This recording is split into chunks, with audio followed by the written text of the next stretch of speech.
Votre chaîne de proximité désormais accompagne désormais en temps réel. Connectez-vous car le direct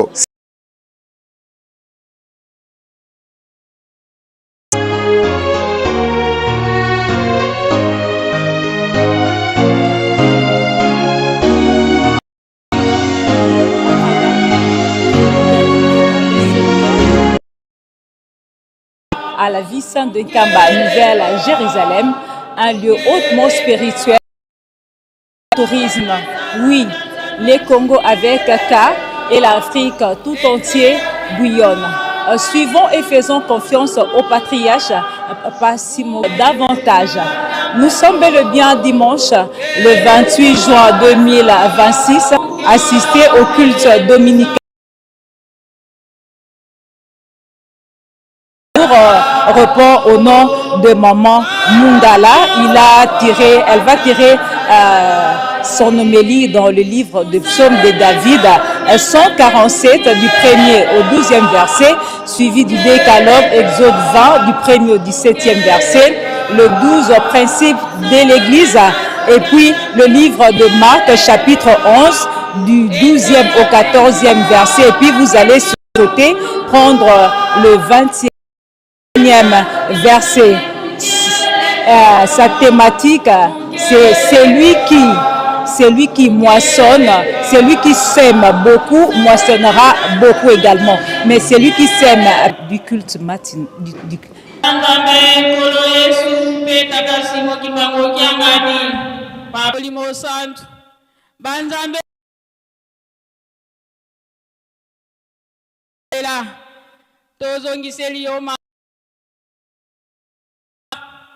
na bolingo na yo munene oyo lingi biso bikela muna yo kati na mokili papa tosengi tokanisi tomoni tosimbi tonyati ya mabe liboso na yo papa oyo kela biso mawa nguya nzambe ya kimia tata simoki mango kiangani atiki tata simoki mango kiangani abolonyo sefuka melonza me yanguya moki mobimbe sakola pamba te biso to koteli klasi ya molimo papa klasi nini ezanga proka koyo katoli pe malako na yo po ete mokolo moko eza liboso na biso pela telema na makolo na ye pe loba programe kino suka to mitiki na maboko na yo papa oyo kela biso mawa moki ezali bolingo pe mawa na yo oyo tolobi Tanzambe toko fongola soki tomoni kotanga ezali boye bokumisa yawe tala ndenge ezokokumisa ye yawe azali kotoli oyo bakenda na boumbu abi batutami na mitema pe akausaka bapota na bango okombo ya tata mwana mpe molimo mosantu amen.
kimokote okela kimoto mokolo masuka osimaki epenza okela kimoto mokolo masuka osimaki epenza opesaki ye mokolo ya biloko bisose ye azali eloko kitoko toleka biloko biso mpona nini kolo tikisaka na bebisa eloko yayo ya talo pesisaka na mpona nini kolo tikisaka na pesisaka na bebisa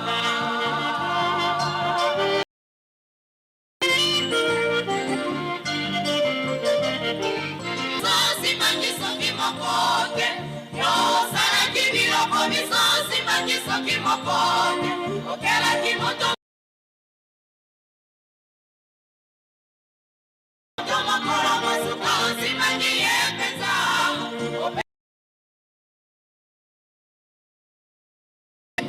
ye azali eloko kitoko koleka biloko biso mpona nini kolo tikisaka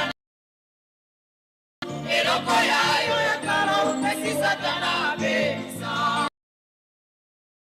otiki satana bebisa eloko yayo ya kala opesi satana bebisa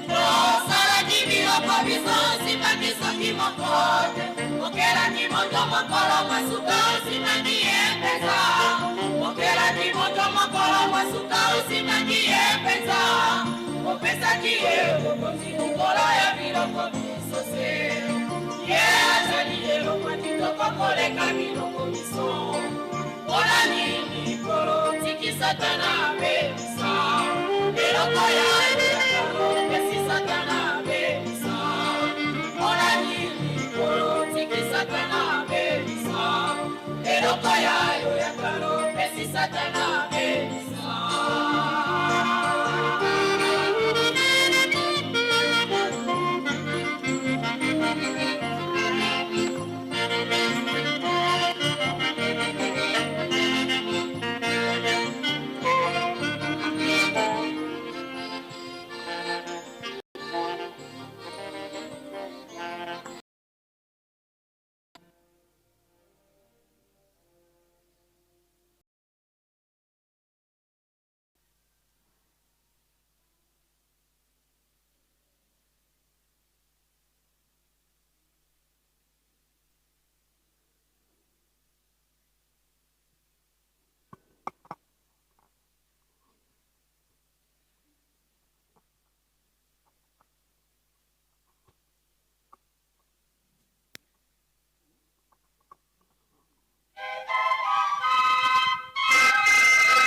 ya Tata, Mwana mpe Molimo Mosantu.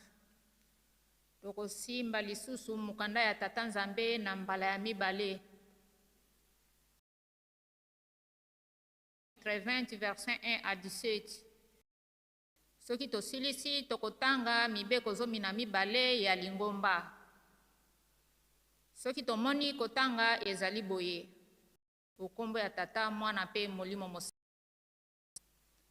Nzambe alobaki maloba oyo nyonso ete ngai nazali Yawe Nzambe na yo oyo abimisaki yo na mokili na Ejipito na ndako na boumbu. Okozala na banzambe mosusu liboso na ngai te. Okosala ekeko te. Soko elilingi na eloko na lola na likolo te.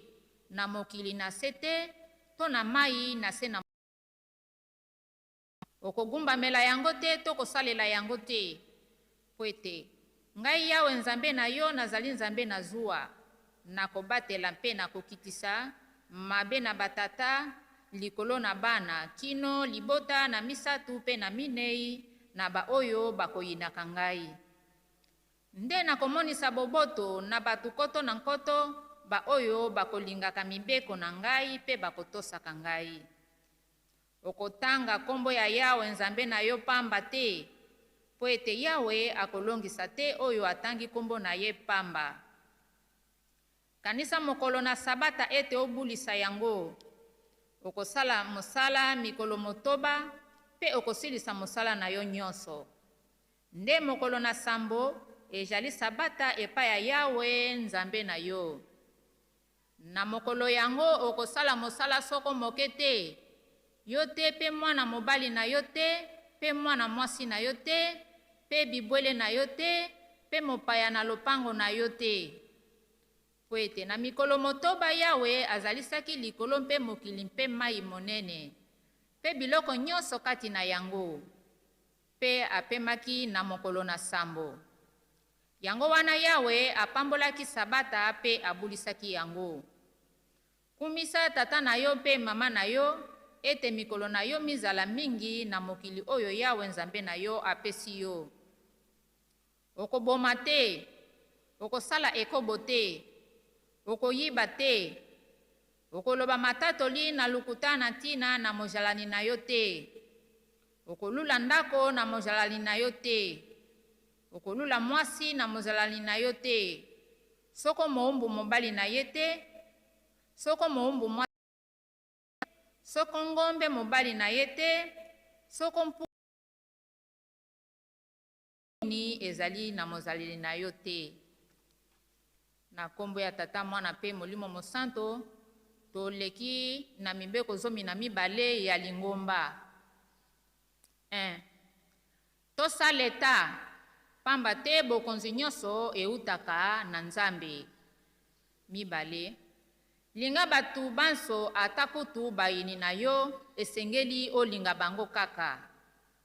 3. Komela likaya te, komela bangi to diamba te. 4. Komela masanga ya milangwa te. 5. Kobina te, kokende pe kotala mabina te. 6. Kosokola bolumbu te, kolala pe bolumbu te. 7. Koswana te, kobunda pe te. Paku ya leta. Kokanga kanda te, koko liboso ya baninga. 12. Kolia ngoso, kolia yango te, kolia nyoka pe te. Amen. Tokomi na deuxième tour ya bayembi.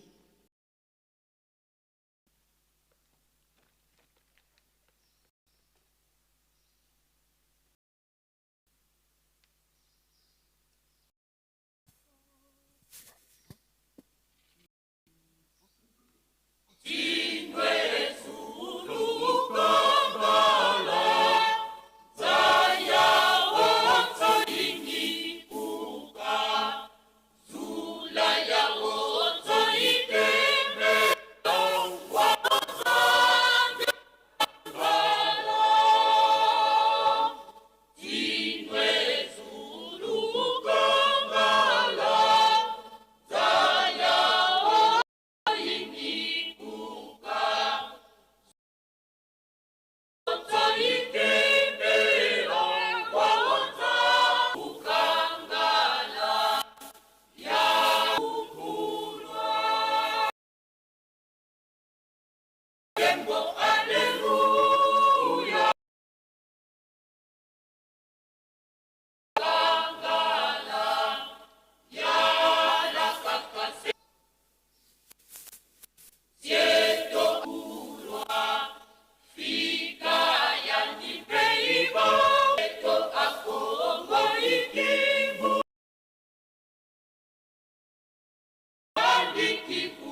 o kombo ya Tata mpe Molimo Mosantu.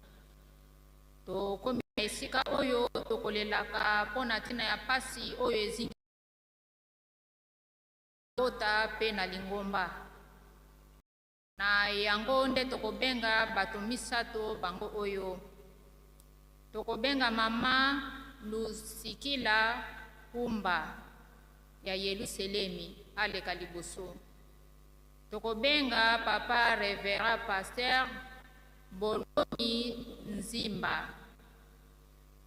Tokobenga lisusu papa Reverend Nzokweye Jean-Pierre, inspecteur national ya RCA. Bango bale soki likeli ya pasi esili nde tokobenga papa Selo Mongala Jean-Pierre akoleka mpona boyambi bana mpe Mikailu.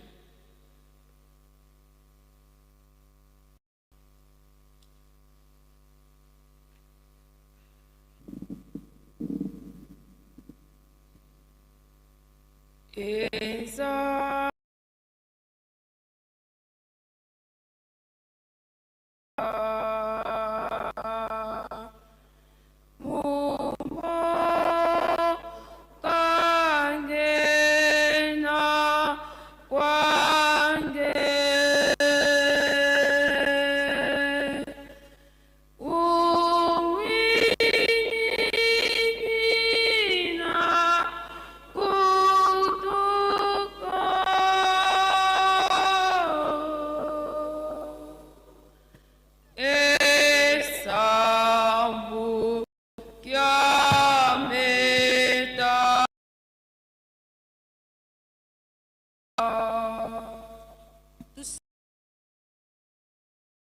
Paseye mwana yetata mwanda vilila.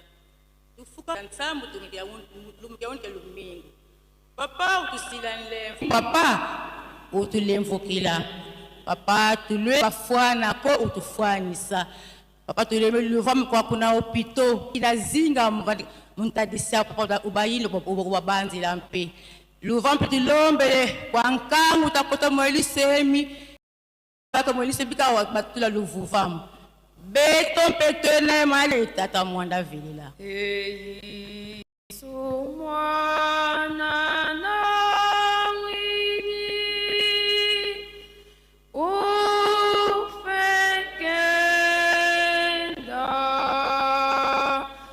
mono iji langa jingala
Tata mwana Molimo Santu, tata simoki mangu kiangani.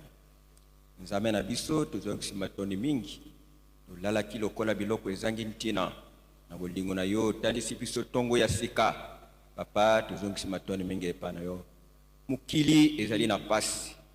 Tukuye kotalisa mukili te. Pambate mukili ezali ya yo. Nyonso ezali kolikana mukili papa, obosa ne loko mokote. Pasi itondi kati na biso, yo moko yebi ngonga. Oyebi tango nini oyo kopesa kimia kati na mokili. Atato leli butu mobimba tongo tilere nini. Nyonso ezali bobele na maboko na yo ozela bobele ngonga papa. Soki otali na bandako, tele na hôpital, pasi ya ndenge wana. mosusu azali te okopesa biso kimia kaka Kimbangu Kiangani. Tala na est ata bana mike tozalaki kobanga esili koleka papa ndenge nini boye tokokende kosukela wapi na kufa ya boye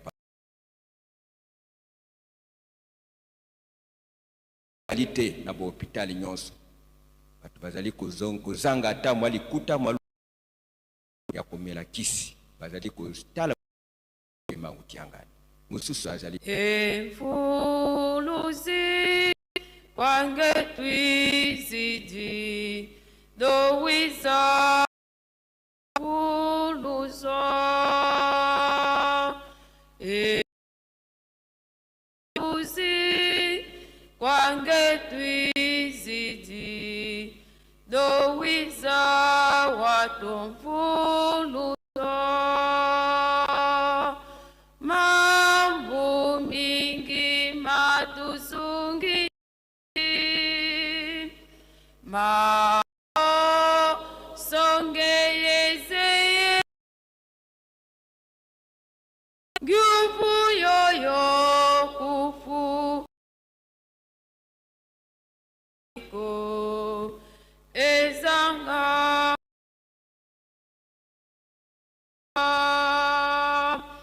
mambo mingi matuzungi mao yoyo kufu gila yoma yena ani sambira na iti nzapa ba menge nzapa ingofu nzapatie papa Simo Kiangani tene tinye simbilingwi tizia kona kwa na peneso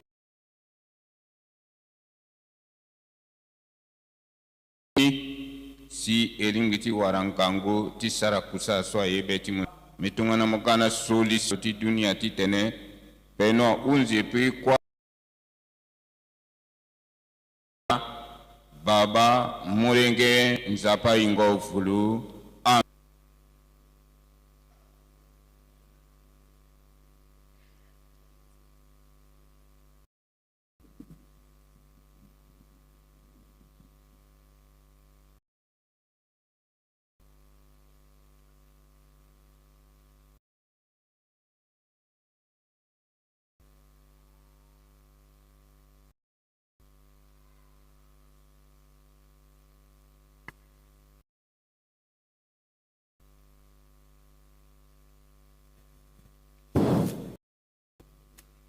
na kombo ya tata mwana pe tata molimo sante toko sengi na baboti ya bana baleka na liboso na Sainte Chorale de dirija bakotambwisa biso na nzembo.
tosengi na badiakre mibale baleka liboso.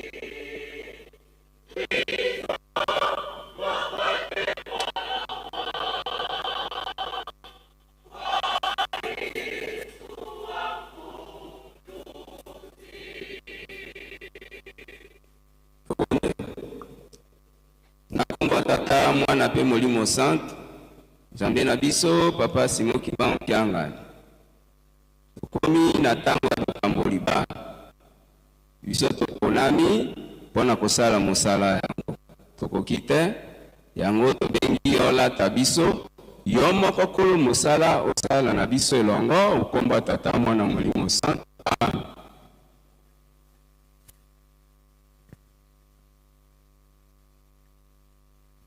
Na kombo ya tata mwana pe molimo santo ikatoyoka liloba ya tata Nzambe oka Israel. Yawe Nzambe wa biso azali mokonzi moko. Okolinga Yawe Nzambe na yo na motema moko, molingo na yo mobimba pe na makanisi. Tika ete malako maye na kolaka yo maza na motema na yo na tina ete oyebisa mango na bana bayo pe osolola mango na tango yo ofandi na kati na ndako, na tango bozali na mobembo to na tango bozali kolala to na tango bozali kolamuka. Oyo Yesu Kristu aloba ete bokeba ete botiola moko kati na bana mike te, pamba te nazali koloba na bino ete anze kuna na likolo bakotalaka elongi ya tata na ngai ntango nyonso. Tata na bino kuna na likolo alingi te ete moko kati na bana mike abunga yango wana soki nani akoyangela mwana moke na tembo na ngai akoyangela ngai na mike ete apambola bango bayekoli bapamela bango. Yesu amonaka bongo asilikaka aloba na bango ete botikala na mike baya mboka na ngai bokisa bango te, pamba bokonzi na likolo ezali mpo na bana ezali mpo na bana bazali na lolenge na bango. Nazali koloba solo ete soko moto nani akoyamba bokonzi ya likolo lokola mwana te akokota na likolo te, azingaka bango atiaka maboko na bango. Toyangani biso baso liboso ya tata Nzambe pe liboso ya bato baso po na kopesa bana oyo na tata Nzambe pe na lingomba na ye. Tosepeli elongo na tata pe bamama po na likabo yuti na tata Nzambe tika bakola malamu bana oyo balakisa bango makambo ya kisa milimo na bango pe batinda bango tango iso epai na kolo wa biso Yesu Kristu oyo azali ndeko monene na bana. Na kolo ya lingomba ya kolo na biso Yesu Kristu nazali kotuna bino mibale liboso ya tata Nzambe botuni ete bana na bino bazali likabo euti na tata Nzambe pe okobokola bango kati na bongo ya tata Nzambe utaka mwana na bango bimi bongo na nguya ya tata Nzambe pe mosantu bingisala ete bokokolisa bana ata na nzela ya kolo mpe kobongisa bizaleli na bino nyonso na ndako ya bino na makambo na bino, maso ete bana bazala kaka na etamboli elamu kati na Nkolo na biso Yesu Kristu. Bondimi bongo ndimi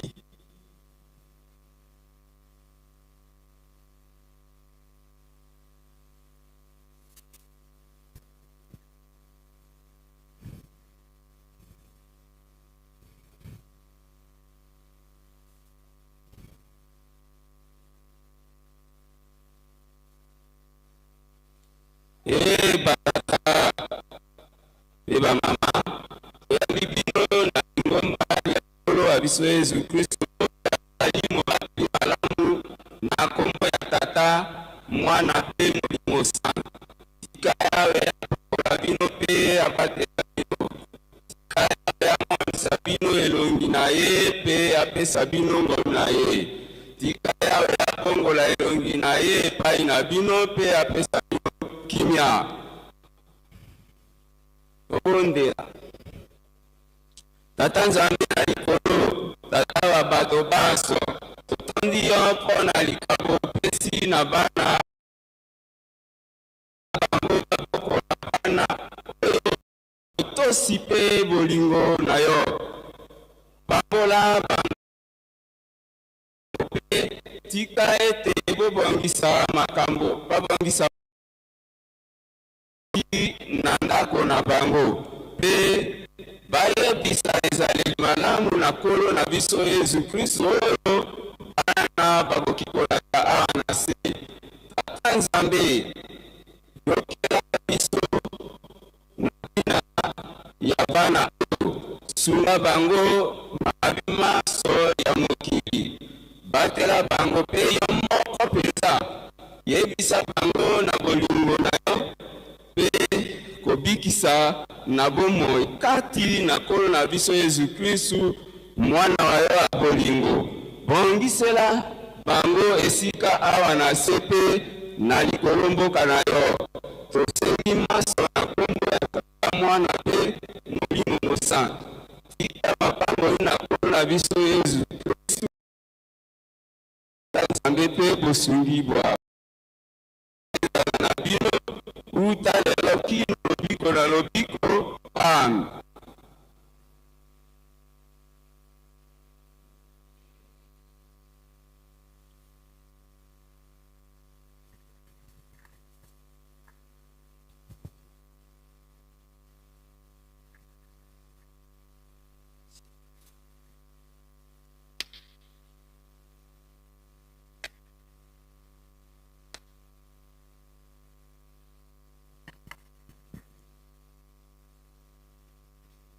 Na kombo ya Tata, Mwana Molimo Santu, tokomi na tango ya Mikaeli wa Nzambe.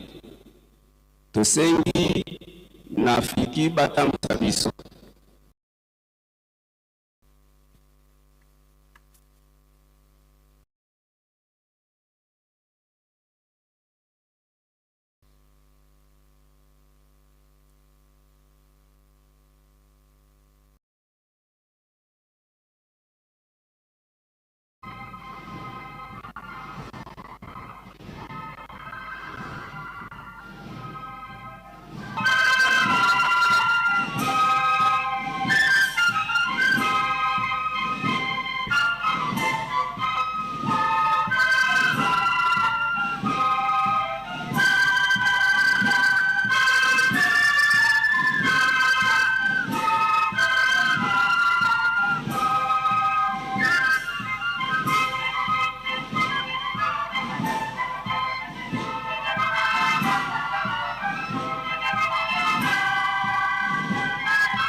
ensemble. Na kombo tata mwana pe molimo santo. Nzambe na biso, Nzambe na kobika na biso, Papa Simon Kimbangu Kiangani. Ya liboso tosengi bolimbisi, pona kobenga kombo musantu na yo tango nyonso, tozali bato, bimbisa biso. Soki tokobenga na tango oyo po omoni mosala monene bana na yo batata selo pe bamama selo batamboli epai na bana na yo moko moko po na kokongola mea na tina na kotonga lingomba. Pamba te mondele atunaki yo Kimbangu yo zali na mosolo okoki kotonga lingomba. Yo zongiselaki ye nazali na mosolo te me nazali na bato. Yango wana na yo ezali kokokisama. Na yo balekani bazui mwa ndambo na mosolo epai na bana na yo baluki yango na pasi. Papa maboko oyo eti bambola maboko wana yo lisusu po ete bakanisa kabela yo pona kotonga lingo. Papa pesa bango po ete soki bakozwa kanisa pe batata selo pe bamama selo oyo pesi bango mokumba pona kosala mosala oyo. Pambola banzoto na bango ezala malamu po ete nzoto ya pasi pe ya kufa kosala te. Pesa bango nzoto makasi. Totiki na maboko na yo ete mokano oyo ekoka kokufa te esale matango nyonso po ete lingomba etongama. Tosengi maso toti elikia okosalela biso mae tosengi pe tosengi te o kombo ya tata mwana pe molimo santu. Amen.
kombo ya tata mwana mpe molimo mosantu tokosimba lisusu mukanda ya tata nzambe ya mbala misato ava toleka na mikanda oyo tobongisaki tokopesa rappel na bato oyo bayaki nsima totangaki liboso mokanda ya nzembo ya davidi 147 1 à 2 tolobi totangaki psaume 47 1 à 2 toyaki kotanga lisusu Exode chapitre 20 verset 1 à 17 totangaki lisusu mibeko 12 ya lingomba. Sasa hivi toza na mikanda na biso mibale po tokotanga mokanda ya Malako chapitre 11 verset 12 à 14 tokosote toke na 20 ti 21 tolobi tokotanga mokanda ya Marko chapitre 11 verset 12 à 14 tokosote tokokende na 20 ti na 21 tokokende kotanga lisusu mokanda ya Malasi tokotanga Malachi chapitre 3 verset 8 à 11 tolobi tokotanga Malachi chapitre 3 verset 8 à 11 soki tomoni kotanga ezali boye na kombo ya tata mwana pe molimo mosantu. Yesu alakeli nzete ya figi mabe mokolo oyo elandaki wana bazali kotika betana Yesu ayokaki nzala na mosika amonaki nzete moko ya figi etonda makasa apusanaki pene na yango pona kotala soki ezali na mbuma kasi tango akomaki pene amonaki kaka makasa po ete ezalaki eleko ya mbuma ya figi te. Yesu alobaki na nzete yango tika ete pona libela moto moko te alia lisusu mbuma kouta epai na yo. Bayekoli na ye bayokaki ye koloba maloba yango. Tokei na 20 na tongo ya mokolo oyo elandaki wana bazali koleka bamonaki ete nzete ya figi ekauki kino na misisa.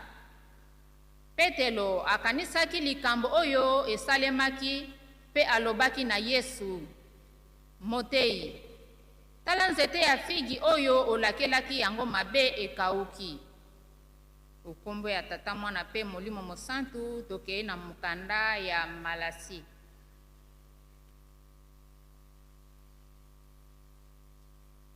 Tokotanga mokanda ya Malachi chapitre 3 verset 8 à 11. Mutu ya mokanda elobi boye kofuta ndambo ya zomi 8 boni moto akoki solo kokosa nzambe nzoka bino bozali kokosa ngai bozali koloba tokosi yo na likambo nini bokosi ngai na eteni ya bino ya zomi pe na makabo bozali na se ya bilakeli mabe po ete bino nyonso ekolo mobimba bozali kokosa ngai boye bomema biteni na bino ya zomi ya mobimba na yango na ebombelo bomengo ya tempelo po ete bilei ezanga te kati na ndako na ngai na mbongo bomeka ngai elobi Yawe mokonzi wa mapinga pona kotala soki nakofongolela bino te baninise ya lola pe soki nakosopela bino te lipamboli na ngai na bofuluki oyo ezangi ndelo nakopekisa banyama mike kolia bambuma ya bilanga na bino bongo bilanga na bino ya vino ekotikala kozanga mbuma te, elobi Yawe mokonzi ya mapinga. Tobondela. Kwa jina la Mungu Baba, Mungu Mwana, Mungu Roho Mtakatifu. Papa Simo Kimbangu Kiangani, Papa nakuomba unisamee. Unisamee Mungu wangu, mchana wa leo iko yangu uchagulivu nisimame mbele ya watoto wako wenye kujua kunishinda. Papa nakuomba unisamee, niongoze katika yote. Naisha soma, nataka kufasiria. Wewe peke Mungu kujo nipatie nini nitasema katika watoto wako, na mimi mwenye kusema na wenye kunisikia. Tukamate neno 2 3 enye tutopatia fedel siku ya hukumu, kwa kisi tuzili kuokolewa. Tunajiacha mikononi mwako, tangia mwanzo mpaka mwisho, kwenda si pamoja katuongoza. Kwa jina la Mungu Baba, Mwana, Roho Mtakatifu, amen. Kwa kombo ya Tata, Mwana pe Molimo Mosantu, totanga ki mikanda mine yali biso totanga ki nzembo ya David 1 à 2, totangi ki lisusu Exode chapitre 20 verset 1 à 17, toyaki kotanga lisusu mukanda ya Malako chapitre 11 verset 12 à 14, tosote toke na 20 21. Mukanda ya suka ezali mukanda ya Malachi chapitre 3 verset 8 à 11.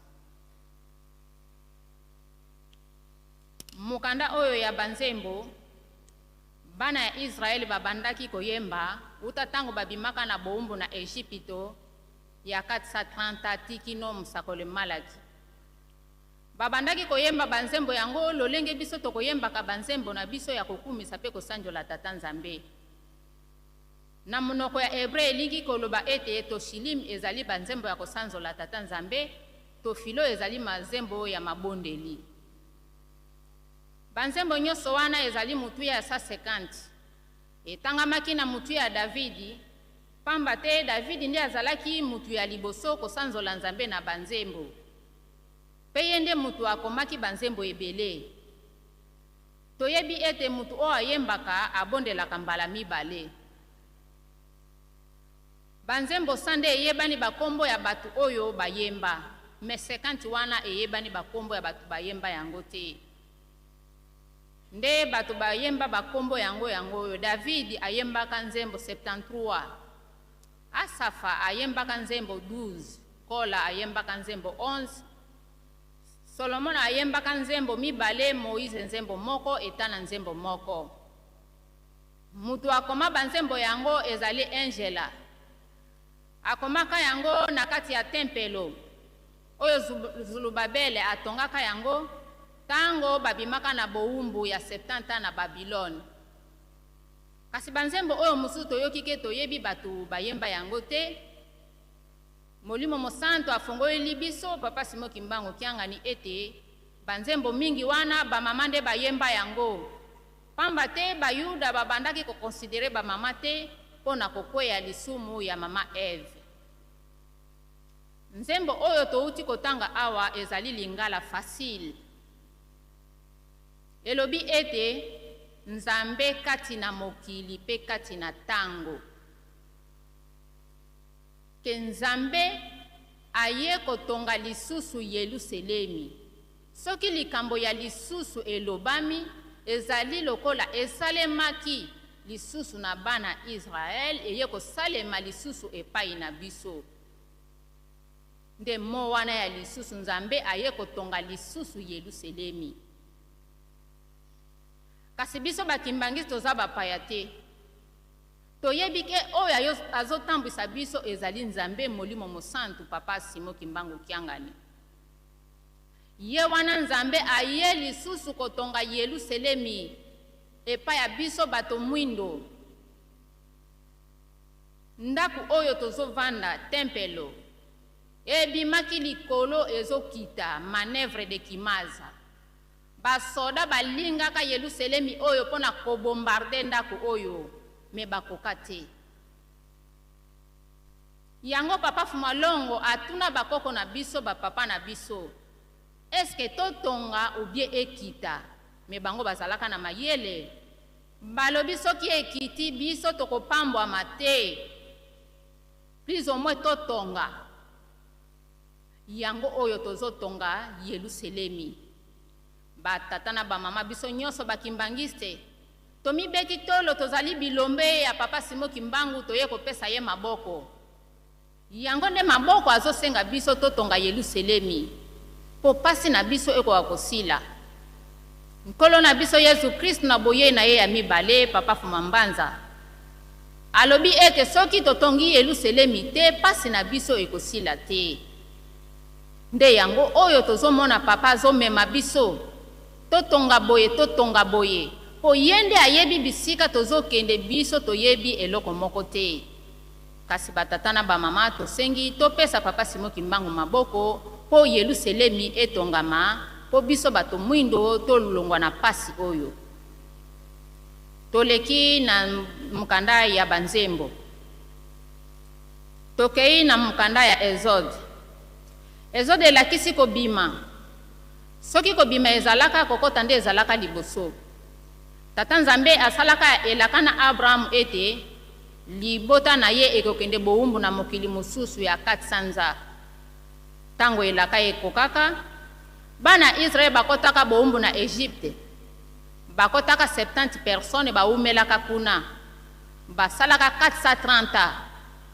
430 wana ezalaki préparation ya Moïse nde abimisaki bango na boumbu bakotaka 70 babimaka 600,000 personnes po baumelaka kuna batangaka ba mama pe bana te batangaka kaka ba jeune o bakokisaka 20 o bazaki na makasi ya kobunda bitumba. Tango bakomaki na ngomba ya Sinai Tata Nzambe apesaki bango mibeko 10 po batubela po kuna na Egypte babandaki kosala makambo ebele ya kindoki ya magie, makambo ya ndenge na ndenge ya kisi ya kindoki ya soloka. Ndenge Nzambe azotambwisa bango aza bule nde apesaki bango mibeko 10 po aza libota oyo moko ye moko Nzambe apona. Tango bakomi siko na mokili pembeni ya mokili elaka Nzambe ayebisi Moïse ete pona bazongi 12 bakende kotala mokili wana.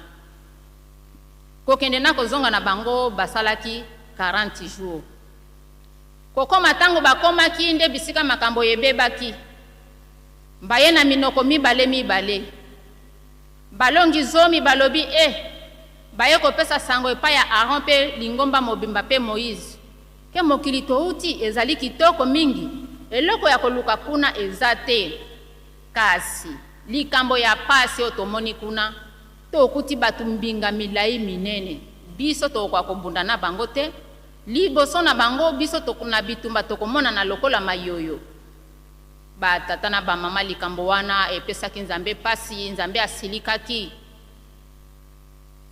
asilikaki ata ndenge ba oyo mibale Yoswa na Kalebo baye koloba nini nde yango bo décourager batu kondima ya bana Israel ezongaki sima pona maloba wana.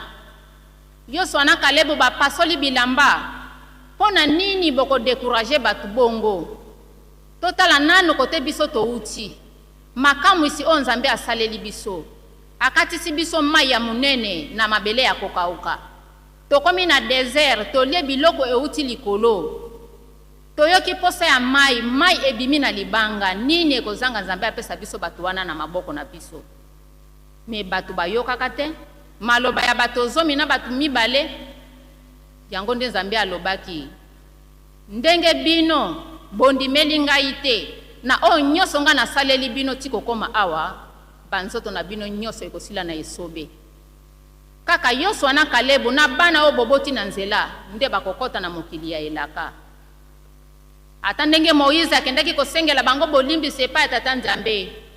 Nzambe soki osali boye bakoloba bongo Nzambe na bango azalaki makasi ya kobimisa bango na boumbu azalaki makasi ya kokotisa bango na mboka ya elaka te ezalaki retard oyo Nzambe alobi bisika ezalaki ke basala mobembo ya jour muke me bas Nzambe azobalusa bango kaka na esobe ti bango nyonso basilaka Israel na esobe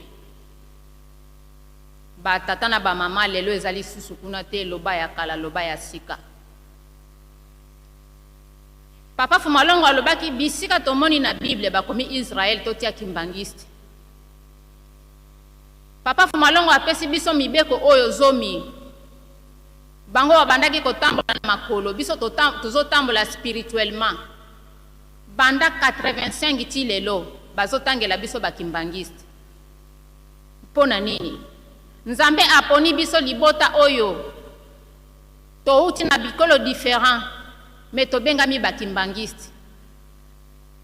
Nzambe aponaka ekolo moko na mokili oyo ezalaki se ya bikolo mususu, oyo ekolo mususu ebandaki komonela bango lokola bana ya Israel. Bazalaki na kati ya boumbu, bazosala misala ya makasi kobeta konyokola bango, mais Nzambe aponaki bango po alakisa nguya na ye na ekolo wana. Biso pe bato mwindo tozalaki libota moko ya suka na mokili, babandaki kosakanela biso, kobeta biso, kokende koteka biso, kobenga biso bamakaki, kobenga biso ke tozana Nzambe te. Ale Nzambe Molimo Mosantu alobi na kokende kobotama na libota wana pona longola bango na pasi wana. Omoni ndenge Nzambe asalaka. Siko lelo ye Nzambe azotambwisa biso, apesi biso mibeko zomi. Mibeko zomi wana eza bizaleli ya tata Nzambe. Biso bana na epe tokoki kosimba nde mibeko zomi po tobenga masolo toza bana ya tata Nzambe. Me tango tozosimba mibeko zomi te, bakobenga biso banani. Or pa biso tosi tomoni nzela ya solo, toye kati na lingomba oyo ya Molimo Mosantu, tosimba mibeko zomi, tolingi kokota na mboka ya elaka. Tata na mama tolobi nini? Totika mabe nyonso oyo tozosala, totubela, tona yango jete ata na kala ezalaka kaka bongo.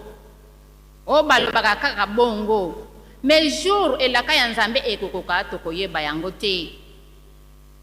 Tokobeta sete na mobeko oyo ya yambo, oyo elobi ke kozala na banzambe mususu te, bobele ngai. Omoni eloko ezongisaki kondima ya bana Israel na sima. Bazalaki na biloko, bazalaki na milangi na biloko ya kolata, ba magiki ndoki. Yango nde ezongisaki bango kondima sima.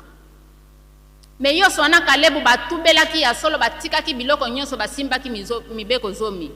Yango nde epesaki bango bokasi wana. Biso pe totika. Totika biloko toza nango, totika milangi, totika basinga, totika balinete ya magie, ba prochette ya magie, totika kindoki. Yango nde eko décourager biso. Po biso lolenge tozo tambola boye, toza na batu wana bazo décourager biso bambinga wana. Bana Israel bakenda kokuta bango ndani na mokili wana. Me biso bakimbangiste, tozo tambola na bango elongo. Oyo bazo kitisa kondima ya bana ya papa Simo Kimbangu. Kasi tosala keba. Po tozwa makasi, keba longa biso te, tosimba nde mibeko zomi. Mibeko zomi nde ebundeli na biso. Me soki toza na mibeko zomi te, nde tango bakopesa kaka langage moko ba olembi na yo. Ale otiki. Olingaki opesa mbongo ya kotonga lingomba, bongo yo nde okosilisa lingomba yango. Bongo ebandaki lelo, bongo mbongo wane ekoki kosunga bana na yo te, oyoki bongo otiki. Me soki oza na kati ya mibeko zomi, okoloba te, mbongo nanga na kokende kopesa etonga Yerusalemi. Ba tata na ba mama, tosimba mibeko zomi. Soki toza na biloko mususu wana ya sese wana, yango nde ezopesa biso kiteti, yango nde ezopesa biso lolendo ya kofinga Nzambe Molimo Mosantu, tiko kota na livota ya santu na ba mama. Pona nini? Biloko wana tozolata, misala wana ya molili ya butu, nde yango ezopesa biso ba courage tolobaka makambo wana devant Nzambe. Kasi toyeba ete tango biso tozofinga Molimo Mosantu, tokosenga bolimbisi epai ya nani? Totika makambo wana, totubela, totika nguya wana ya molili, tozela nguya oyo papa Simo Kimbangu alingi alatisa biso, oyo tokosala makamu isi na kati ya mokili. tokotia exemple moke na tangu ya bana Israel bazwaki Sadraki na Mesaki na Abednego babwakaki bango na moto, eske bakufa? Pona nini? Babandaki kobatela mibeko ya Nzambe, bakufa na kati ya moto te. Tokoloba lisusu nini? Exemple lisusu nini tokotia? Daniel bazwaki ye babwakaki na libulu ya bankosi, bakoseli ye makambo. Metangu Daniel abandeke kotambola na bokoko na bango ya bana Israel, ayeba kosambela Nzambe Abraham, Isaki na Yakobo, abandaki kosimba mibeko kobondela bangonga nyonso ya mabondeli azotala Yerusalemu ata ndenge azalaki na kati ya boumbu. Mokonzi abandaki kolinga ye makasi ata ndenge azalaki na kati ya boumbu. Pona nini? Etamboli na ye ezalaki malamu. Abandaki kosimba mibeko ya tata Nzambe. Me basalelaki ye likita na mboka. Pona nini moumbu oyo alingi azala mokonzi kolinga ye makasi boye? Basaleli ye likita. Tosala kaka eloko moko ekeko boye po tokendaka ko adore yango, tokoyeba ke ye akolinga te po azalaka na Nzambe na ye ya Israeli tangu nyonso abondelaka. Alinde motambo basalelaka Daniel. Tangu basalaki yango, Daniel alobi na kotika bokoko na biso te, biso tofukamelaka ekeko te, yazobondela kaka Nzambe Abraham, Isaki na Yakobo atali kote ya Yerusalemu bangonga nyonso ya mabondeli. Nzoka bato yango bazolandela ye. Ale tangu bamonaka bongo bakefunda ye na mokonzi. Mokonzi tala mwana na aza na kati na ndako azotosa yo te, azolinga ko adore eloko oyo ya yo te. Mokonzi azalaki asi asinye ke mutu oyo aboyi akufa. Me mokonzi tango ayokaki bongo epesaki ye pasi na mutema, po abandaki kolinga Daniel mingi pona ezaleli na ye ya bosembo na kotambola kotosa mibeko. Jour wana Daniel bakendaki kubwaka ye na libulu ya bankosi, mokonzi azalaki na susi makasi. Metango akomaki kuna, bakosi baliaki ye te. Nzambe atindi angelu ya kokanga bakosi nyonso minoko. Totala batatana bamama, nguya ya Nzambe eleki oyo toza nango, eleki oyo tozotingama nango, bamaji, balineti, baprochete, kindoki, eleki. Daniel akufaki te, butu mokonzi alalaki te pona susi wana. Tongo alamuki akena pembeni ya libulu kobenga Daniel. Daniel andimi, mokonzi nanga naza awa nakufaki te. Epesaki mokonzi esengo, alongolaki na libulu ya bakosi. Alobi ba o nyonso bakoselaki Daniel makambo baya awa na bana na basi na bango, bakendaka kozwa bango nyonso.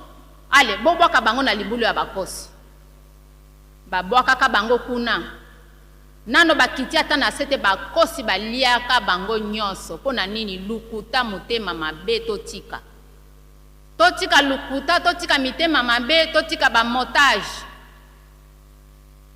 Bango moko bazwamaki na mutambo o batelaka Daniel, bango moko bakufa. Omoni ndenge Nzambe asalaka. Totika mitema mabe, totika biloko nyonso wana tozomona ke soki natiki eloko nanga oyo yango nde epesaka nga makasi, yango nde epesaka nga courage, soki natiki yango bakomonela ngai. Totika po biloko wana nde ya liboso ekobanda kotumba biso. Tozela nguya ya Molimo Mosantu oyo akopesa biso tosala yango makamu isi na se ya tango. Toleki na mukanda wana, tokei na mukanda ya mibeko 12 ya Lingomba. Kuna tokobeta sete na mobeko ya misatu oyo elobike komela diamba te, komela likaya te. Po biloko wana nde epesaka mutu lolendo, epesaka mutu maloba mabe. Soki osangisi kindoki ozomela diamba, yango wana mutu azokoma ti capable ya kotiola kofinga Nzambe pe libota ye santu. Pona nini? Biloko wana nde ezotinda ye asala bongo. lolendo wana nzambe akitisaka yango satana awa na se ya ye ko grouper batu na ye apesi bango biloko wana apesi bango pe lolendo atindi bango pe na lingomba ya molimo mosantu tango tozomela biloko wana ya makasi est-ce que tokozala lisusu na respect nakanisi respect ekozanga biso pe bobangi ya nzambe ekozanga biso po tozobenda biloko ya makasi po toza na kindoki toza na biloko ebele ya satana yango ezopesa biso lolendo ya kokoma tina kofinga tata nzambe tina libota esanto ti bamama mpo na nini biloko wana tozoutilize totika yango soki totiki yango te tokosambwa soki tokeye kotanga na mokanda ya Nombre chapitre 16 tobandi na 1 tokomona bao batelemelaki Aaron na Moïse basukaki ndenge nini bango nyonso mabele efungwamaki emela bango Kora, Datani na Biramu na lisango bazalaki basi basangisi tangu ye nzambe apesi Moïse ndenge batelemeli yo lobi sikonde ekozala examen pesa bango basala boye basala boye basala boye po bokende bisika boye bango pe wana batelemeli Moïse bandimaki kosala makambo nyonso wana na tembe na bango ale tango bakenda kuna Kora, Datani na Abiramu mabele efungwamaki emelaki bango ba o nyonso babandaki kolanda bango 250 personnes moto ebimi na likolo ezikisi bango lobi nango après 2 jours batu oyo batikalaki olie bamona likambo wana epesa bango leçon ke balanda mitindo nyonso Moïse azopesa balobi nini yo Moïse na Aaron bino nde bobomi batu wana bazalaki na bango batu ya nzambe kasi bino nde bobomi bango mbala moko nzambe ayoki ayebisi Moïse nazosilisa libota oyo bisika wana nde alingaki asilisa bana ya Israel Moïse atindi Aaron kende mbangu bisika batu bazali sala ceremonie ya bolimbisi Aaron tango akendeki boya akendeki retard déjà 14,700,000 batu bakufaka jour wana ozomona kanda ya nzambe ndenge ezali ebongo biso bato tozotelemela nzambe sor na biso ekozala ndenge nini totika makambo wana po kanda ya nzambe eza makasi soki ekeke na biso eumeli boye tozofinga nzambe po tozolia tozomela banfer na biso ezosimba tomimoni kaka toza bien po na nini nkolo Yesu aye tangu nkolo Yesu aye esaleli ya nzambe tata ezalaki ya kanda me tangu nkolo Yesu aye kokufela biso soki nzambe alingi asilika alobi kosilika te toteya bango ere mosusu bakobongwana nde ozomona ekeke na biso eza bongo na lolendo ya kofinga kotuka nzambe toleki na mokanda wana ya mibeko 12 ya lingomba tokei na mokanda oyo totangaki ya Malako chapitre 12 chapitre 11 verset 12 à 14 Malako azalaki mwana ya mwasi ya ndeko ya Balanaba kombo na ye mama Maria bisika nkolo Yesu abandaki kopemela na Yerusalemi na elongo ya bayekoli na ye na bato mosusu ya lingomba Malako atikaka Paul na Balanaba na nzela na bango ya mobembo ya liboso ye azalaki moyekoli ya nkolo Yesu te kasi makambo ye akomaki ayokaki yango epai ya Pierre na mboka Loma tango bazalaki na mboka Loma de tango Pierre azoyebisa ye makambo wana nde akomaki yango pe azalaki moko kati ya basali ya Paul Malako akendeki koteya makambo ya nzambe na mboka Egypte akendeki koteya makambo ya nzambe na Egypte na mboka Alexandre kuna pe asalaki kelasi monene ya makambo ya nzambe kuna nde babomaki ye na konyokama ya bandimi ya nkolo Yesu na bakonzi ya Rome tangu Monseigneur Marco ayaka na Congo na Kinshasa ye moto ayebisa biso ete Yohani Marko azalaka muyuda te, kasi azalaka mwana ya Afrika ya mboka Libi. Mokanda touti kotanga awa ya Malako chapitre 11 verset 12. Elakisi biso nini? Elobi ke Yesu ayokaki nzala tango bazobima na Yerusalemi, tango akotaki na mwana punda na Yerusalemi, akontrole misala nyonso ya kati ya tempelo. Esilaki na retard na pokwa. Alobi boye tobima tokende Betani na pokwa. Tango bazokende ayoki nzala. Na mosika boye amoni nzete ya figi. Alobi nakende esika ya nzete ya figi wana, ere mosusu nakozwa mbuma mpo nalia. Tango akendeki kuna, atali boye nzete eza kaka makasa, mbuma eza te. Kasi na Bible bayebisi biso ete ezalaki eleko ya mbuma ya figi te. Lokola ndenge toza boye, yo kende na nzete ya manga ke na luka manga, eske okozwa? Ezalaki eleko ya mbuma ya figi te. Me Yesu alakelaka nzete wana mabe. Tika kino lelo mutu alia lisusu mbuma ya kouta epai na yo te, nzete pe ekaukaki. Tango bazoleka après 2-3 jours, bayekoli na ye batala nzete wana, nzete ekauki tina misisa. Bayebisi Yesu, tala nzete olakelaki yango mabe ndenge ekauki. Tokozwa litei nini bisika wana? Loba ya kala, loba ya sika. Litei tokozwa wana, biso tozali pate ya elanga ya Nzambe nde biso. Papa Simo Kimbangu batunaki ye, Kimbangu, eske yo oza na mbongo ya kotonga lingomba? Alobi batu oyo bakondimela ngai nde mbongo na ngai. Biso toza mbongo ya Papa Simo Kimbangu kiangani. Toloba moma te, tosalela Nzambe kalikili te. Ya koloba moma oyo ya pasi, bitumba ezali, banzala epai, ba ordonnance kili na bandako. Eske eza mukolo ya bikate li ebele boye na moma oyo tozo traverser ya pasi? Totika koloba eloko wana. Totala nanu nzete ya figi wana esalaka nini? Mabe nini nzete ya figi wana esala? Nzambe ayebi na tango ya pasi, na tango ya bitumba, na tango ya nzala, nde azosenga biso totonga Yerusalemi.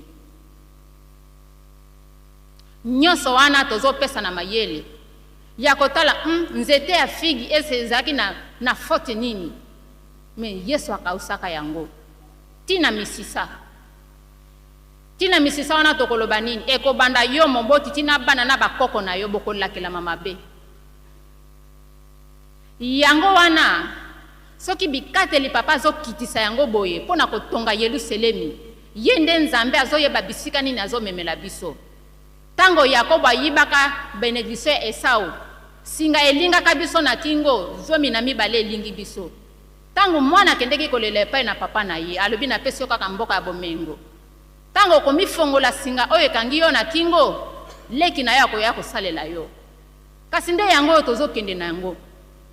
Bongo komifongola singa wana ezaki facile. Nde yango oyo papa azomema biso.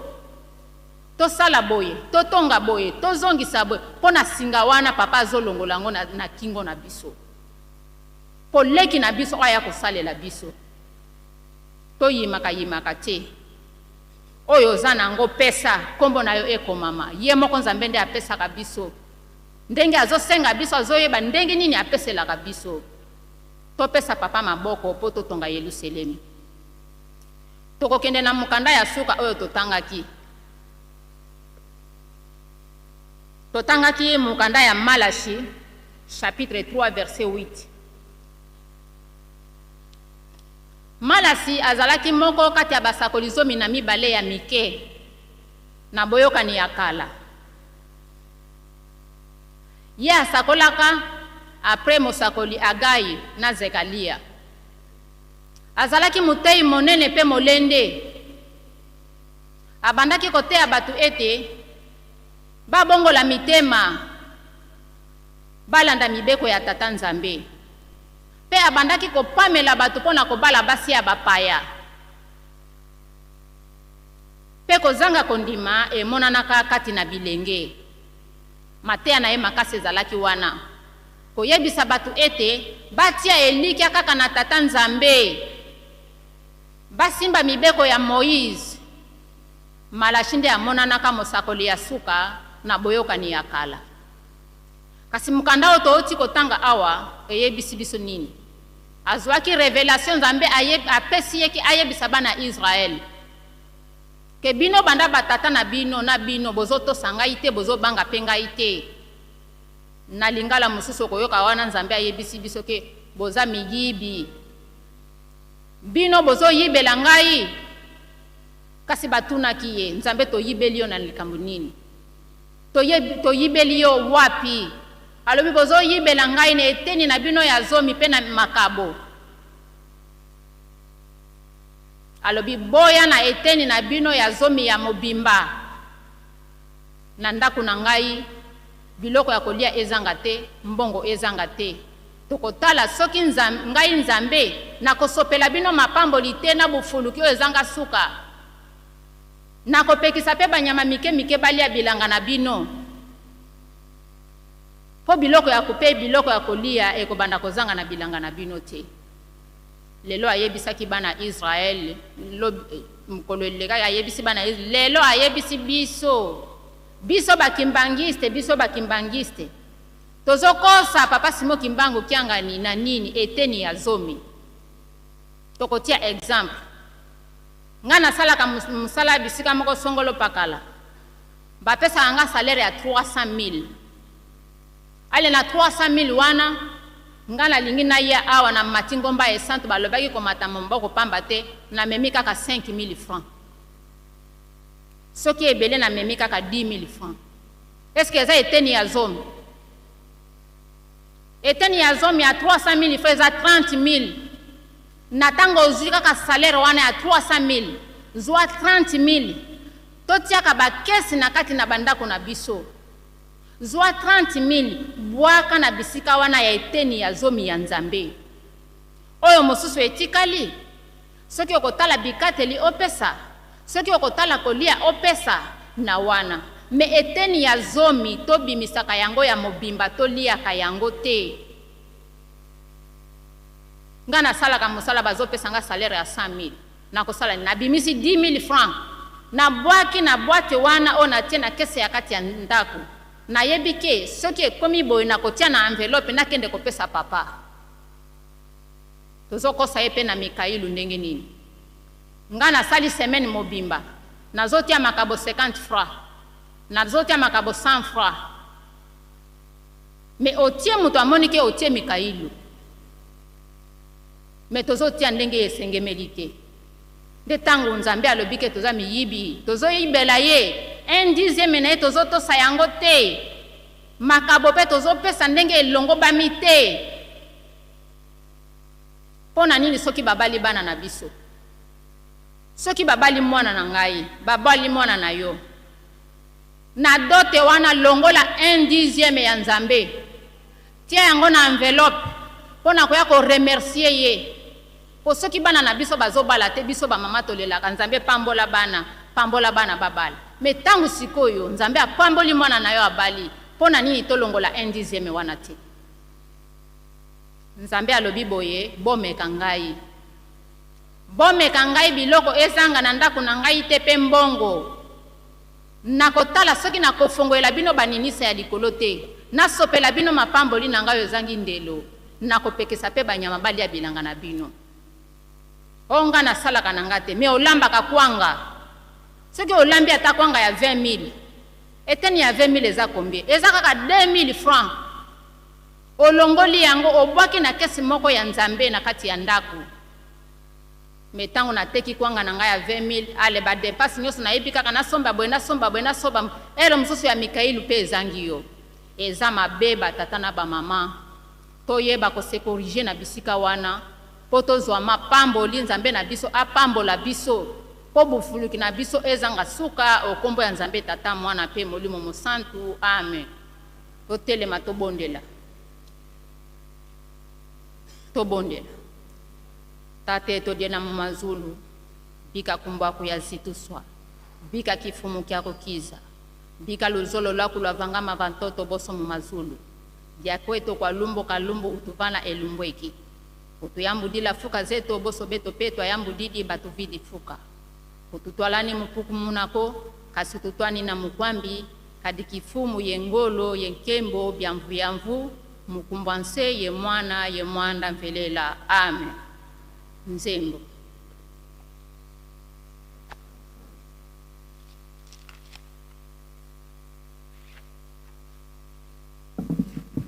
bino libota ya nzambe wa bomoi ndenge nini bokoki makanda na yebi 2 3 bino libota ya nzambe wa bomoi ndenge nini bokoki makanda na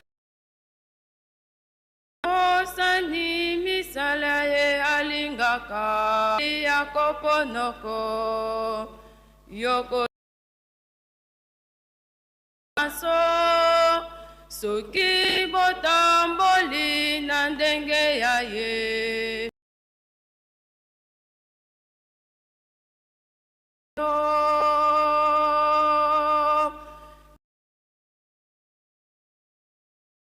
bomo ndenge nini bokoki makanda na ye bobosani misala ye ali Zambe uta ebandeli yakopo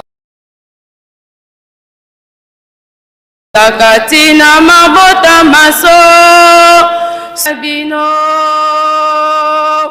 Banami beko Tolani elongo na baye bacheli bino Wango Mongengela bino Kimya pe bozwa yango mabota maso mayebiete liboto yo ya nzambe bana bango bobo ngeloko kina mondimi tambolani elongo na ba winda mwanga mongengela bine bozwa yango mabota maso mayebiete liboto yo ya nzambe wa bomo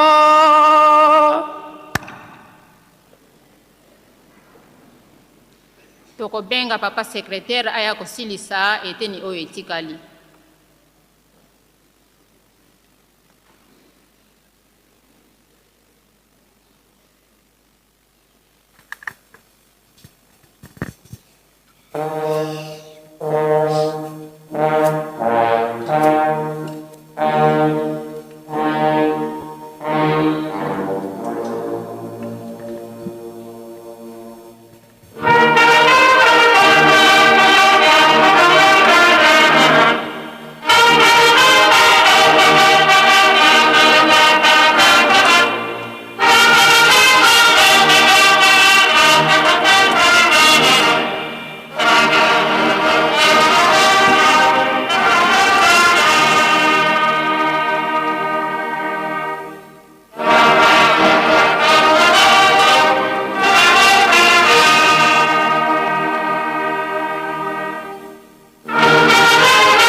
Tozali na communiqué urgent et sengami na ba tata na ba maman ba volontaire bakita na mémorial pona mosala ya béton.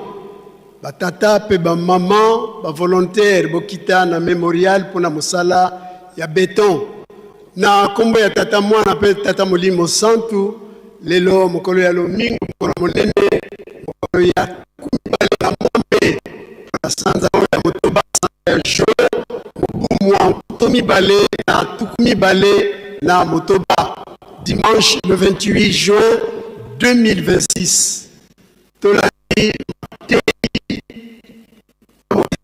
matei mapesameli biso na mama Mungula Ngumbi Yazali Selo Moyembi na la grande chorale de dirigeants Matei ya bongseli biso na mikanda mine atangeli biso lo yembo ya Dawidi ya nkama tukumine na sambo nzela ya yambo kino ya mibale akei na mukanda ya mibale ya Moïse okapo ya tukumibale nzela ya yambo na kino zomi na sambo pe atangeli biso mibeko zomi na mibale ya lingomba na biso akei na mukanda ya malako mukapo ya zomi na moko nzela ya zomi na mibale kino zomi na mine pe akei na nzela ya tukumibale kino tukumibale na moko pe asukisi na mukanda ya malaki mukapo ya misatu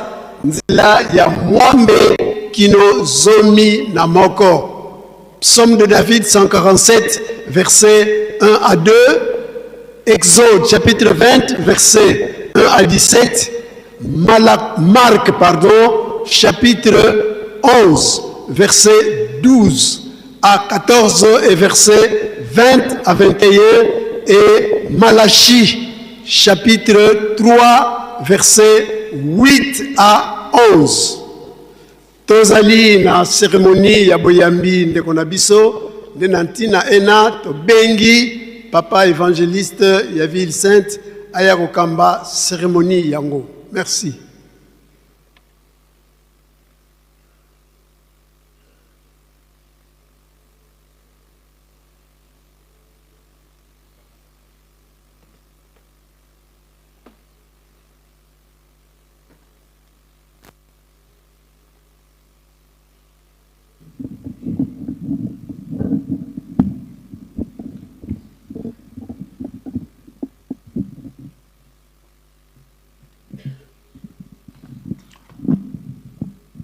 Muzola kwase mwana etata mwanda velela tulombele ko tata reverendadi ye papa cielo de vanga mafwana luta kuntola tasala fukaki.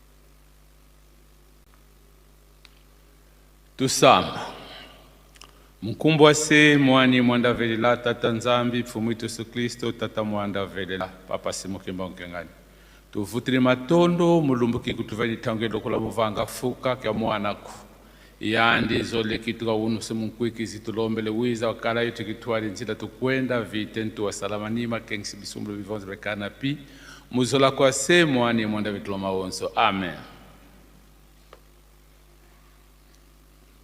Sitwa tanga nkanda Paulo kwa dibunde loma mukapi kansambanu yanti kabugete na te kumi yeya voto sole matengo mkumbwa sema ni mwanda velila buna nkitwa vova sitwa sikila masumu pasinle mvanyeke kabwako beto tofula masumu bwetu na vumunela mumaudi yake kadikaluzeye ko vobuna twena twabotu kwa mukristo Yesu twabotu kwa mfuilu ande ikuma twaziko yandi mumbotokolo mumfuilu mpasi bonso bafuru kusa Kristo mubafu amunkembo ase buna tufuite diata mukadule ya mona ya moyo. Kadi voto bundane yandi mukifanikia mfuilo andi, sito bukala mpe mukifanikia mfulukulo andi. Kadi tuzeidi adivo weto muntu wankulu wakome yandi vakulunsi pasi nitu ya masumu ya fukuswa, katudi vutuka kala nangame masumu diaka. Kadi wafua wakutula masumu kia makulu. Kansi votu wafua eklisi tule eklemini vositu wakala moye yandi mpe. Butuze vo Kristo buka fulukuswa mubafua kana vutuka fuako lufua kadulendi vutuka kunyalako. Kadi lufua lukafuila wafuila lo masumu kia makulu kansi moyo ukeni na kwa nzambi keni na o. Bonso bobo lufuete kukibanze la mpe vola fuila masumu kansi kwa nzambi lweni na moyo mukristo.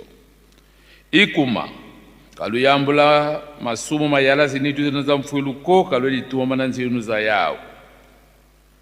Kaluye kula biela bieno bonso luazu bikondulu nungu kwa masumu ko kansi lukiye kula kwa nzambi bonso ba moyo bavu kusomubafua ye biela bieno bonso luazu belu nungu kwa nzambi. Kadi masumu kamana kuluyala ko kadi kaluna kuti ansiku ko kansi kuti anlemvo mukumbwa se mwani mwandavela. Amen.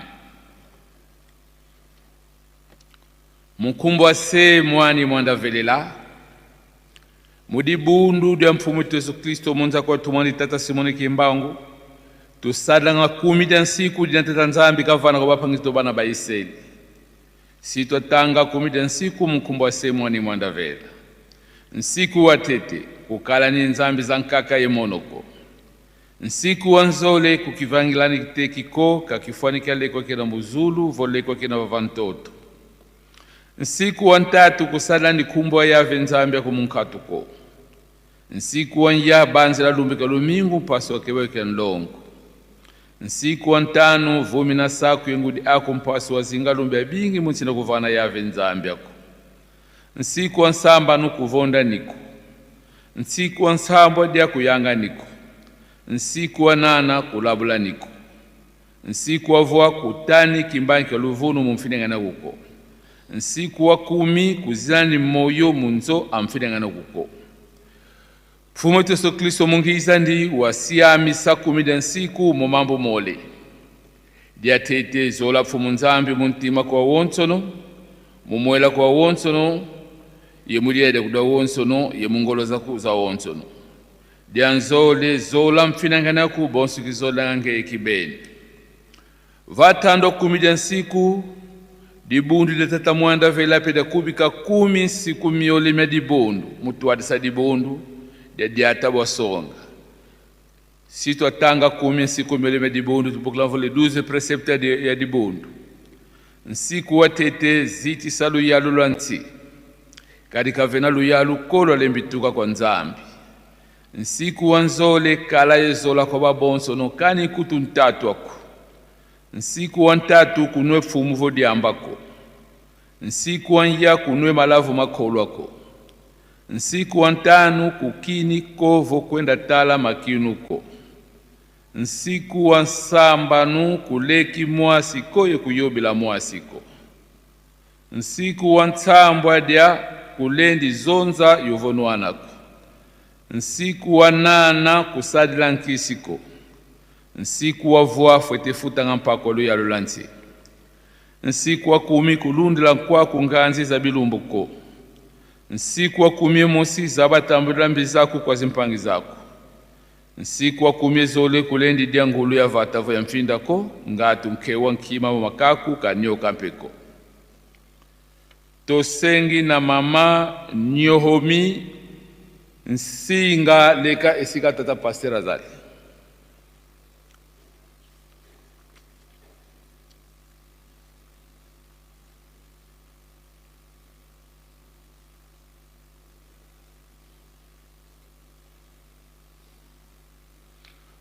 Tata Pasteur Telam. Kanse buka mona basaduki ye bafalisi bayingi bayiza mumboto kolo. Wavofa kwa bao. Lubana banyoka zambalu nani walulongesele muti na ngazi za kuize. Idia uluvanga mbuto mifwanene mupilo ya diela. tuzolelevo muntu mubeno kasonga kimfuzi kya mpila mosi mukeba vuvu kya lunga na teye ntsukulu ona kwikilango yovubwa yivuluzwa ono lembe kwikila oyelusu opetelo vovelevo luvili kwentima yovubilo konsova muntu vana kena muna luyambo lwa masumo meno lwa tambula lukau lwa mwanda velela uwawadia idinga lele telema wa sukula wa tatila nkumbu wako tusamba o Nzambi ame moyo ame uzele uonga yekinkenda kadi ngena wambi nzele ntsoni musonga ndinga moko wena kansi bukiena vontsolo yena mubeto muvanga fuke kimu kitula bapaka nusemi nkwikizi tukabukidi mulomba kwa Nzambi to wakulu muna mwanda velela oku kwa yandi kuba mene mulungise sono umbie kan longo ivuika kibaka pasika lena nuana yentantu satana umvana ngolo mulunda nsiku miaku ye umvuika kibaka kansisi pasinza ya mwina wonga imo mutiza lomba kwa Nzambi to mkumbwa se mwana ye mwanda velela embo mbunjame entsangame muna ntambuluko akweluvuluzu kuna kwa Nzambi yelukwikulu muna mfumu Yesu Kristo ikutambu di muna mkumbwa se mwana ye mwanda velela amen.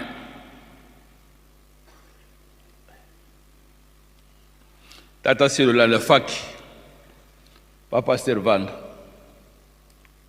tata pa servanda faki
tusamba. Mkumba se mwani mwanda vilela tata nzambi tuvutiri matondo musaluki salukidi. Mwana ko wakota kala mudibundu. Kazei kutuko lufu bubunanki. Mubuena fonge nzambia moyo nzambia zola nzambia kenda nzambia wala kazi. Dimebendi solo kele bubudie kama pato ngeye unkumi kama utemu mwanda. Mvana mine likukuluka simba nsikulu na dibuni kakote dansiku. Ndungulu tulombele kwa yandi pasipoti kasimba salute chukulu. Kenda zengi tulombele sikila waweke wele mfumu na mkumbwa se mwana ye mwanda vetulo mawonso. Amen. Tata sielu tata paselu vuta fulbele.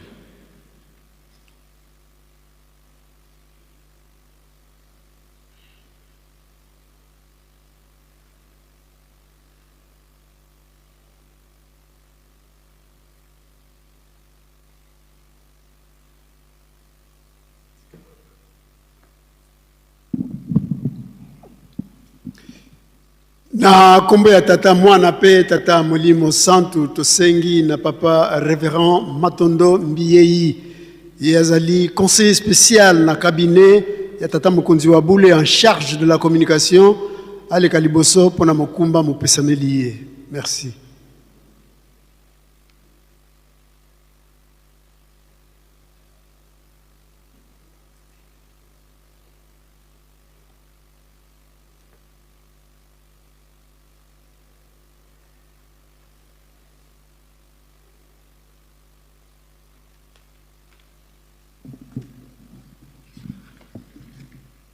Na kombo tata mwana pe tata Molimo Santu soki tomoni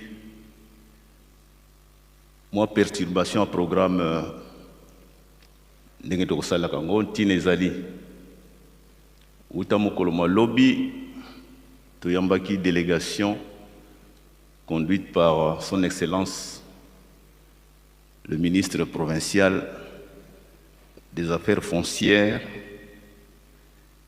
portefeuille, urbanisme et habitat, tourisme, culture et art, nouvelle citoyenneté, relations avec l'Assemblée provinciale du Congo central. Comme il a dit, na libienga mi tata Mokonzi wa Bule yemoko lobi na pokwa tuyambaki ye na niveau de résidence. Lelo lingomba mobimba conformément à notre tradition tokopesa yembote po ete azali ko zonga tokopesa yembote na délégation nyonso azongi na résidence epai azali kozela masusu epai tata Mokonzi wa Bule yambo azwa nzela bozongi na tina misala minene oyo epesameli ye. Ainsi donc nous allons demander premièrement la délégation qui accompagne son excellence monsieur le ministre provincial de se lever afin que nous puissions le saluer. Il s'agit donc de notre frère le maître Montana qui a encore la résidence pour d'autres préoccupations, de se lever là où il est pour que nous puissions le saluer, de monsieur Kassia Lamvoama Patrick, il est expert, papa, et pas Yozali Telemato Pesayombote, Tobetela Maboko, de monsieur Fouilanzeza Faustin, il est le chargé d'études, papa Telemato Pesayombote, de monsieur Zileu Kamamboueni Jules, le parsec, secrétaire particulier à son excellence, de monsieur Mvoudindo Manuel Willy, le chauffeur, et puis de monsieur Bandou, le garde du corps. Musique, s'il vous plaît.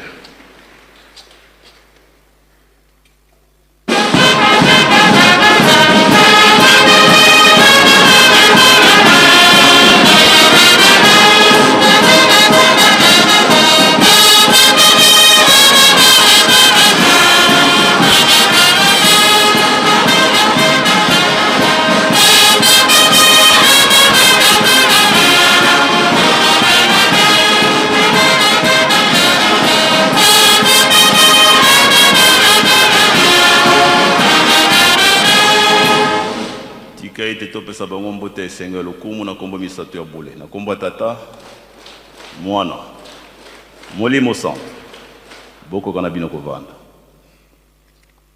Nous allons passer à la salutation de son Excellence, Monsieur le ministre provincial. Excellence, Monsieur le ministre provincial, au nom de sa divinité, Papa Simon Kimbangiangani, chef spirituel et représentant légal de l'église kimbanguiste, nous avons l'insigne honneur de vous recevoir ici en Kamba, Nouvelle-Jérusalem, où vous êtes venus non seulement partager la foi kimbanguiste, la foi chrétienne avec vos frères et sœurs, mais aussi réfléchir ensemble ce qu'il convient de faire en vertu du fait que Nkamba est devenu, et depuis 1921, la ville sainte, mais consacrée par l'autorité publique, ville sainte sur le plan juridique.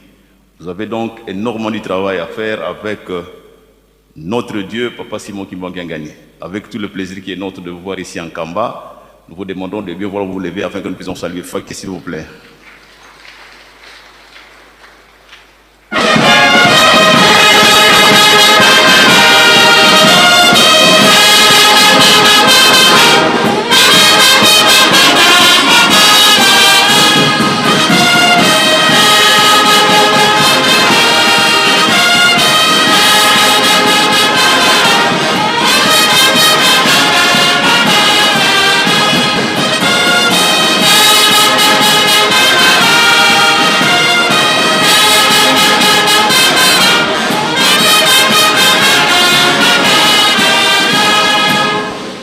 Pesa mokonzi na biso mbote ya esengo ya lokumu na komba misato ya bule na komba tata mwana te molimo santo protocole bozwa excellence bo accompagné na résidence epai yazali kozela matata mokonzi. Merci. Tozongisi micro na papa secrétaire de la ville sainte.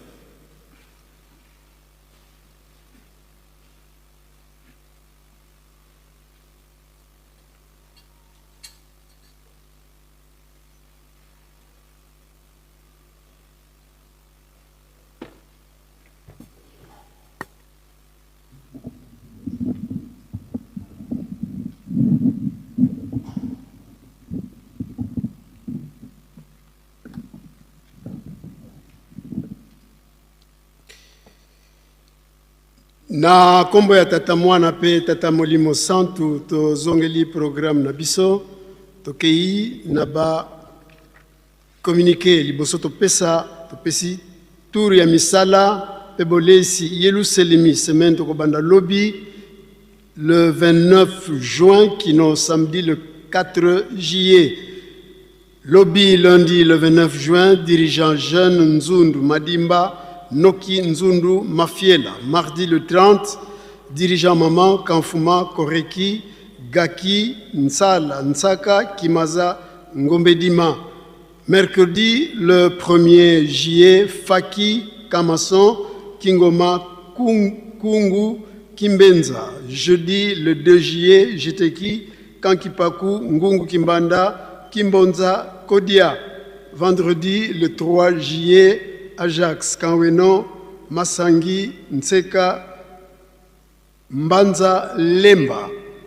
Et enfin, samedi, le 4 juillet, Fliki, Jejeki, Kibula, Kinzinga, Madinga, Kimvwangu.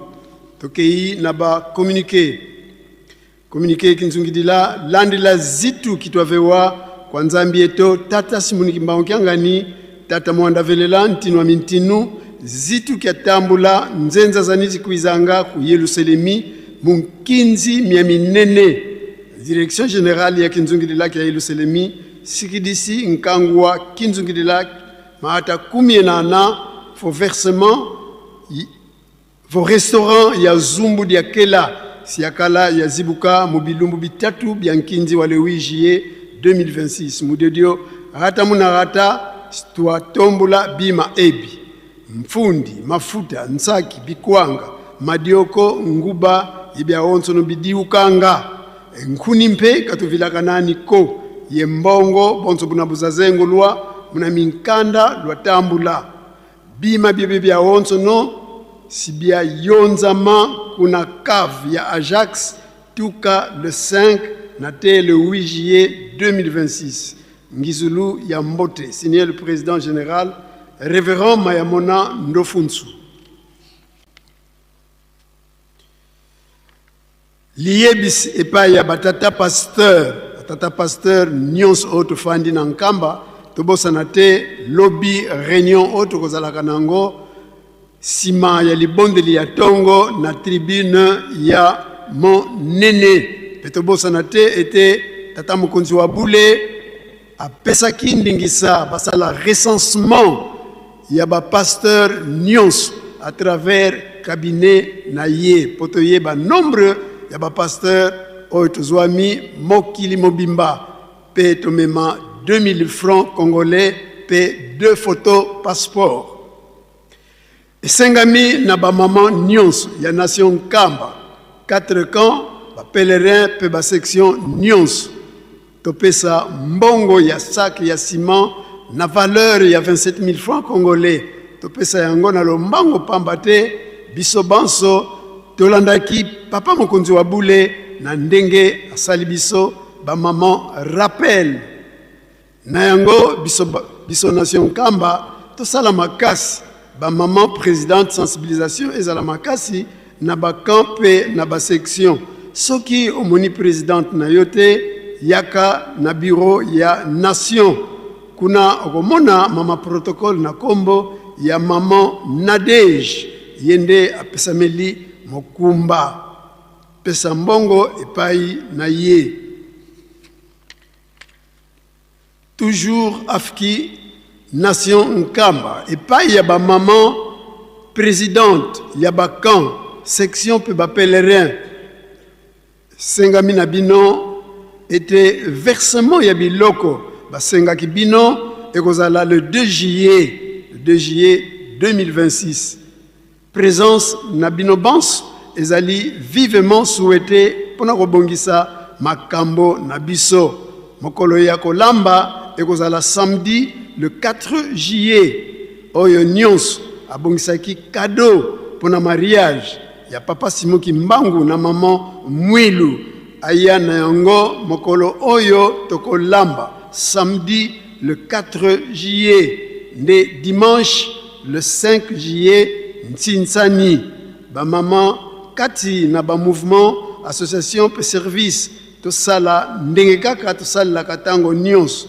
tobongisa bimbelekela ya malamu pe ekoma na bureau ya Afri avant date ya Ntinsani signé Maman Tubanzenzo présidente nationale Afri Nkamba direction nationale ya Fariki Nkamba ezali kosala rappel na bana nkole nyonso était fête ya le 2 juillet Belemi moko na moko abongisa bikateli nyonso oyo toyebi malamu bikateli oyo epesameli biso ndakisa cadeau phare $20 botongi nkamba $10 botongi mémorial $10 botongi nzanzalonga $10 cadeau ya défilé kimbelekela mbongo ya kimbelekela mbongo ya ngombe pe mbongo pona mariage ya papa Simoki Mbangu na mama Mwilu mwana nkole nyonso kozangisa biloko oyo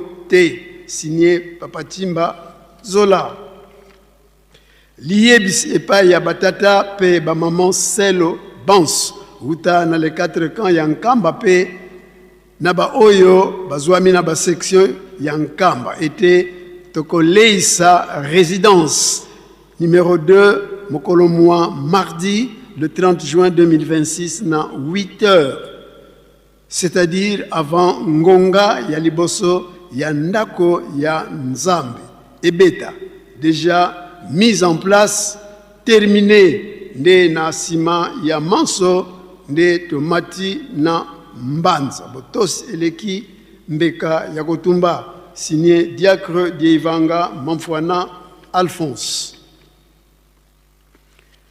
esengami na ba protocole bans ya les 4 camps na ba pèlerin ba membre bans oyo basalaka na ba restaurant baye basalaka na ba ndako ete tokozala na liyangani monene oyo ekosangisa biso bans omokolo mois lobby lundi le 29 juin 2026 na salle de réunion ya musée pona opération ya achat cadeau phare moto mokote atikala kotosa eleki mbeka ya kotumba signé directeur national Manzoa aux compagnie Pecos Concierge. Na lotomo ya papa conseiller direct papa André Mbenza Kiangani, Sengami na ba maman veuve Bokutana vendredi la semaine prochaine, le 3 juillet 2026, na sima ya résidence na Mbanza po bokende na sanga na musala etalibino kuna mema bilamba ya kolalela kopo sani na Congo ya muke bozongi ekozala le 6 juillet 2026 boya ebele pe boyei malamu na bino banso mi na bana classe banso oyo bazali en charge était biso banso tokosangana omokolo mwa mercredi le 1er juillet 2026 na étant Mpumbu voir papa Tunda nangonga ya 12 heures. Notez bien, moi na mon côté azanga pe tosengi botosi yangonga signé papa Alphonse Maswangi Mambo, responsable des enfants en charge du conseiller direct. Esengami na batata ba maman pe ba jeune nyons ya comité mixte Angola ba fleuve nakoya na liyangani ekozala na mokolo mwa lobi lundi le 29 juin 2026 na tongo sima ntinsani ya mazout na tribune ya monene nyons tomata tozanga soki mutu apesi nanu bikatelite amema yango kuna ya kadofar $15 ya bakiti $10 ya misala pe kimbelekela mbongo ya orgamat organisation matérielle mbongo ya ngombe pe boleisi nkamba pe makambo mususu boyeyi malamu signé le président national papa Ntoto Luizi Mabele.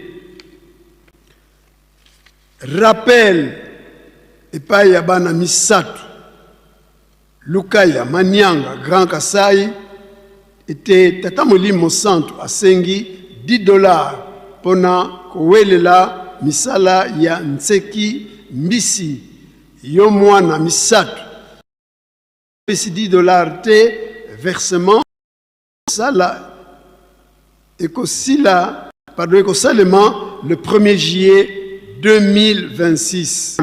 Topesa $10 et pas na bango okozwila reçu kaka nyons ya minene tolambaka pona kolesa bapaya ya tata molimo mosantu na 3 jours. Fufu kwanga loso madesu ponu ndunda nyonso oyo eliamaka la pongité tosengi mosala malamu signé maman Basikila Malata présidente nationale.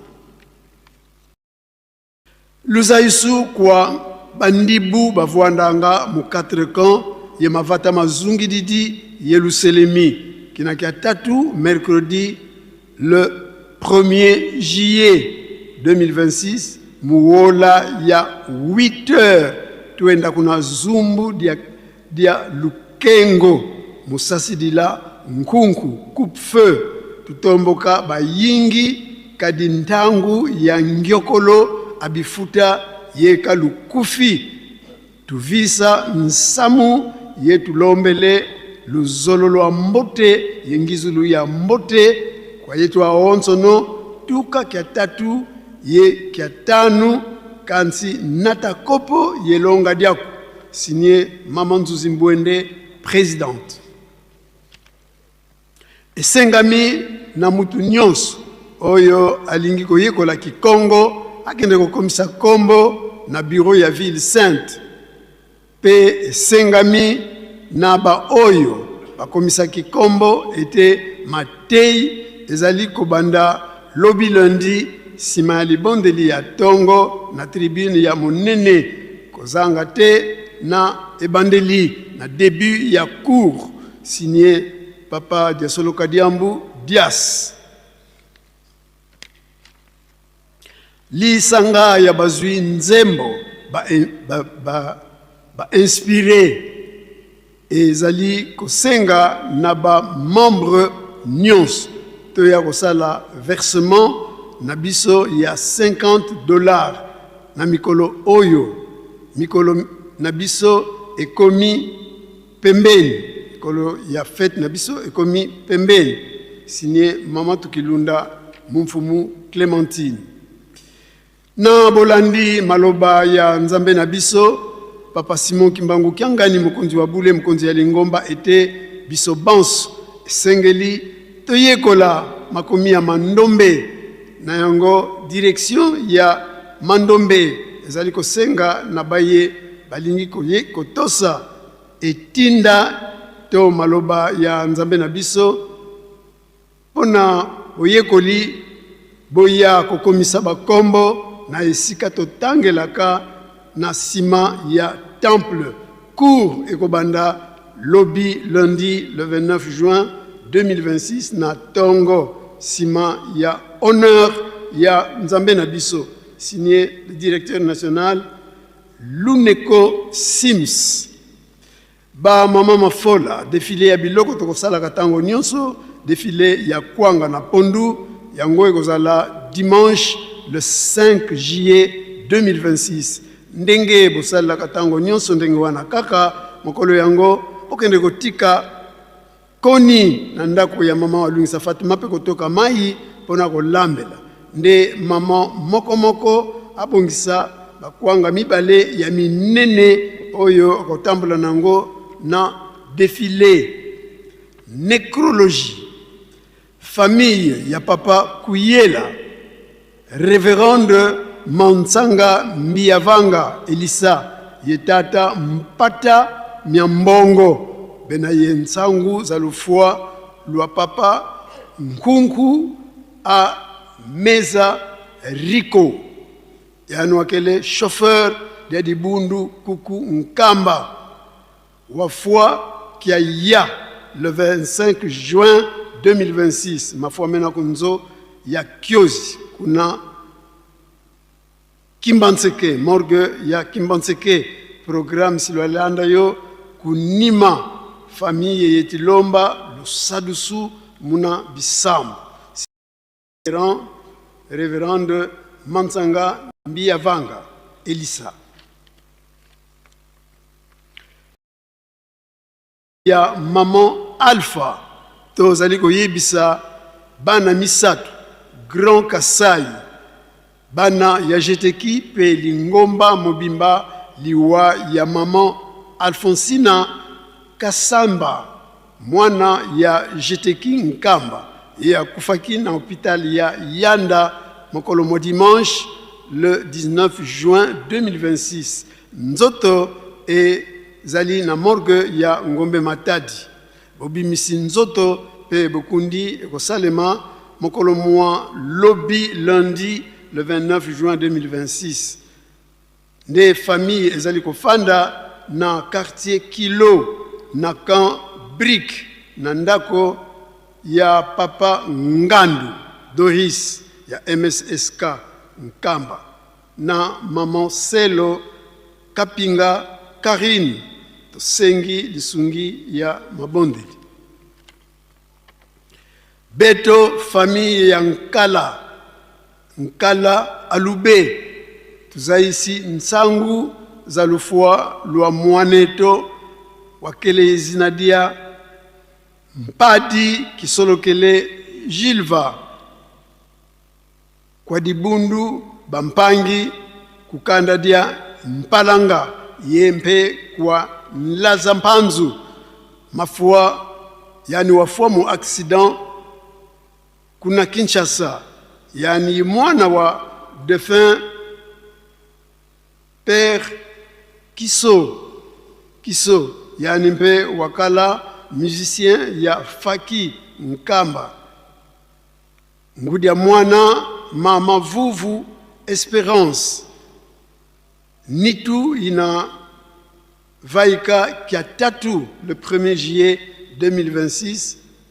Kunanzo ya Kiozi kukaza ngulu isimalua kila kuvatadia nzundu ya masala ye ziama kinakiangia jeudi le 2 juillet 2026 kaka kunavatadia nzundu masala lombele lusadusu muna bisamu.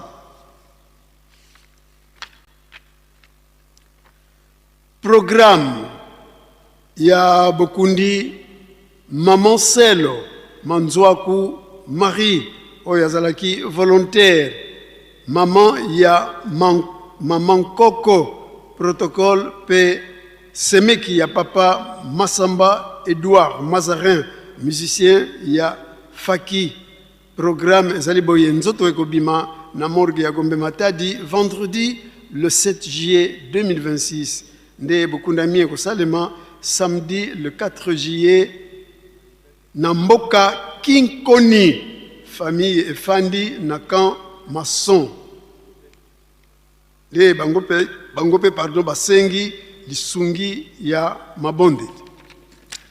Tokei na mboka za longo.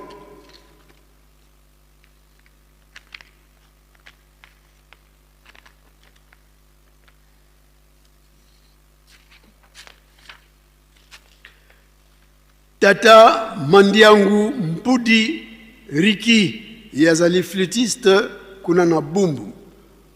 Nganga Nzambe pe mwana ya Nganga Nzambe Ntekolo wa Bankole yazali mwana ya Papa Mandiangu Mpudi Philippe pe maman Mabidi Kiazi Clémentine yakobalana na maman Panama Malobo Jina membre ya MSSK mwana ya tata Malobo Clovis pe maman Pichi Lungila Nelly Chako.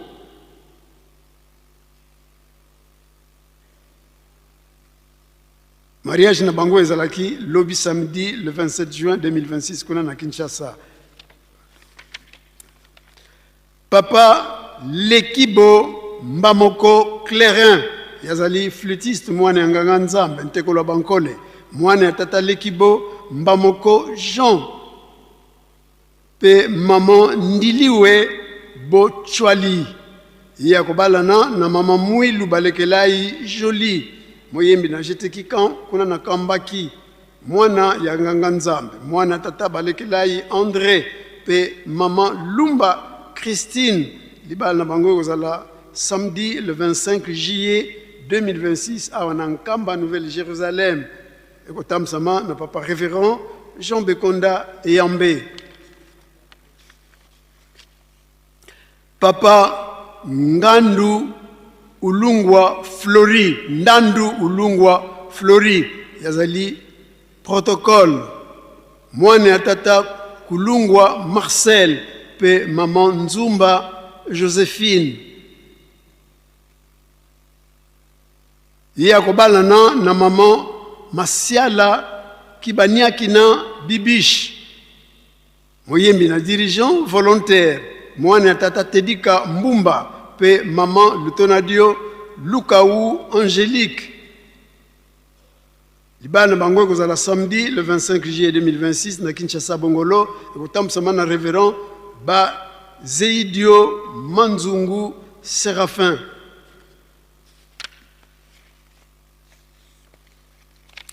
Tata Matundu Masundi Henri yazali moyembi na Koreki mwana tata Matundu Antoine pe maman Laoula Elisabeth yakobalana na maman Bashwa José yazali moyembi na dirigeant membre ya bana misatu pe mwana ya ndako mwana tata Kuna Katukonki Stani pe maman Kupa Nkuna Elisabeth.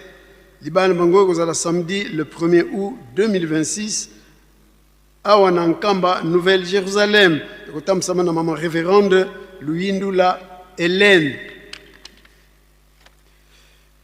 Papa Mwanda Mbedi yazali tolier membre ya transport. Mwana tata Mwanda Mbedi pe maman Tazi Kibabel.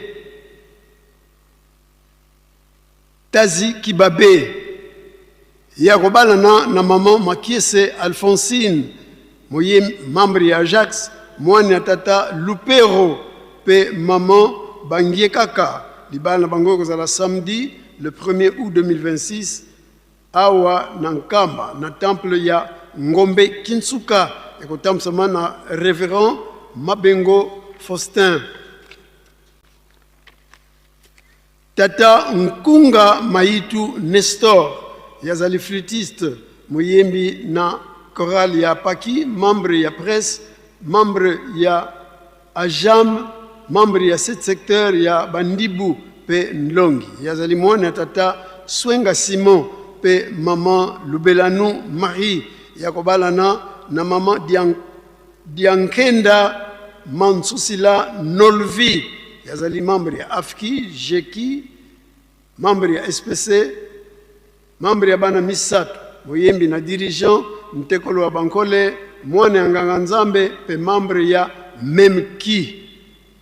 Yazali mwana tata Mansusila Mambu Lazare pe maman Nsembani Marie libana bango kozala samedi le 8 août awa na Nkamba Nouvelle Jérusalem na temple eye ya Mbanza kotamsama na révérende Hélène Boliki Shua.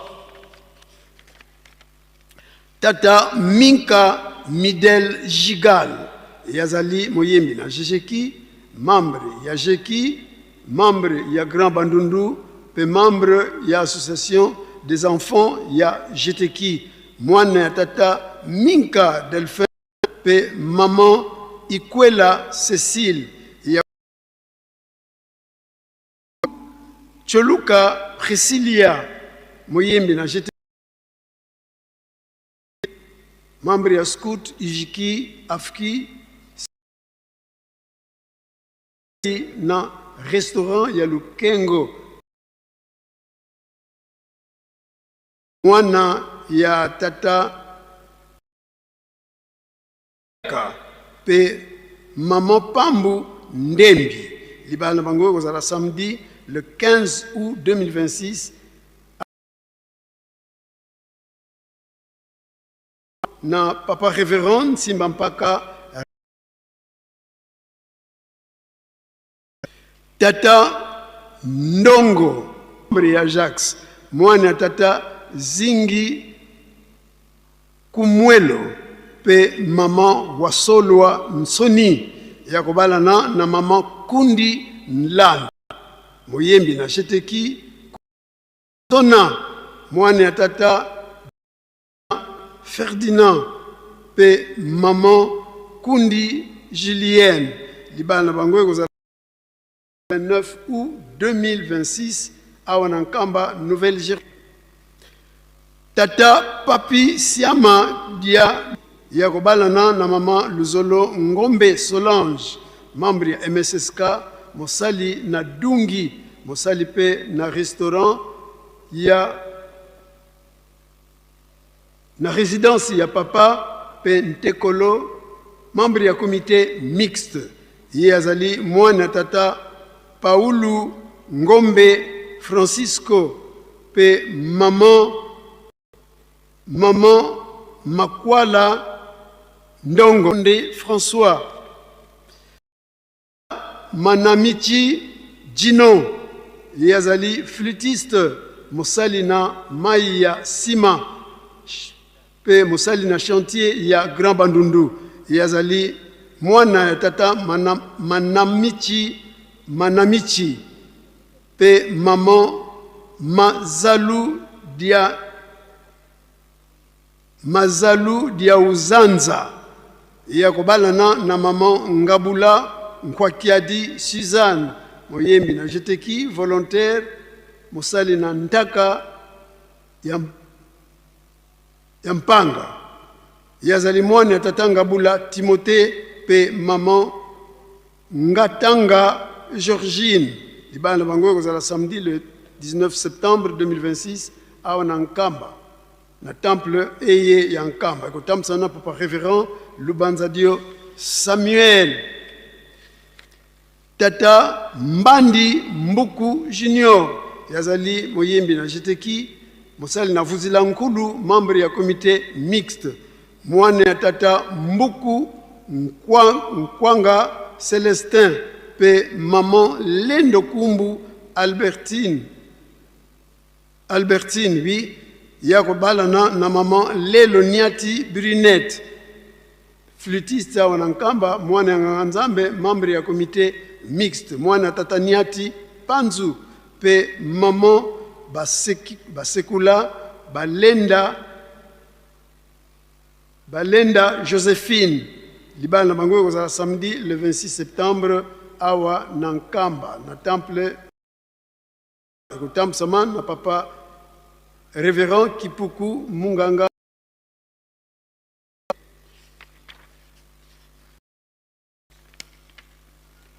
papa Valu Wadi Eric yazali flûtiste mwana ya tata Valu Kialenda pe maman Makembe Mvula yako balana na maman Majita Fushika Jackie membre ya MSSK mwana ya tata Matita Nsumbwila pe maman Kongolo Kabaji José libal na bango kozala samedi le 10 octobre awa na Nkamba Nouvelle-Jérusalem na temple ya Mbanza ekotamsama na révérende Lelo Poba Célestine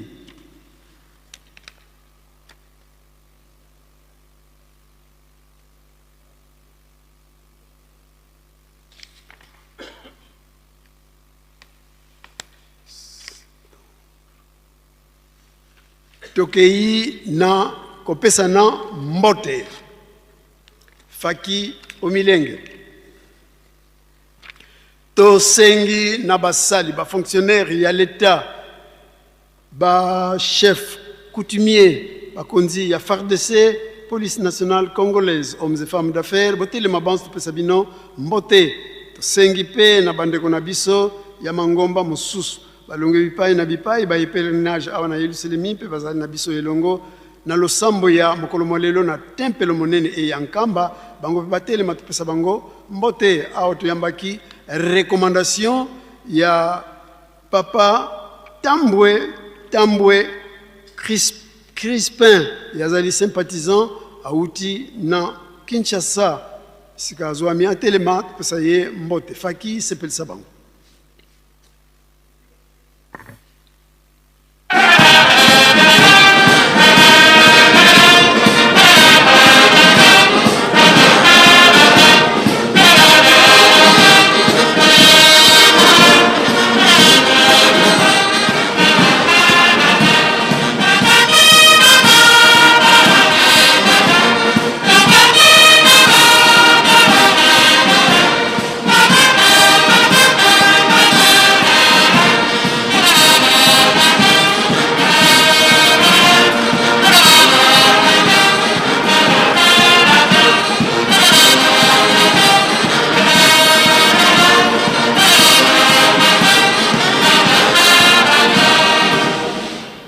bongisama boko topesa bango mbote na kombo misatu ya bule na kombo ya tata ya mwana pe tata Molimo Santo. Merci beaucoup na bino fanda tosengi na bana na biso ya kelasi niveau maternel primaire secondaire pe professionnel hôtel matopesa bino mbote pe tosengi na bandimi nyonso ko banda ba croyant simple kino na baselo bisikani nstu bozwami bayiba boyaki na bimbangi bisikani nstu bozwami hôtel matopesa bino mbote tosengi pe na bandimi ya 4 camps ya Mbanza ba choriste protocole scout croix rouge membre ya MSSK service d'hygiène batambusi ya misala kati na Yerusalemi ba responsable ya réseau de distribution d'eau les responsables ya service d'hygiène elongo na bandimi nyonso bauti na bamboka ya section Kamba botele mabanso pesa bino mbote sengi na tata médecin directeur ya hôpital na biso ya Yanda Basensa Kikiunga tata infirmier titulaire ya centre de santé Papa de Lungana na quartier Maman Mwilu na Kamason botele mabanso pesa bino mbote elongo na ba collaborateur na bino nyonso ba médecin ba infirmier personnel administratif pe technique to sengi pe na ba responsable ya ratelki pe preski sikanya subozwami botelema elongo na ba membre na bino lingomba epesa bino mbote to sengi na maman conseiller résident des ECK wana Nkamba atelema pesa mbote elongo na ba tamse bitel na biso bans to sengi na ba chef de camp ba adjoint na bango ba chef de quartier botelema bans to pesa bino mbote to sengi na bankengi banlongi basel botelema bans to pesa bino mbote elongo na ba maman mafola au tuzwaki quelques bimbangi abandeko na biso imbangi ya maman Lumfwankenda yazali nkengi pe protocole auti na Kasangulu imbangi ya maman Yakpako Daka Marie Louise yazali diaconesse azali membre ya AFKI auti na paroisse maman Mikala kuna na Badolite kimbangi ya maman Chimbuyi Katunda Alphonsine yazali diaconesse azali responsable ya paroisse Kilongo kuna na paroisse Kilongo na commune ya Kampemba na ville ya Lubumbashi pe kimbangi ya maman Kindwelo Lundanga Kindwelo Kundanga yepe azali diaconesse secrétaire ya Fariki secteur auti na paroisse ya Nchiesie kuna na secteur ya Kivulu sikabozwami botelema tuka upesa bino mbote faki musique.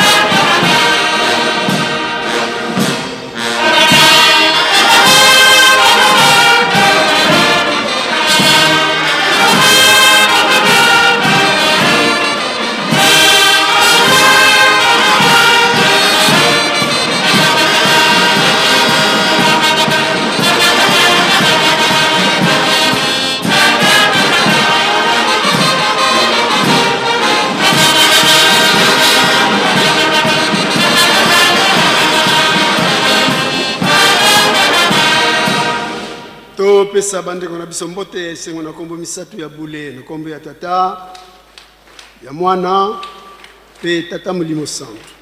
Merci bufanda na bino to sengi na bande kona biso ba yeko na école biblique 178e promotion pe ba ansu baleka na etelo ena potele matu pesa bino mbote elon na bande kona biso ya mandombe masono mandombe écriture négro-africaine to sengi pe na batata pe ba maman pasteur de cellule, poste, section, commune, territoire, responsable de mouvement, association et service au niveau communal, territorial ou division unique, provinciale, secrétaire, inspecteur provinciaux, ba pasteur provinciaux, bote ma banse pesabino, mbote, awa, to yambaki bimbangi, quelques bimbangi, ya batamu sinabiso, kimbangi, ya révérend Bakutu Nongo Gaston, Yazali, chef de division provinciale, documentation et archives, à Outina paroisse Maman Mwilu, na ville ya Bwende, province ya Chwapa, Kimbangi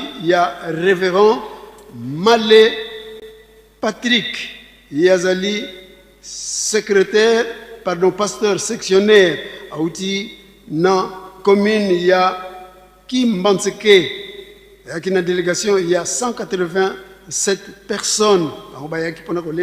Mbanza Pentinsani, Kimbangi, il y a révérend Nsompani Nkiedi Willy, Yazali, pasteur de secteur, à Outina direction, il y a secteur Boko awa na Mbanza Ngungu. Kimbangi ya Révérend Engangba Bonda Gaston yazali pasteur paroissial auti na paroisse Mbolo.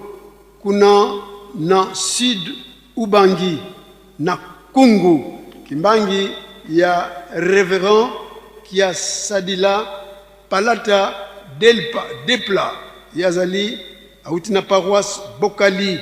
Kuna na commune ya Kimbanseke. Kimbangi ya Révérende Gerendoa Bokali. Présidente ya Fareki.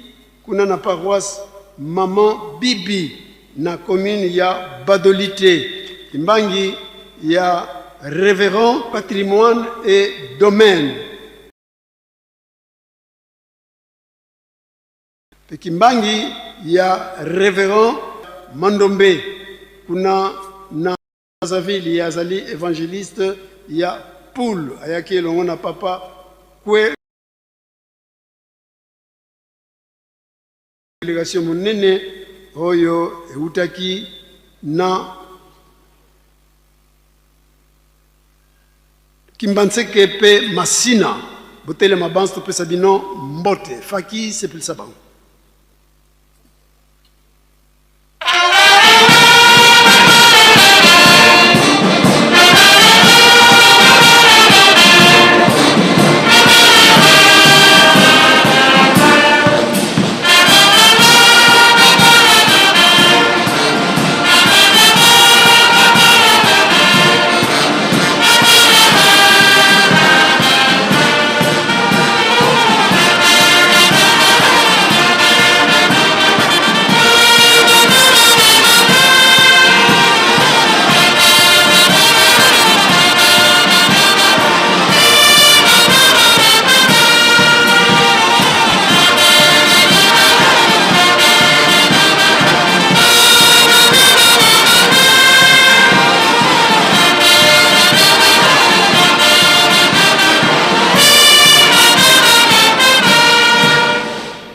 Pesa bango mbote na kombo misatu ya bule na kombo ya mwana pe tata Molimo Santo. Merci beaucoup. Secrétaire comptable évangéliste ya ville sainte botele mabote pesa bino mbote to sengi pe na tata directeur ya imprimerie na biso tata directeur général ya imprimerie na biso impriki atelema elongo na personnel na ye administratif pe technique. Sengi n'a pas responsable des mouvements association et services au niveau général. Responsable et habité le Minen Nabiso, école de formation biblique, école de formation de pasteur, école de missionnaire. Responsable et institut supérieur pour université Nabiso, Papa Simo Kimbangu, responsable et faculté de théologie.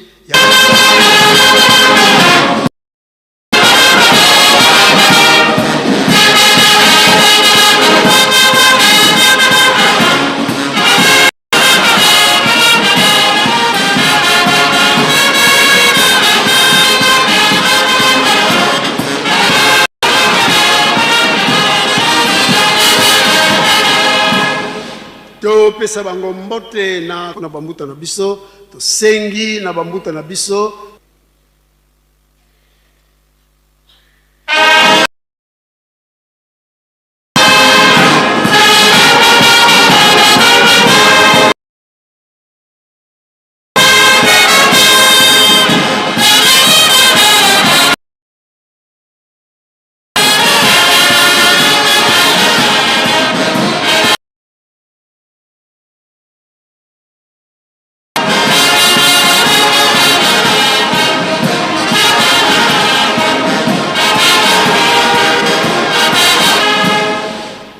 bongisa maboko topesa bambuta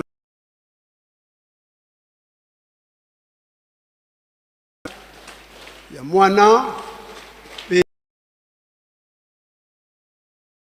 banda tusisi bango na kombo ya tata mwana tata Molimo Santo pe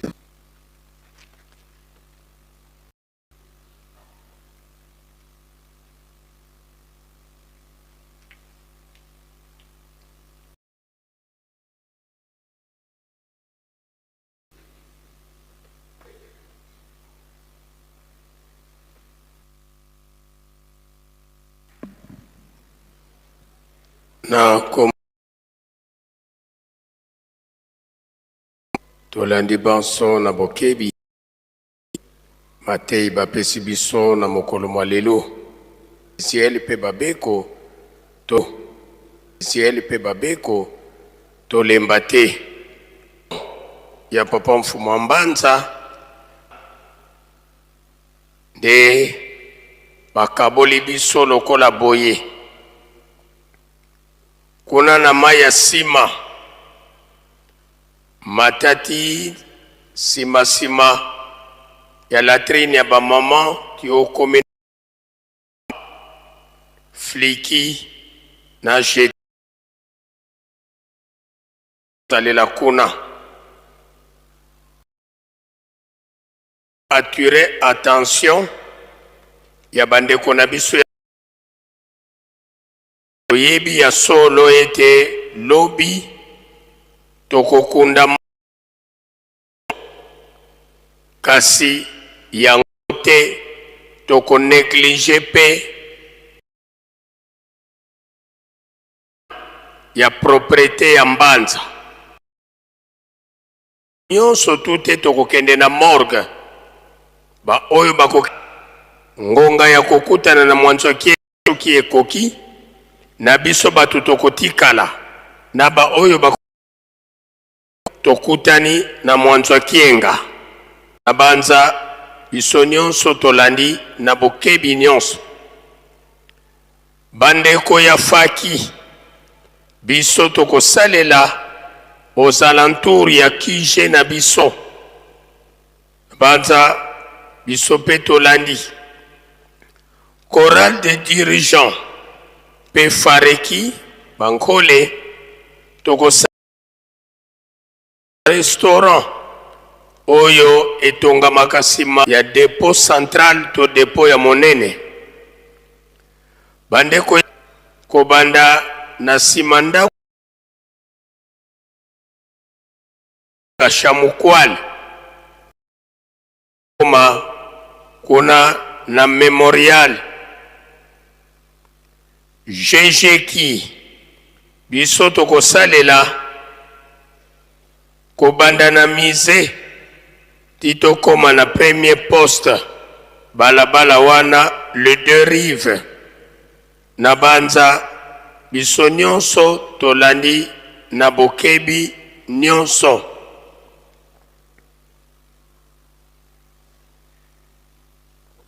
natina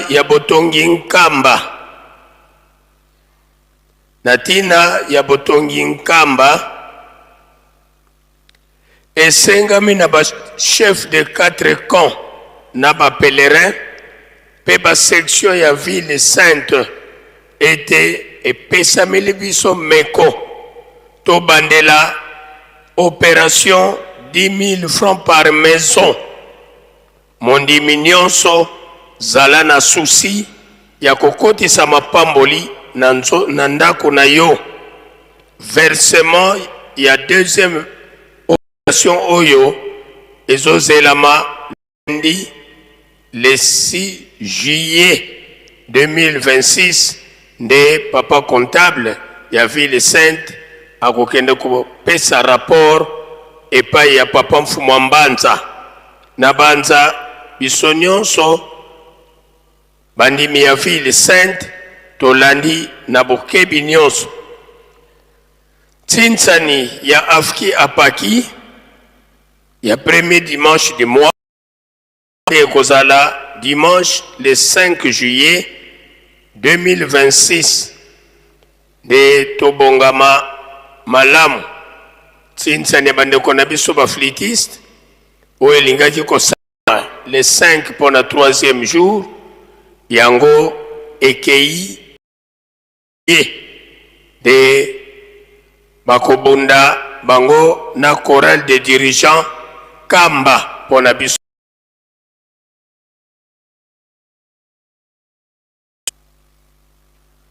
natina ya oyo basengi na biso tozongela na lomba na tosengi na ba chef de camp ba chef de quartier sainte na 12 heures. Tutie ete biso nyonso bamuta tolandi na bokebi nyonso.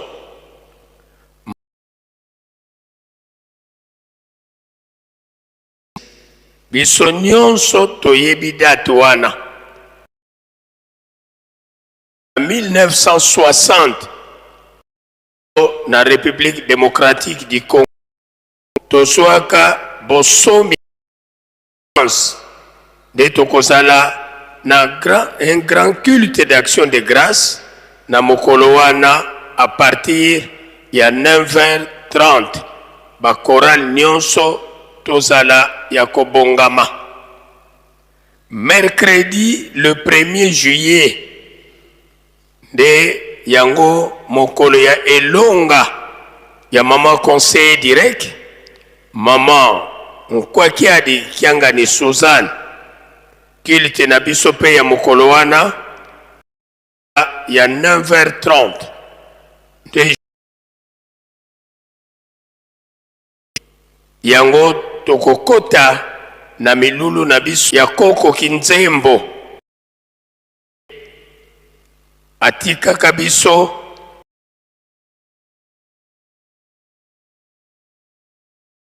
na ville ya Boma na Congo Central. Sima ya ntsinsa ya mazuzala famille kisimbila na secteur ya Boko pe bolimbisi ya mibale ekozala bolimbisi ya bandeko na biso bakimbangiste na ona bango pe lobi bakosenga na tongo wana na banza soki tobimi libanda sima yefile ya faki na ba de ba oyo nyo pona kolie sambanza ngo bana na biso ya kelesi eseka de bakozala na défilé scolaire basilisi ya kimia pe malamu e simana ya secondaire ba oyo bauti na examen d'état bango pe bakoleka pona kopesa merci epai ya tata Molimo Santu na ndenge asungi bango babandaki na kimia pe bazali kosilisa mbula na kimia surtout examen d'état oyo ezalaki na badoute de bakoleka pona kopesa koleka na ntsinsani ya ba mouvement après 3000 francs tango tokote tozala ya kobongama sika toleki pona bopesa mbote faki tomilengeli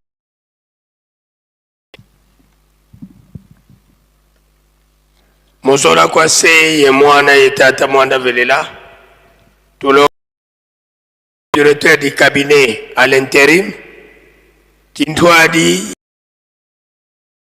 cabinet ki tata mfuma longo mfuma de bundu fulu be onso no belo voade di tutelama beto mpangise no mudi bundu tolo vana kyambote faki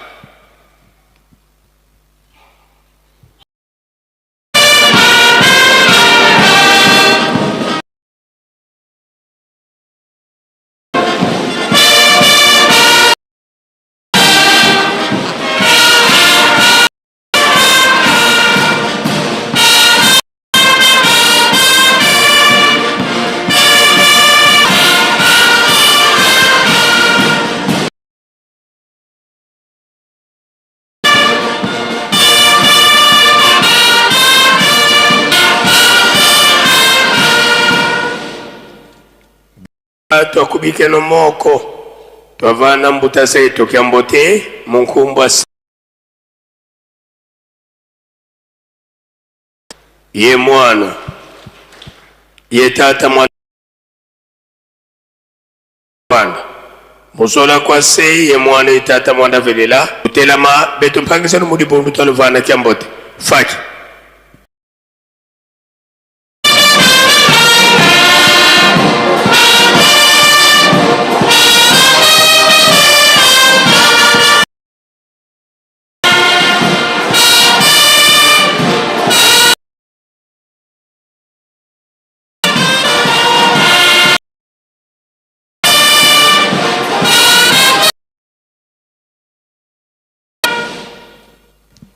Bika tokubikelo moko bonike na kombo ya tata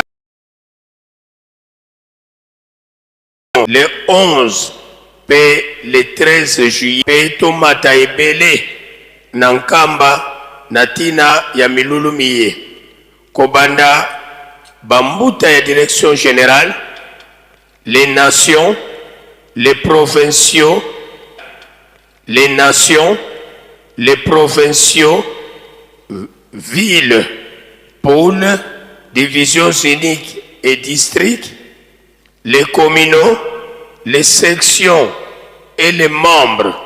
Notez bien, présence ya mutu moko moko ezali obligatoire. Nasuka na yango, remise ya ba brevet ezali. Fait en Kamba, le 28 juin 2026, le directeur général, révérend Louvunzadio Ndompete Logeri, pasteur, Nabanza Bandekoba protocole, Bison Kebi Nyonso, Sika Tosong.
ya tata ya mwana pe tata molimo santo tomoni banso bokoti ya nkolo kati na tempelo nde tozala na limemia pe moko na moko toteya batelefone na biso po ete ederange baninga te.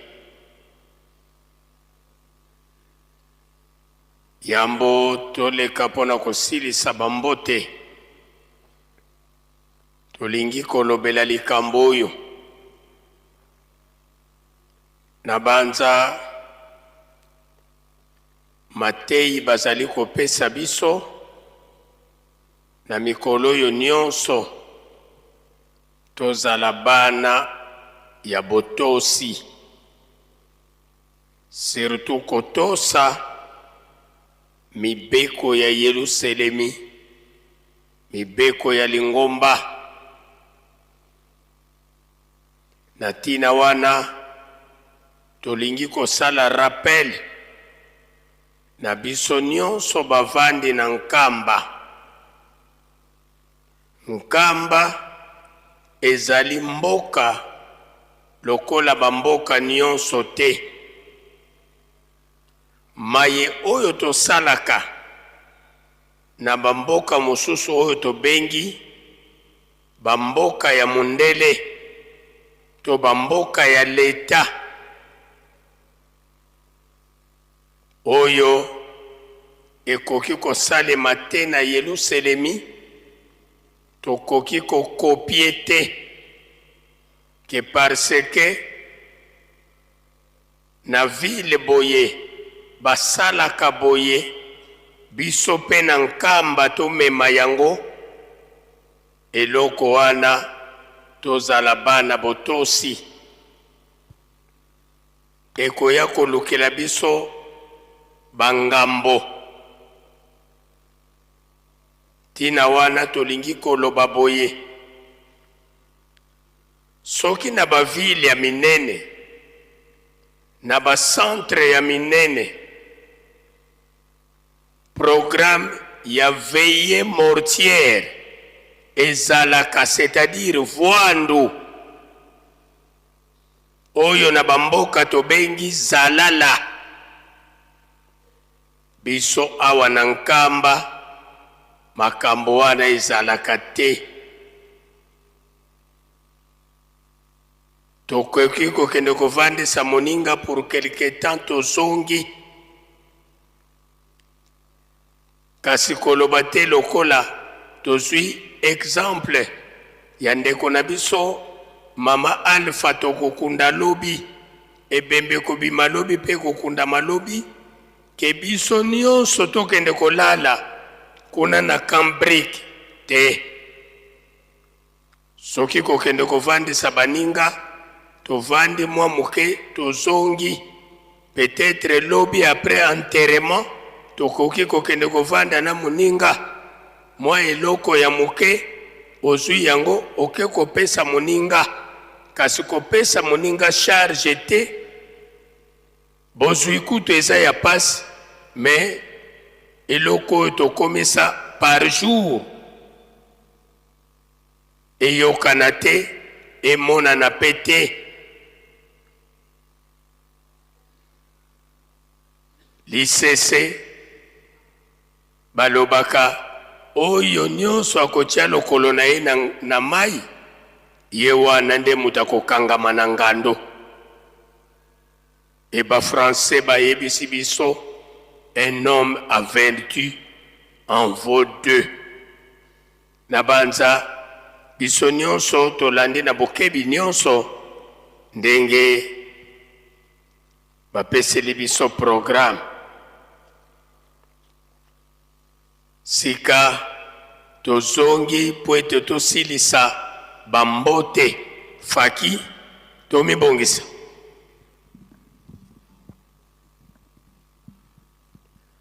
Mozola kwa se ye mwana tata mwana velela tulwe kivaki kada kya ntsuka indhangu tutelemisanga sedeto twena kintwali ye sedeto tata mfuma mbanza tata nloengisi tata nsongya nzila sinzili litwa sisula mu Yerusalemi tuka muna 1921 kasiswa mukengila Yerusalemi mutungisa lyo yevyengisa lyo yani pe watambula mbebe ya kuzisonga ngazi zikatata mfuma longo mfuma libundu tangu za zobukena wabindama mukuma kya kisalo tulombele kwa sedi yetu watutela mana betu bana tukufana kiambote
Pika twakubikelo moko. Twavana sedieto. Jambote munkumbwa se mwane tata mwanda velela. Munkumbwa se. Ye mwana. Ye tata mwanda velela.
Zola kwa kitata nzambi wasi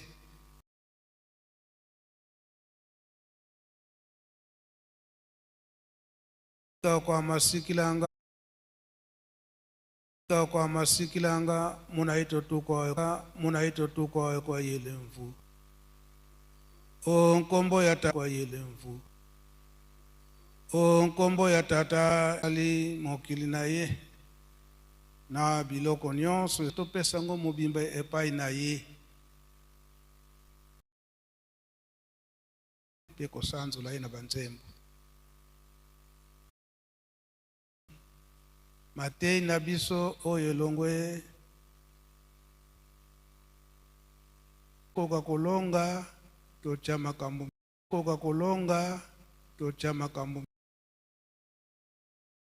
en pratique bolingo mibeko pe misala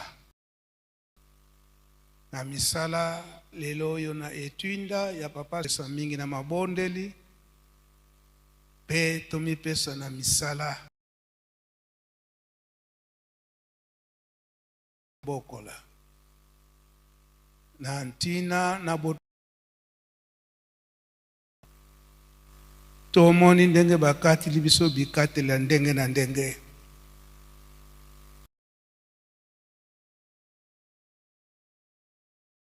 na apaki katelizali afki surveillant ndenge bikati ya suka ya le 15 juin to le 20 tozala bana botosi ndenge baza kosengela biso nyonso malamu to respecte bazali koyebisa biso na ntango nyonso to lukongolo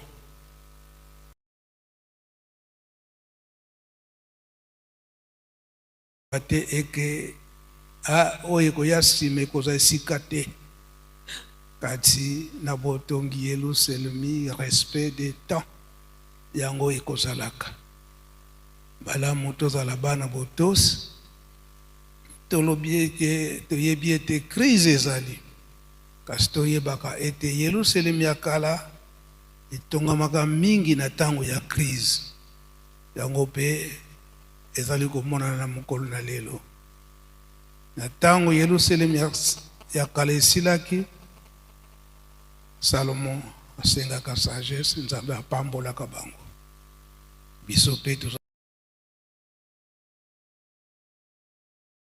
Kimbangu alaka biso.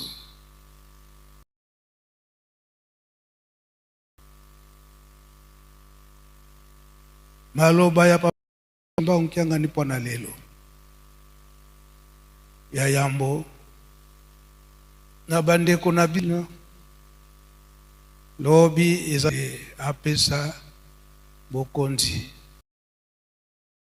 oyo bazali kuna batalaka ngomba tata Simon Kimbangu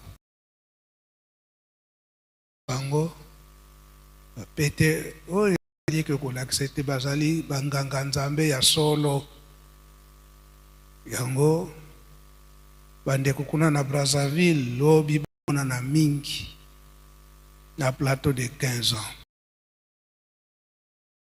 na Congo Brazza toyebaka yango ete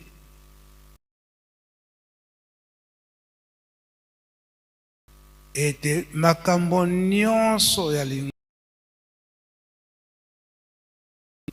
ezala ya mpasi ndelaka na Congo Brazza tina ngenda azwaka ndakisa tango wana timbre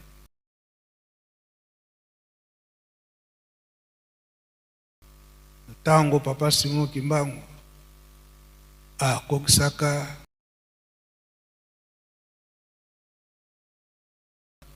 na 1987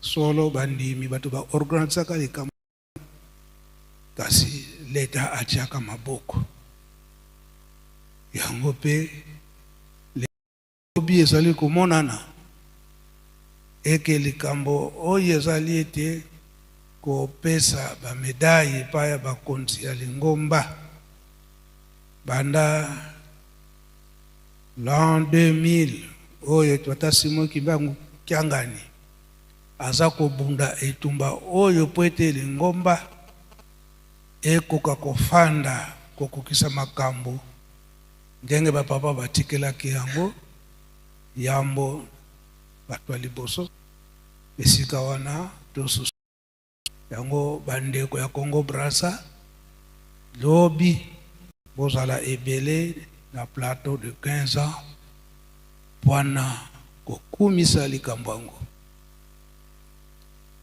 oyo etali na mokili mobimba esika lingomba ya Tata Simon Kimbangu ekei lelo mokolo na yenga oyo ezali ete tozali kozela programme oyo Tata Molimo Santo akopesa biso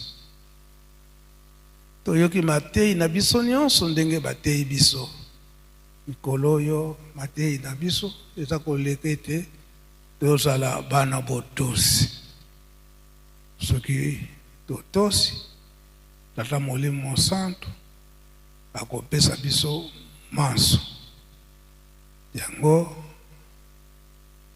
likambo alobi Papa Simon Kimbangu Kiangani alobi ete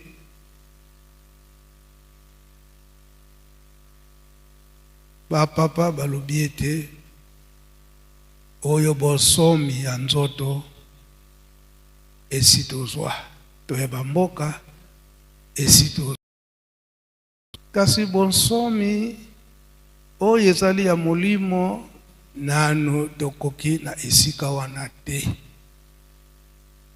bonsomi ya molimo nano tokomi na esika wana te awa tozwi bonsomi oyo ezali ya mokili to ya nzoto ndenge Papa Simon Kimbangu alobaka na 1921 eke bana bakende koyekola epa bamindele pe bisika nyonso oyo esengeli ete biteulo ezali banda tango wana mingi toyekoli tozwi maplome ya ndenge na ndenge tozwi pe mayele ya ndenge na ndenge kasi likambo moko ezangi biso oyo bazali kosalela biso na bamindele ndenge Papa Diangenda azwilaka ngo exemple oyo instrument to micro oyo nasimbi oyo nazali kolobela awa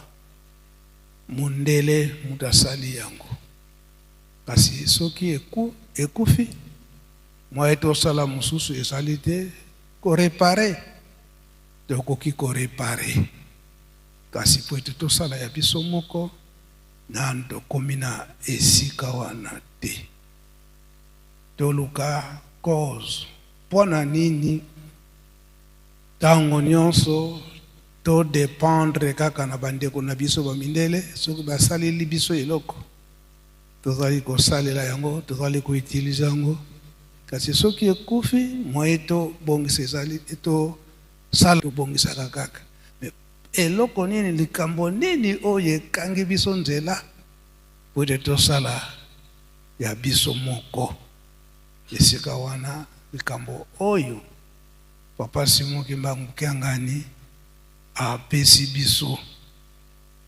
tozokanisa lelo mkola mibale le 30 juin oyo mboka na biso ntango wana ezwaka bonsomi ezwi bonsomi solo na likambo yango papa Simon Kimbangu mama Mwilu bamvoala misato batiaki loboko na mabondeli makasi likambo yango esalamaki kasi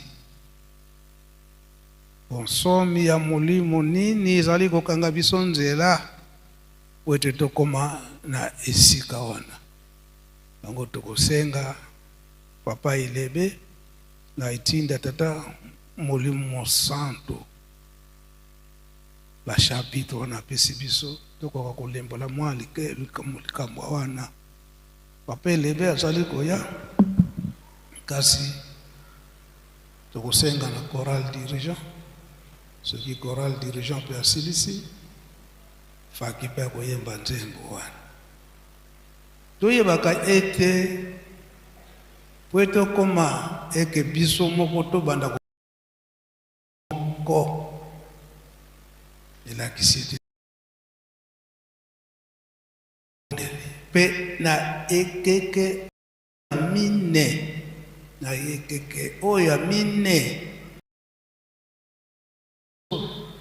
na matei tozali koyoka na ndenge baza kotinda biso na kati na mabondeli mpe tomipesa na misala ekomonana kaka donc yango tosengi nzembo na choral dirigeant mpongo nde faki mpe akoyemba manso oyo balakaki biso na bikeke na ekeke oyo ya mine ekosalema dirigeant.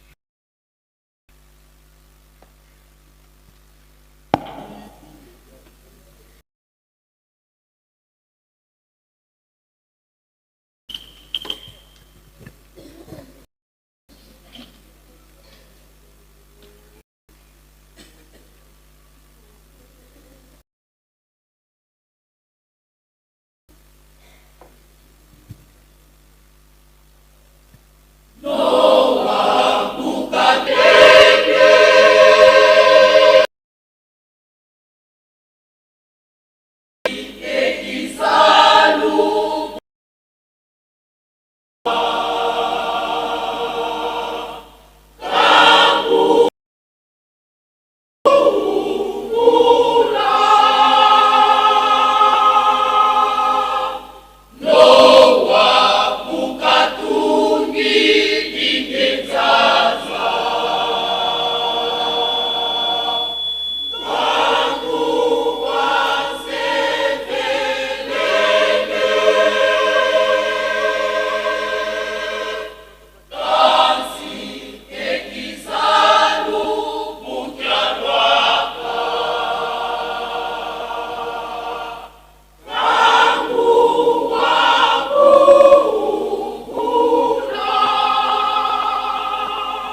Faki.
tango yangoyo tsembo elobiete manso tata molimo santo esi abongisa tolandi yango na matei mama mwilo atei biso bamvoala misato batei biso na ekeke oyo ya papa Simon Kimbangu Kiangani maso ekomonana pe ekosalema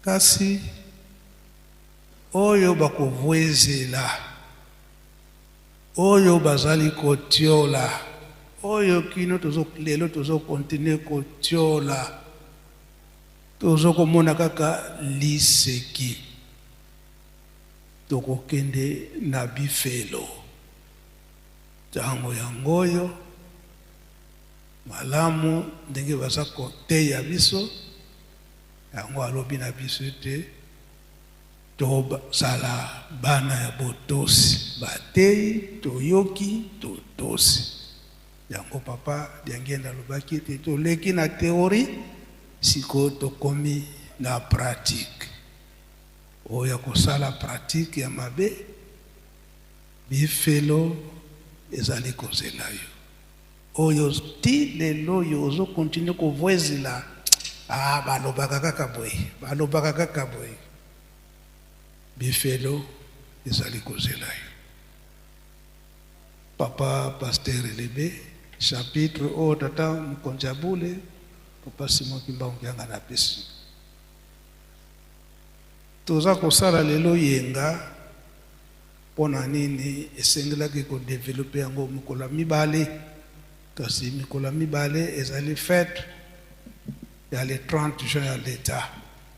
Yango mazoko leka lelo na mokolo na yenga.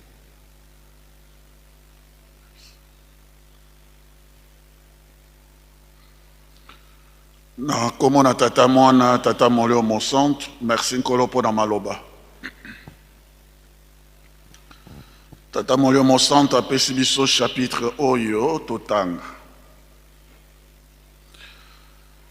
Exode chapitre 31 verset 1 à 6. Apesi pe Matthieu chapitre 6 verset 33 à 34. Tobadi kotanga nakobima to Exode Moïse ya bibale mokapo toko misato na moko bolongo moke ya yambo kino oyo ya botoba suka. Tobadi kotanga na nkombo na tata mwana tata molio mosantu. Bato oyo bakotonga ndako na bosantu. Yahweh alobi lisusu na Mose, yoka naponi Basalel mwana na Uri mpe koko na Ur moto na libota na Yuda, natondisi ye na molimo na ngai mpo azala na mayele mingi penza mpe ayeba bisala nyonso. Ayebi kokanisa ndenge ya kosala biloko ya kitoko ezala mpe na or, na argent, to na bronze. Ayebi kokata mabanga ya talo mpe kosala bilili na banzete ya solo. Ayebi misala nyonso. Naponi ye Oholiab mwana na Ahisamak moto na libota na Dan mpo asalela ye, asalisa ye.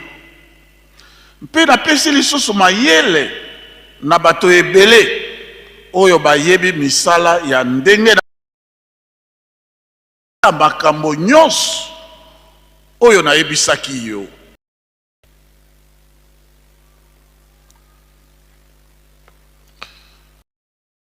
Kana na Matthieu chapitre ya botoba nzela moke ya 33-34 kuna nde likambo nkolo Yesu alobaki luka liboso bokonzi na likolo manso ekopesa bela yo na nsima. Luka liboso bokonzi na likolo manso ekopesa bela yo na nsima. Kolo na kombo na tata mwana tata molio mosantu. Likambo yo ezali likambo ya molimo Nzambe tata molio mosantu yende moto akopesaka yango. Nzambe yende apesaka yango.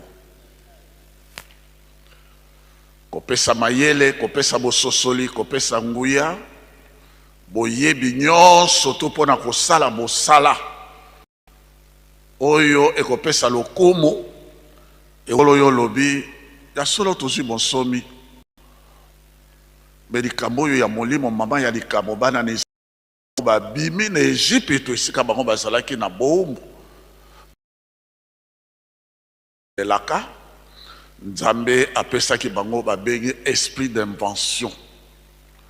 Ezali na ba oyo Nzambe apona alatisi bango molimo na boyebi mpo ete basala misala oyo Nzambe alakisaki na Moïse. Me yango na tata atoni biso mpo ete biso tokóma na esika wana motuna ya depuis papa diange na po biso to koma na esika wana tozala kaka ba simple réparateur te biso to inventé biso pe to développer mboka na biso lokola mindele koleka bango bango bazwaki car biso faut tozwa 3 quarts oyo nzambe basile ko bongisela biso yango wana nkolo ayebisi biso na bokolo malelo sujet moko ya makasi nkolo sapesi biso mayele lokali boso bokonzi na likolo. C'est quoi koluka bokonzi na likolo? Koluka bokonzi na likolo ezali ko se mettre à la disposition à tata nzambe. C'est-à-dire makambo na yo nyonso to nzambe azala priorité numéro 1 nzambe. Na makambo na yo nyonso posa ya nzambe il faut ezala ka priorité na yo bokonzi na likolo balukaka yango lolenge wana. Faut nzambe azala priorité absolue na yo. Deuxièmement, ndenge eloba miete likamo na nzambe nzambe azala priorité, mais priorité yango lolenge kani ndenge kola lobi moto yo atiaka nzambe liboso na makambo nyonso azala prier sans cesse comme kolo salo parce que na nzela na mabondeli ozali kozala en relation permanente na tata nzambe pene na ye ezala efficace il faut zala moto ya bolingo bebeko pe misala osepelaka na mabondeli na mosumu kite ezalaka le pamba soki yo ozali na kati na bolingo pe na kati na misala ya tata nzambe wana ozali ko développer relation directe personnelle intime na tata nzambe ozali ko vivre en présence ya ye tata nzambe ozali irréprochable ndenge ya lobaki na Abraham vis en ma présence et sois irréprochable. Et puis de deux, il faut zalaka moto yo ayoka kaliloba na nzambe à tout moment pe a méditaka yango tout le temps.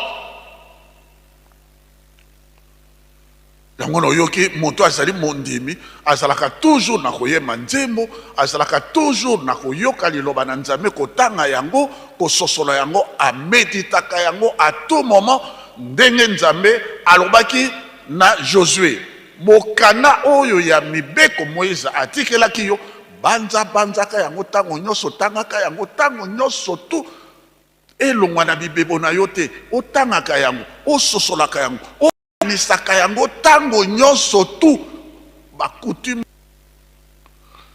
il faut ozalaka moto oyo liloba na nzambe ezala mosika okokota na ba réseaux sociaux te na ba distraction ya pama te na maloba majanga ntina na ba montage na makambo majanga ntina ndenge nkolo alobi na biso moto na botioli te. Vous devez être tout le temps en prière, prier sans cesse, et vous devez toujours écouter la parole de Dieu et méditer la parole de Dieu tout le temps.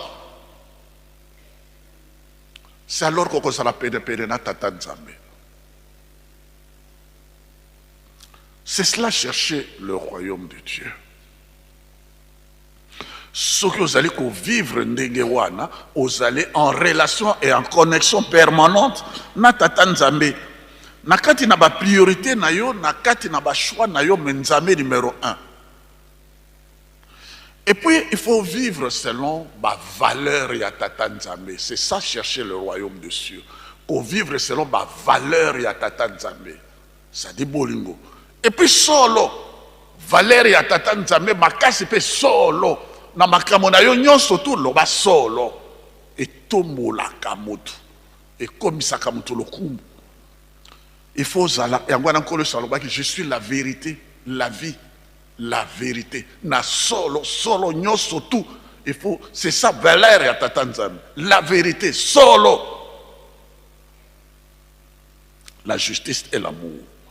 Ça dit pas si ya moninga na yo, lata yango ezala pasi na yo. Oyebi ko yaba. Oyebi ko leisa. Oyebi ko pesa moninga na yo olatisa ye azala bolumbu te oyebi koyoka pasi ya moninga yo olati yango oyo ya moninga ezali ya yo oyo ya yo ezali ya ye yango na tu aimeras ton prochain comme toi-même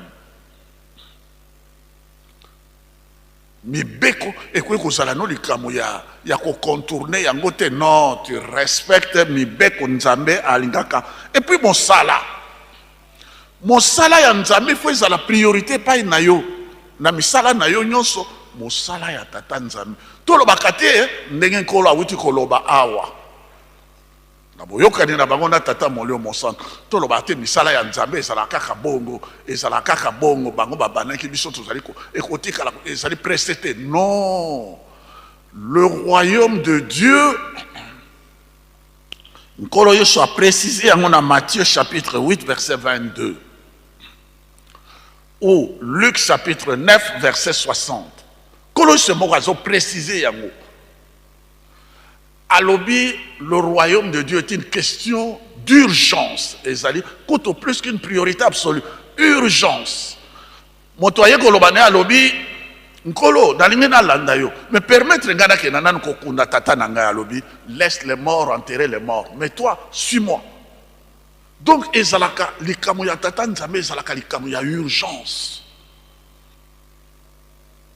epai na tata nzambe likambo na ye misala na ye ezalaka urgence plus qu'une priorité urgence soki abengi yo tu te rends disponible tout de suite Matthieu landa ngai il laisse makambo mpo makambo nyonso il suit Pierre landa ngai atiki bafile biloko nyonso na boîte il suit c'est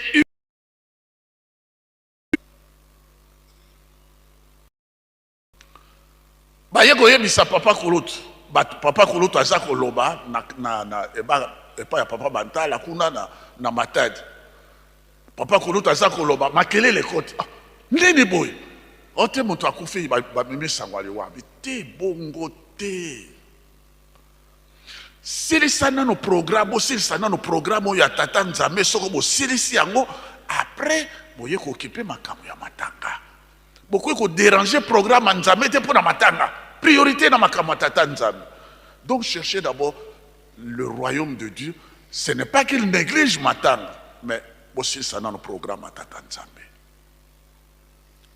lelo ezali date non le 17 mars alors nga boko na okufa biso nyonso to tokokufa à cette date le 17 mars ça c'était en 1958 je mourrais moi aussi tosilisa na likambo ya tata nzambe tango basilisi programme nyonso to ya tata nzambe après afongoli sacoche na ye apesi cotisation na ngai yango oyo maintenant vous pouvez vous occuper makambo ya matanga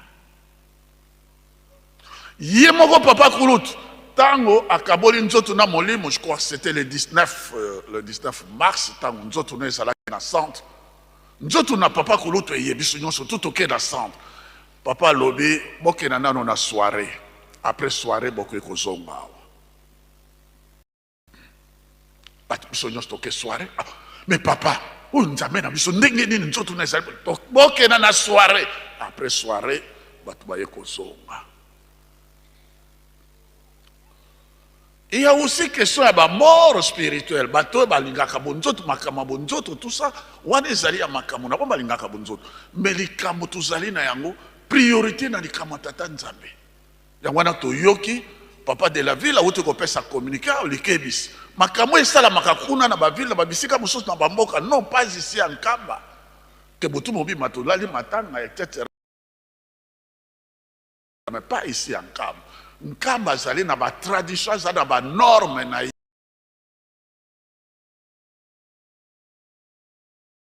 to sali ba makamu oya kiri non ici c'est une ville sainte ici c'est une ville sainte etamolaka na mibeko ndenge nkolo yesu ye moko nazo pesa bino ndenge ba chapitre baza ko pesa ngai pona tanga yango wana naza ko tanga de la ville a raison. Nzambe ezali plus qu'une priorité. Ce qui tata molio mon centre à lobby, allez le 22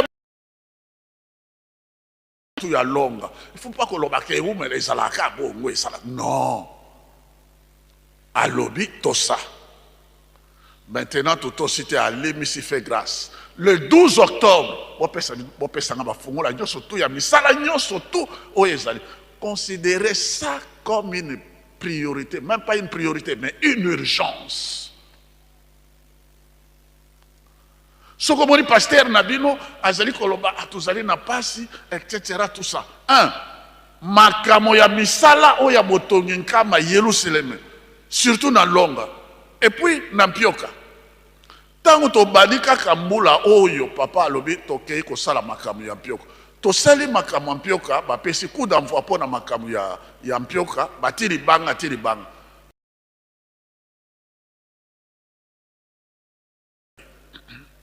To sali ko sala recensement ya batonyo surtout ba utiliser ka courant awa na kama Yerusalem. Tu vois? Et après, tango ba ko sala recensement et après. Je ne suis pas là. Ce qu'on dit à l'obi nabino ko salabou, c'est urgent, urgent. Il y a l'oba qui a juin, batonyo surtout va passer. Et puis le 15 juin et coquet paf après bon bato snel baye et yo vanaka yo bon ça la recensement ya banane et après ça me pas l'obi oui bon ça là na ba bon ça la recensement. Batata ba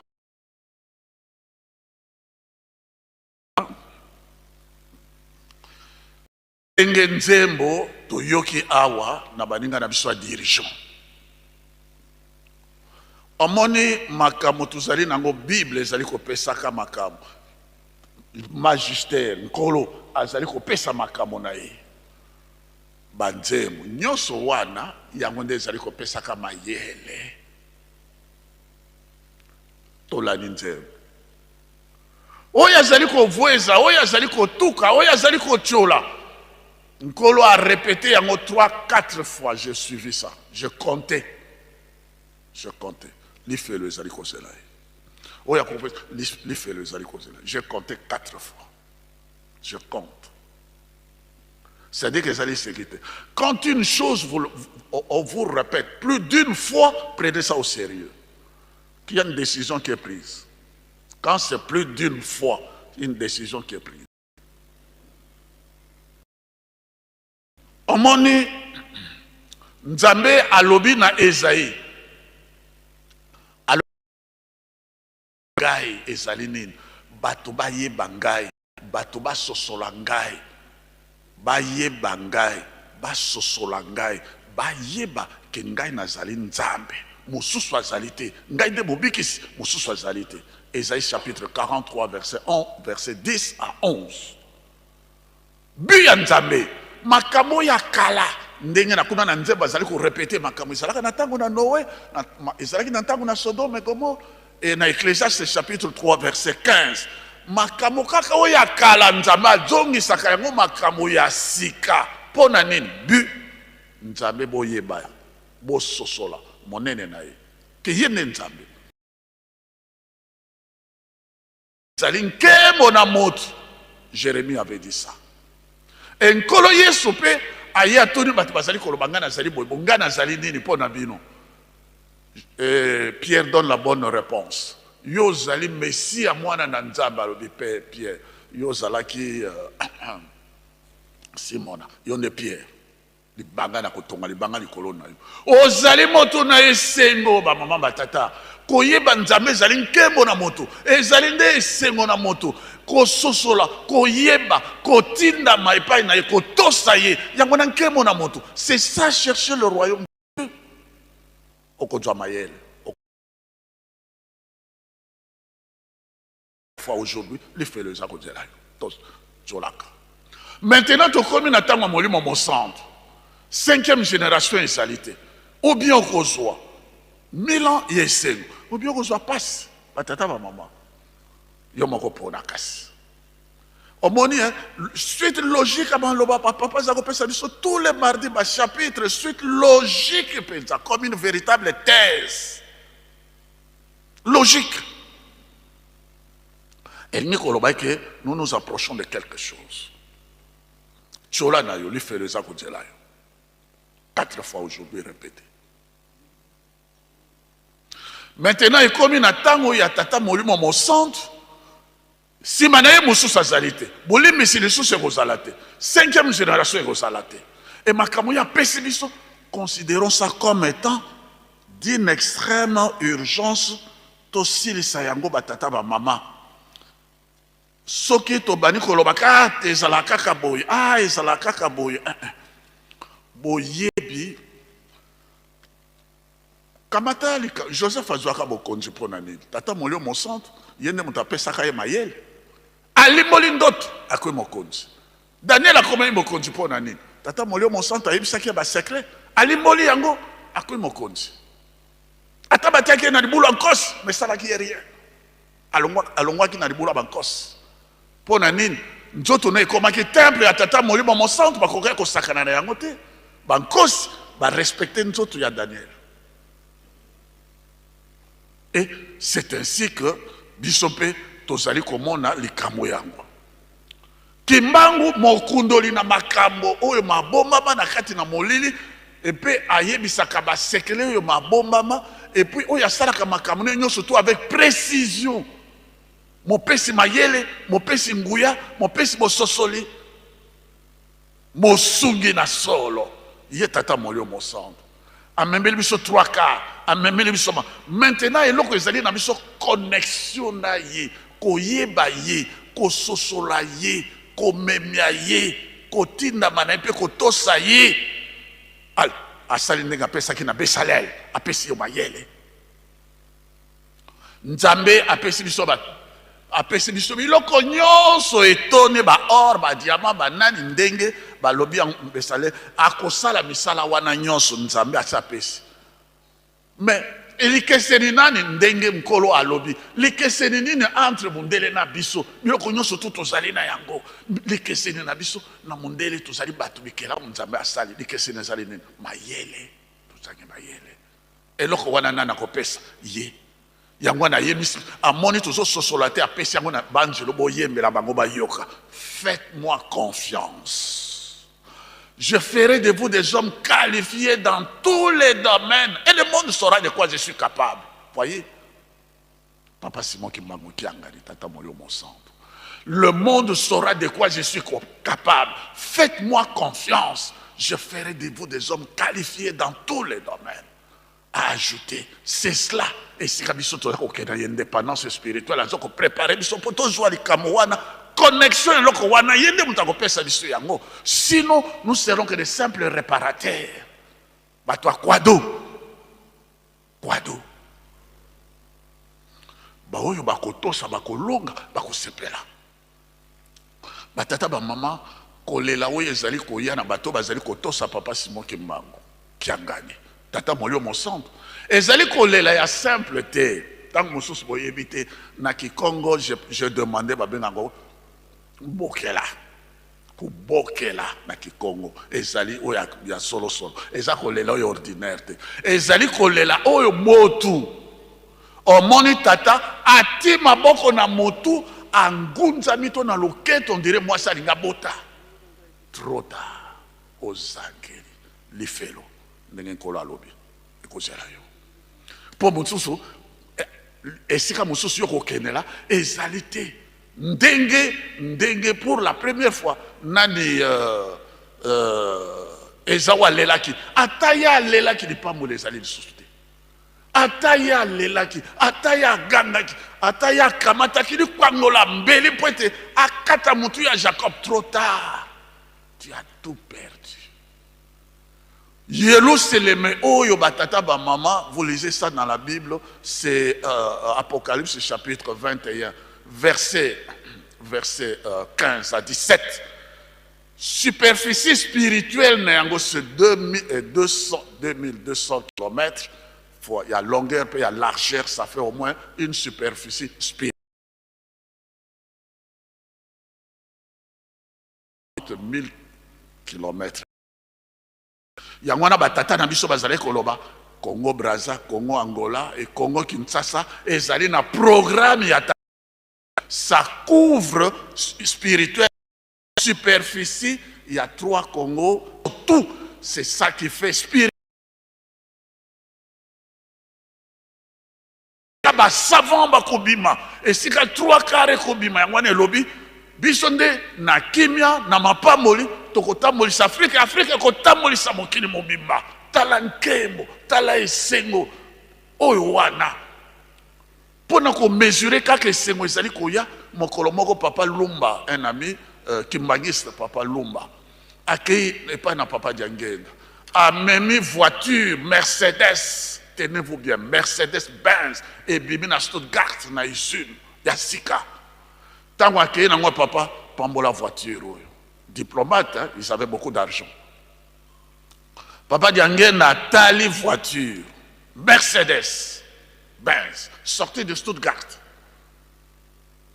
d'Allemagne atali ete abi mon fils kosala lolendo te mpo na voiture oza komona na catalogue ya oyo biso bakimbangiste tokosala eloko oyo ezali te oyo ezala kwa brouette mpongo biso tokosala nini donc nzambe akosepelisa akosalela biso makambo kutu na mokili vous ne pouvez pas vous imaginer même pas abi ça c'est une brouette tango Papa Diangenga akei na Paris bamemi ata la Champs-Élysées baza kolakise balobi papa c'est la plus belle avenue du monde où il y a Champs-Élysées. Ah, papa tali angote avec posa na sopaso na mabele. Mais papa pona nini? Alobi o ezali kwa bakasangulu. Ezali kwa bakasangulu. O biso toko sala. O ezali kwa bakasangulu bala kasangulu oyo boy. Mais papa toko sala nini? Toko sala batu batata ba mama. Ba oyo bakusepela bakomona nkemo bakomona bisengo bakoumela bakusepela. Mais ba oyo bakochola tata molio mo centre. Kolo na zone sikana liloba na yo lifele kozela bango na nkomo na tata mwana tata molio mosa. Merci papa pasteur pour kozonga na toko continue na biso kasi toko senga na jeteki banzembo nyonso mibale oyo tosenga kibino pe suka Jejeki usilisa na tembo oyo topesaki bino oyo bino boyembaki koloba ete manso ezali na maboko na biso to na yo na ngai kasi likambo moko kino lelo yo toza na kati na lingomba tenge bango moko balobelaki yango bamvoala misato papa Kisolokele papa Dialungana papa Diangenga Kuntima tenge nzembo koreki koyembaka tofandi na kasi tozali kolia komela na bango esika moko kasi tozali kososola biso te bango bazali banani balingi nini wana biso jeteki manso makangami na tata Simo Kimbangu lelo oyo na papa Simo Kimbangu Kiangani toyoki chapitre biso na Exode oyo si chapitre bapesi biso na papa Elebe.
Kusukisa nzembo ya suka.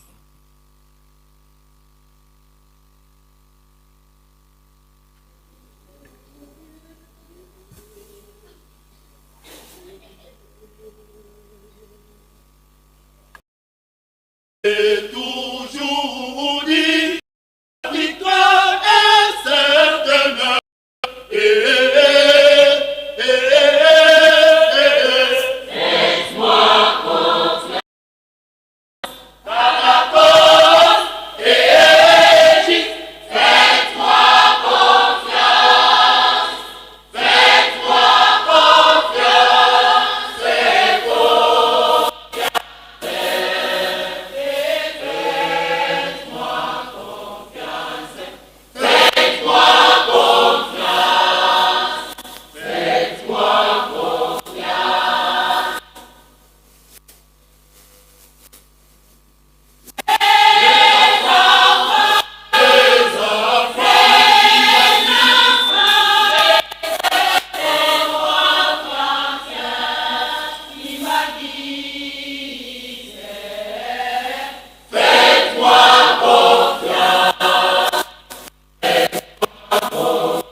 Faites-moi confiance.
Merci, je te pendant la bino. Jésus qui.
Kimono kimangwe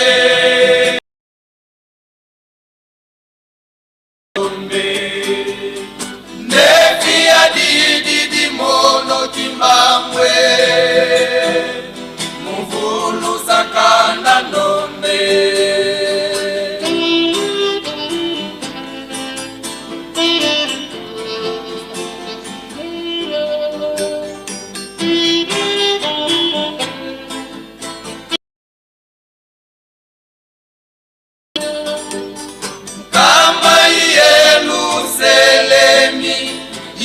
Indefi ya beto balongo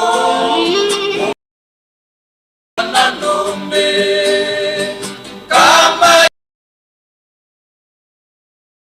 Indefi ya beto balongo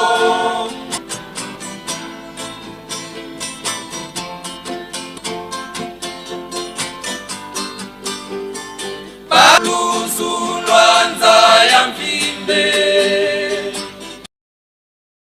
Ama twatunge no kae Kamba Ifuluzulwanza ya mvimbe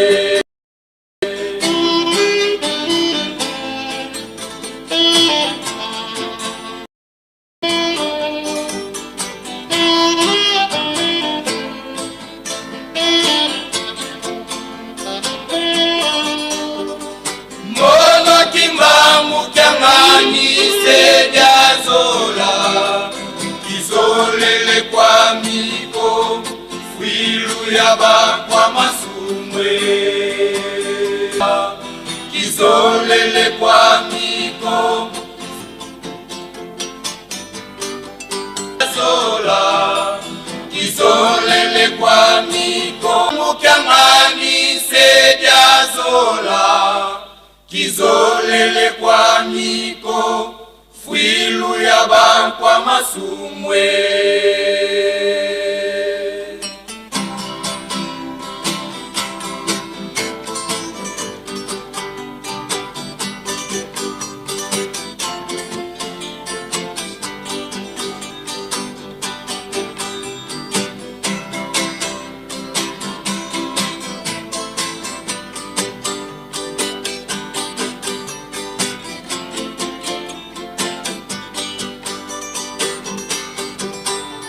Luviluka, bana luviluka, lusisa mavangu matombe. Luviluka, bana luviluka, lusisa mavangu matombe.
Merci, je te quitte. Merci, j'ai chéki.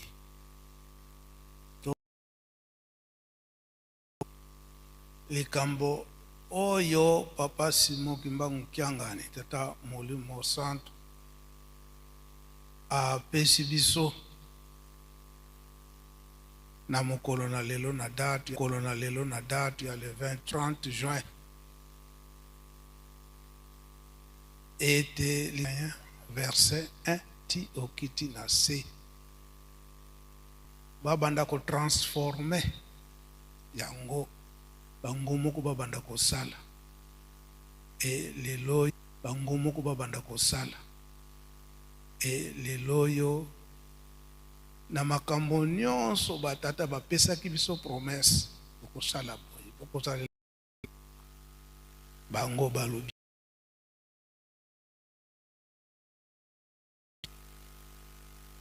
toke ko soki boyoki ke moko na biso akufi toke kobunda etumba wana wete tokota na deuxième colonisation te eke basalelaka biso kaka bongo bosi tobanda korepare tobanda kosala ya biso moko yango papa Simon Kimbangu Kiangani alobi na nzembo je ferai vous ceci de cela papa Mfumu Alongo papa dengene mutima banda koloba ete wete tokoma na esika wana biso moko tobanda kosala balongola biso kitende ya mwindu oyo ya kindoki oyo koko Adam azwaka na nyoka Lucifer aye kokota na nyoka akoti na mama Eva aye kokosa ye Lucifer akoti na nyoka aye kokosa mama Eve aye kobondela koko Adam biso nyonso toyebi yango malamu oyo mwana tata Simon Kimbangu na mokili mobimba toyebi yango malamu ke papa diangenda alobaka ete bapesaka koko Eve na Adam kindoki yango jujeki aye kosukisa ete po tokoma na esika wana invention tolongola makambo na biso nyonso ya molili mayele oyo tolongola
ya botosi oyo bakotosa na bango bango nde bakosepela bakokoma na esika wana kaka na likambo oyo ngai moko papa Mbenza nazalaka témoin na likambo moko oyo papa Mfumu Alongo papa dengenda kontima tindaka ngai soki na bosani te na 1978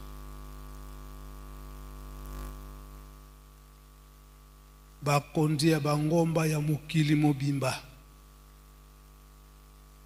bayaki komona likambo eke mokili mobimba ebebi pwana nini bango bakonja bangomba bazali kosalela lisusu na solo te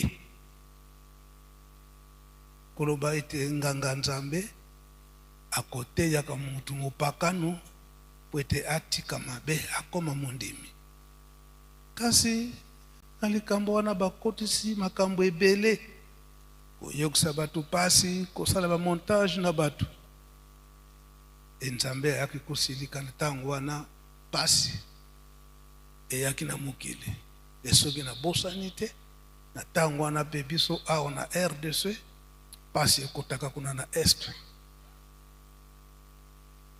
o babengaka guerre ya 80 jours kuna na Katanga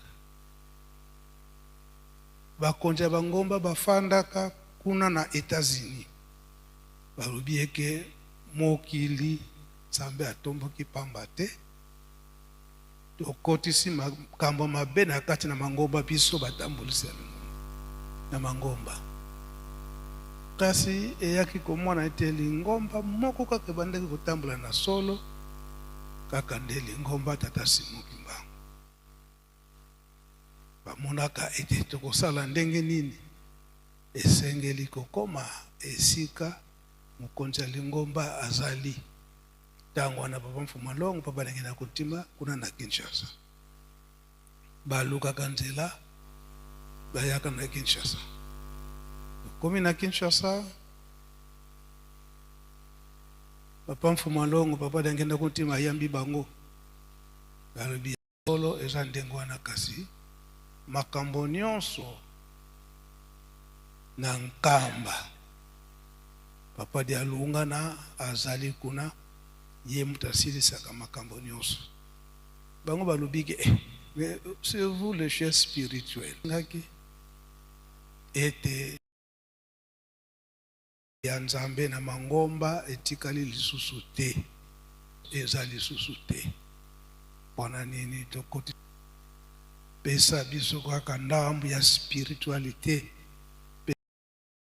ndambo ya molimo o ya solo ya tata nzambe pwe biso topesa yo oye biloko nyonso ngana kiangani aza kuna parce que la spiritualité c'est un pam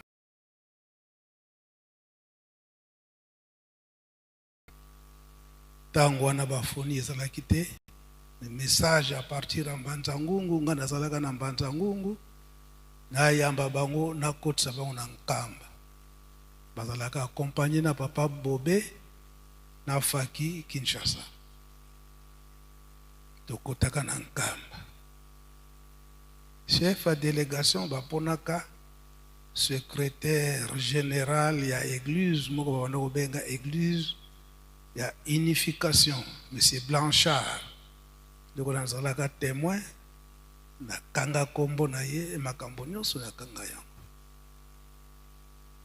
na Mbanza Ngungu bazwi ngai titre kokota na nkamba kokota na nkamba bayebisi papa Mfuma Mbanza papa Mfuma Mbanza alobi la spiritualité bakopesaka yango ndenge wana te bino boza na mbongo na bino biloko nyonso boza na yango kasi la spiritualité bapeselaka yango ndenge wana te bokende kuna epai tata azali ye moko akopesa bino ntango wana ye moko papa Mfuma Mbanza bakoti na mozole ntango bakoti na mozole kobima monsieur Blanchard alobi ete la spiritualité ekopesamaka te na ndenge biso bato ya mokili tokanisilaka yango ete opesi mbongo to opesi matériel boye po ete nzambe apesa yo oyo ekoki oyo boza na yango awa topesi bino kaka conseil eke bobatela yango malamu biso nyonso toya kose retrouve awa awa naye komona bato nyonso basali na nzambe oyo basalila tata nzambe kala ba Moïse ba Abraham bango nyonso ba Aaron ngai nanu namona bango na bilongi te kasi naye komona bango awa nayokaka bango kana mokanda tata Nzambe be naye komona bango awa yango bino bato na bofandi na mboka oyo bino batambolisi ya lingomba oyo tata Simon Kimbangu malamu bosimba likambo yango malamu parce que soki kaka na bunzoto nde esito boto libino likambo oyo kasi ezali ya mulimo mweto boto la bino yango ezali te. Monsieur Blanchard azalaki originaire ya Belgique mais de nationalité ya ko changer akomaka nde américain awa na kati na Yerusalemi soki na bosani te na 1978 ezalaki pe période oyo ya elanga yango lelo oyo papa Simon Kimbangu Kiangani asali biso rappel eke oyo tozali kolanda nzela tata Simon Kimbangu ya solo awa na nkamba na mokili mobimba tososola ete likambo ezali awa na Yerusalemi pe tozala bana botosi soki totosi manso oyo toza nango mposa ngonga ya ngoyo fotozo yango tala ba chapitre o bazali kopesa biso toye kobakisa lisusu likambo papa Mfuma Longo papa diangenda kuntima lobaki na bana misato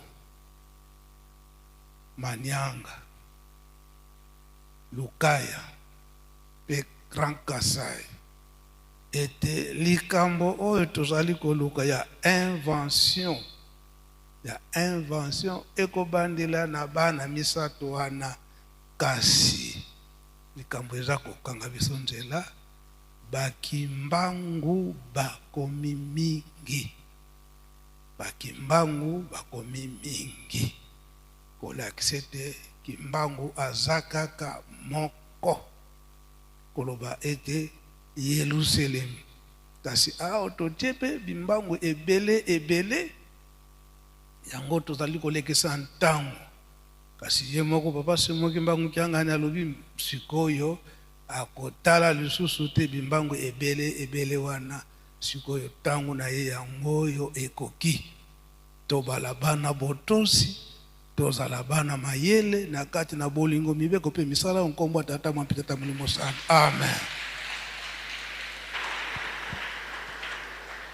Bika twakubike no moko twatonda lusiku musu tutambuli kwa sedi yetu wa Nzambi yetu muzola kwa se ye mwana etata mwanda velela munkumbu ase ye mwana ye tata mwanda velela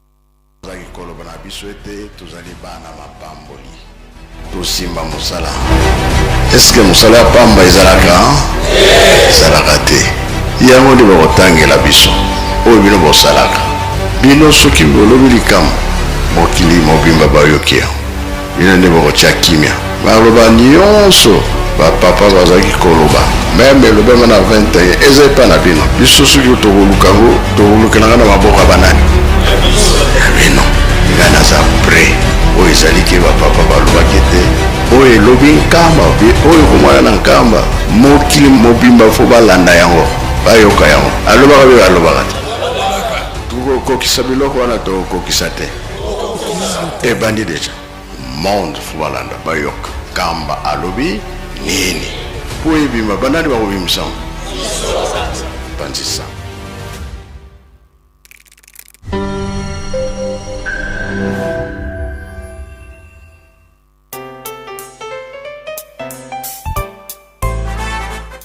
Bonjour Bonjour à tous et bienvenue sur cette chaîne YouTube Presque Nkamba, une nouvelle chaîne créée officiellement pour vous donner l'actualité de Nkamba dans différents programmes comme l'émission Plateau des pèlerins, l'émission Opinion des visiteurs de Nkamba. Bref, toute l'actualité de Nkamba sera disponible tous les jours sur cette chaîne YouTube. Surtout, abonnez-vous massivement car le meilleur reste à venir. Tozala na esengo bapapa bazaki koloba na biso ete tozali bana mapamboli tosimba mosala. Eske mosala ya pamba ezalaka ezalaka te yango nde bakotangela biso oyo bino bosalaka bino soki bolobi likambo mokili mobimba bayoki bino nde bakotya kimia baloba nyonso bapapa bazaki kolukelanga na maboka banani bino nga naza pre oyo ezali ke bapapa balobaki te oyo elobi nkamba oyo komona na nkamba mokili mobimba fo balanda yango bayoka yango alobaka be balobaka te tokokokisa biloko wana tokokokisa te ebandi deja monde fo balanda bayoka nkamba alobi nini po ebima banani bakobimisa panzisa.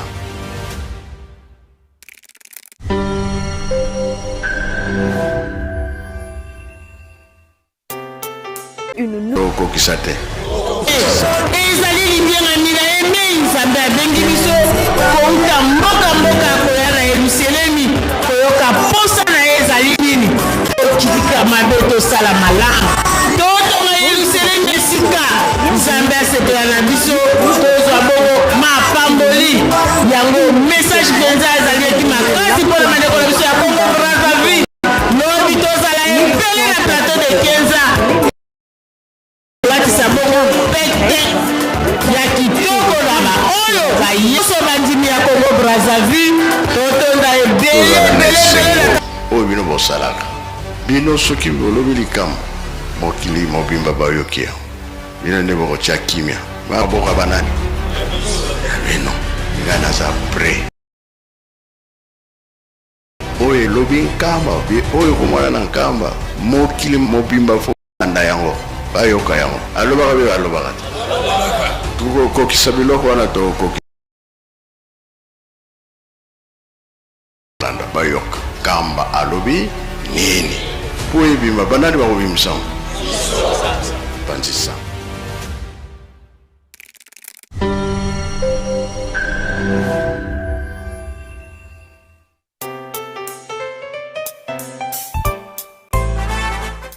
Bonjour à tous et bienvenue sur cette chaîne YouTube Presque Nkamba, une nouvelle chaîne créée officiellement pour vous donner l'actualité de Nkamba dans différents programmes comme l'émission Plateau des pèlerins, l'émission Opinion des visiteurs de Nkamba. Bref, toute l'actualité de Nkamba sera disponible tous les jours sur cette chaîne.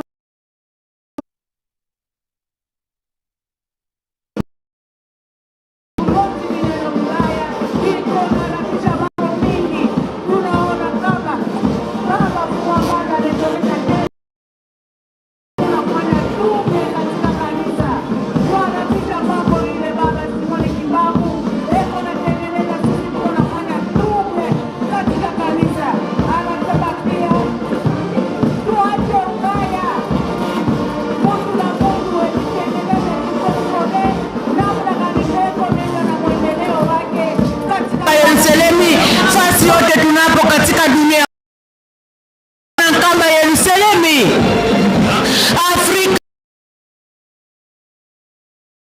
weko hapa Nkamba na weko netuangalilia sisi wenye kwa katika Nkamba Yerusalemi kweli wa baba na wa mama kusini kaskazini mashariki magharibi weko naangalilia Nkamba Yerusalemi anasema nini ama Papa Simo Kimbangu Kyanganya anasema nini ya anasema katika mapendo fata ile anasema kwani tupate kuendelea tuko na kuwa nayo tutapatia mama bebe kapita apate kutuonesha neno gani unapita katika hapo mama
esangani na kati ya tempelo yani kezolobaka ntembo peti dusu etolandaka na baprograme nyonso te awa na kamba ya eselemi ya sika nalina bamekibilaka tozamu nyonso tobwataka libana lisalu tobwataka libana bolingo mpe misikuli na kata nzambi moyisu ekata monda koya bato bapesa bitu na nzela ya kubeto awa na kamba ya eselemi ya sika na komonaka nzimekeke na nzambe beto ya moyo papa simo limakonyangani awa na kamba ya eselemi ya sika ntango nyonso bepebwataka na kese na kese na komonaka sika tobwataka nzambi tata oyo yesu mpe tata molimo santu ntango nyonso mimo mpe na koyimuka bango apena mokula na kese nyonso mpe meko nyonso ke awa ndambo na ndambo kokele samtino keilila tembo mpe ntikusu ya papa mamanza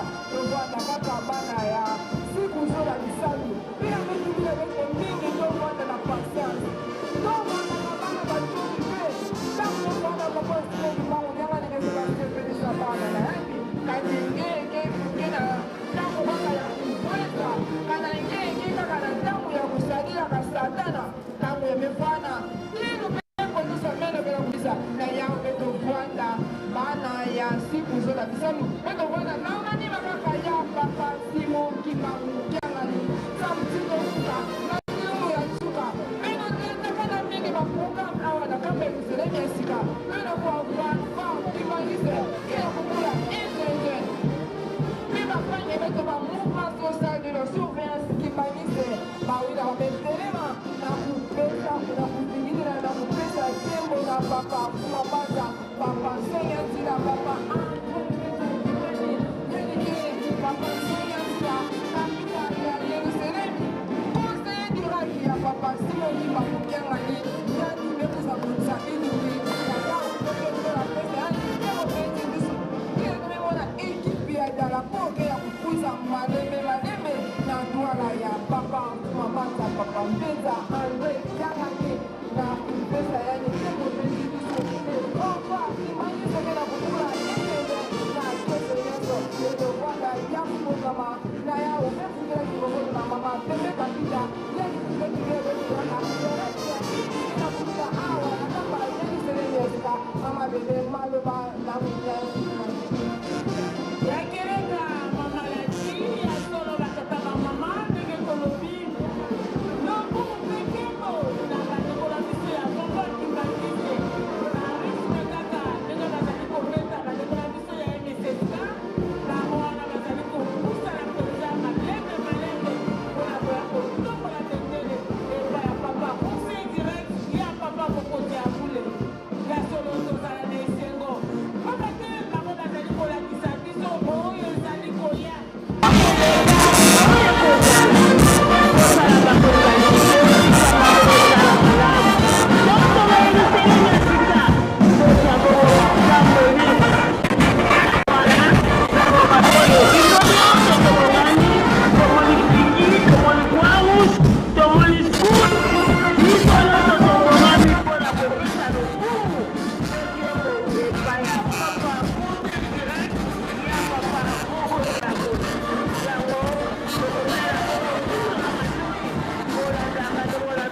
Babu biabila tibia bien deliver na puruken.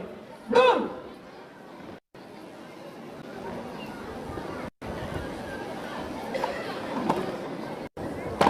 Dibuka dan tutus.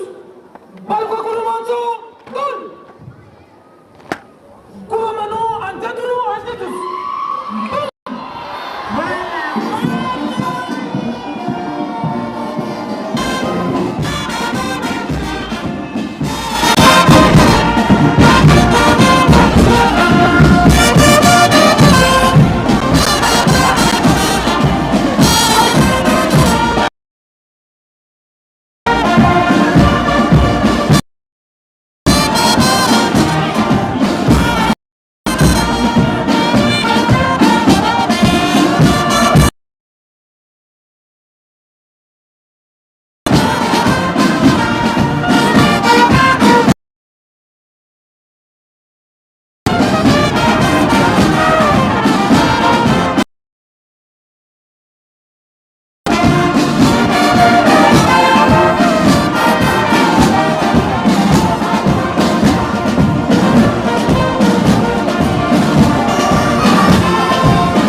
biloko tolekamba na moko bana classe baoyo bazali kata na makado oyo bazali na makado bango nde tozali kozela bapesa voir na Yerusalem mama do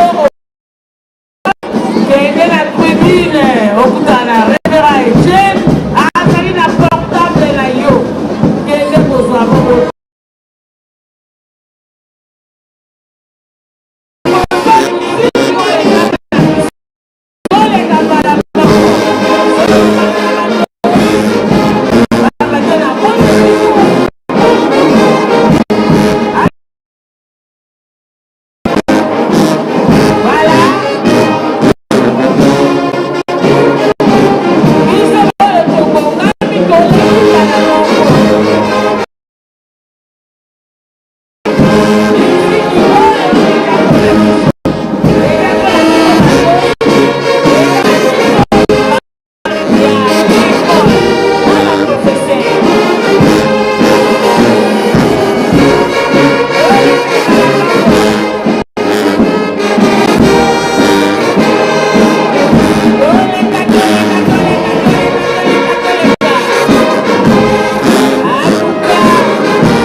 tata mwana tata momusa papa biso bana na yo eseka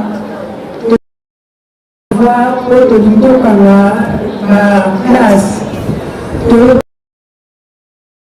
omatela biso ndenge tokobima ndenge mpe tokozonga tosengi na yo ozala na biso banda lelo ti mikolo ekoya tozali na bana bakobima tozali na bana bakotikala biso mpe baenseignant ndenge moko mosusu bakotikala likambo oyo tosali ezali likambo esalemaka mbula na mbula avant tobima ifo toya kokutana obatela biso bipai nyonso tokotomi yango toye kopesa au revoir na ndenge obateli biso mobu mobimba ya 2025-2026.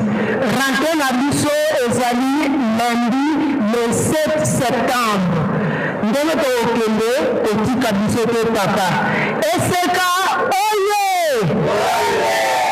Eseka oye! Eseka oye!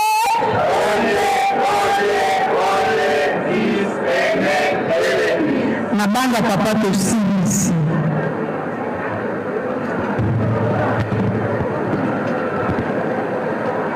Kimberley moye. Kimberley moye. Kimberley moye.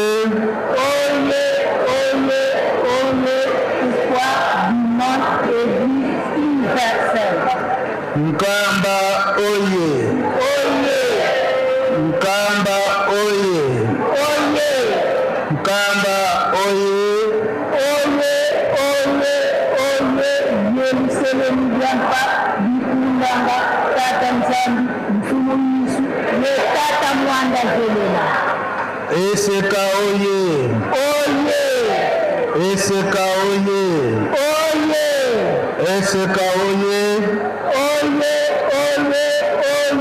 Fils aimé de l'église. Nkombo tata mwana pe tata molimo santu. Tosepeli ndenge tomoni bana na biso na batambolisi na bango ndenge au revoir na eluselemi ndenge tozokota na bavacance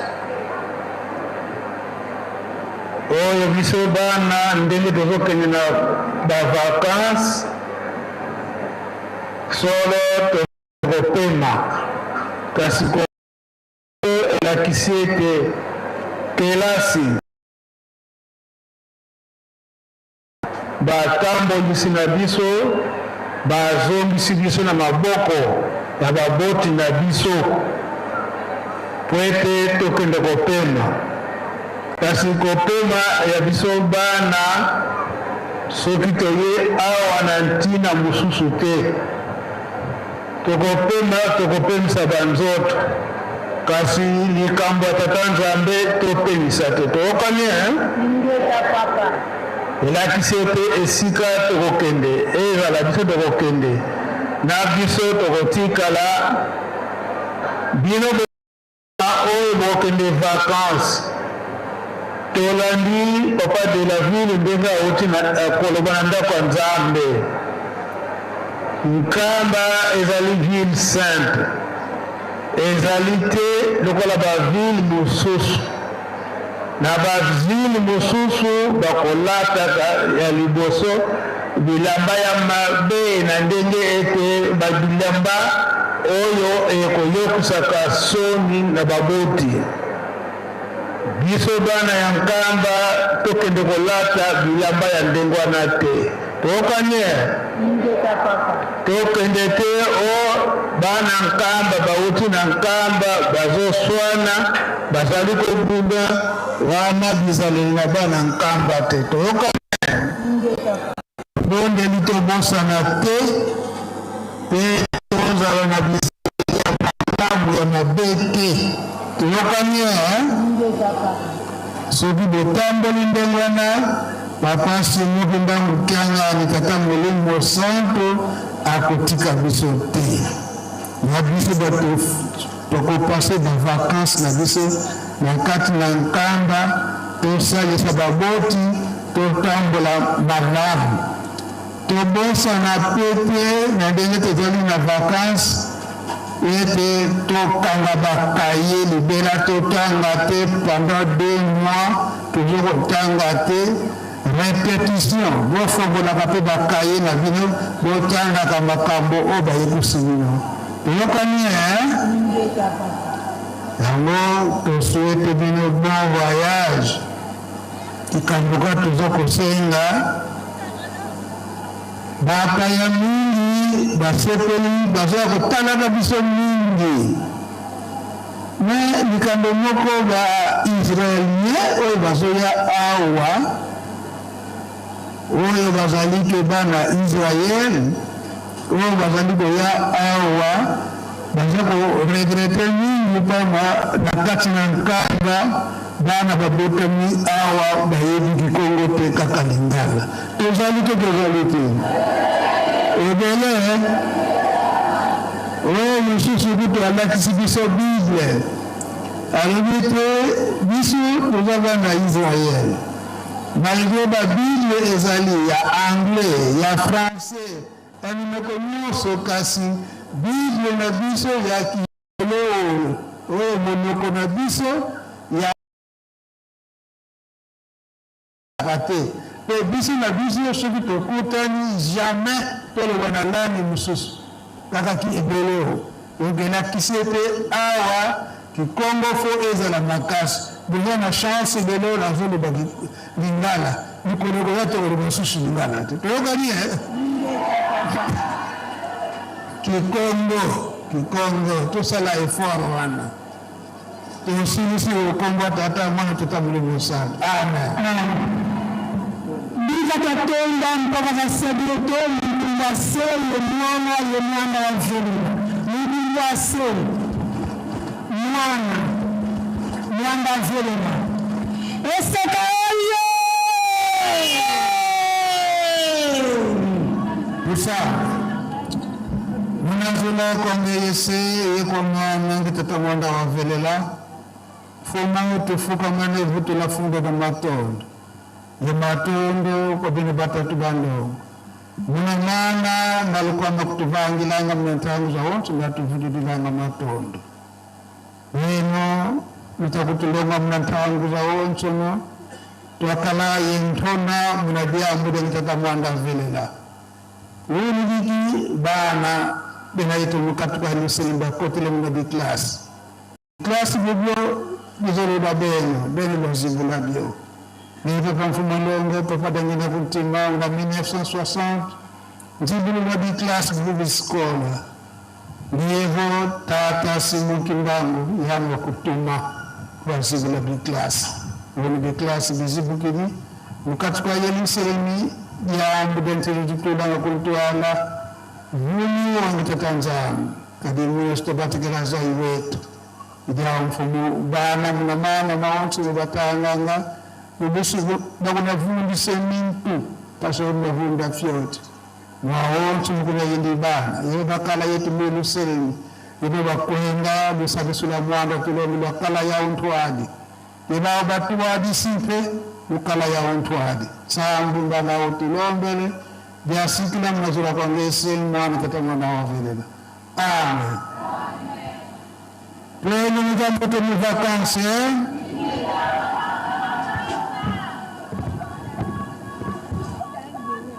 Mala faki tobi misabala biso ya ECK baoro bauti kopesa bongo au revoir na papa Sonelzila bambate bazali kokele bongo vacances olandi pe conseil oyo kitoko bapesi biso okele koyekola ya mabeke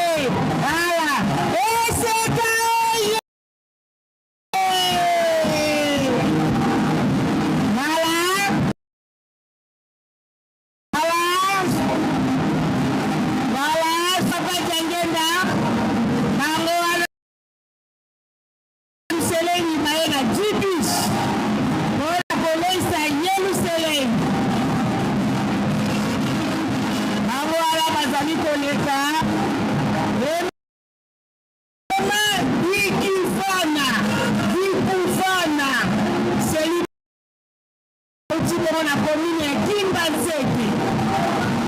Voilà.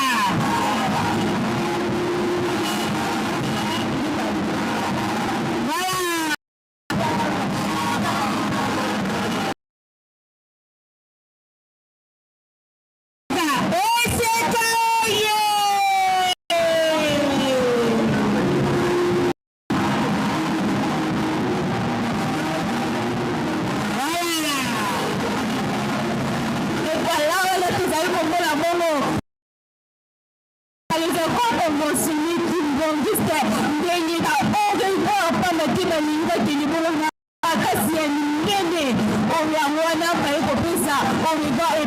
Papa Fumamboza, Tulandi, Malendisi, prof Lombanza azili kopesa na bango na ndenge bazali kokende na vacances bisika basi bazali kokende na vacances kasi basila kosimba mibeko ya tata ezali bana oyo basili kovanda bongo na Yelusalemu kasi basila koposana ya ekole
ezokontinue kobeta biso nyonso tokota na defile nzambe na biso na defile siyaka na biso na defile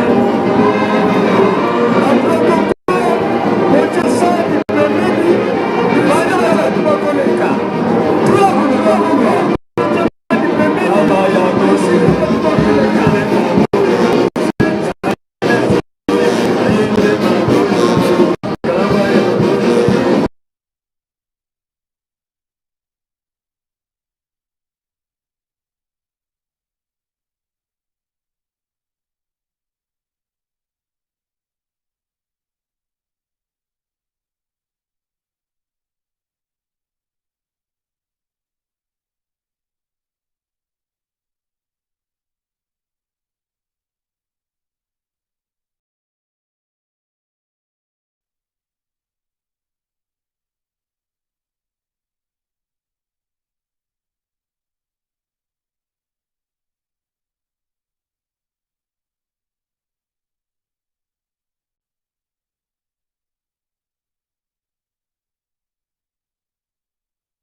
Salela mibeko tambolo na yango enongo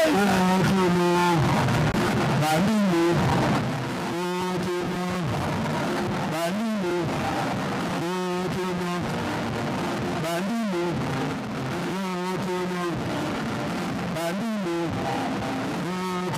quelque chose de ce salut le cap même sans les amis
ezaliwana basani ezaliwana ona mona kisani te sani ezaliwana so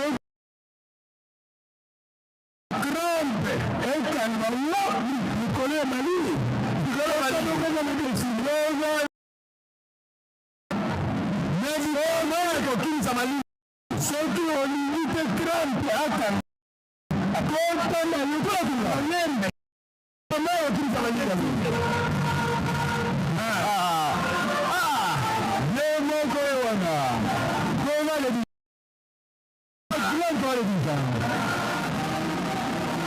honorable la répertoire ya mama Kofile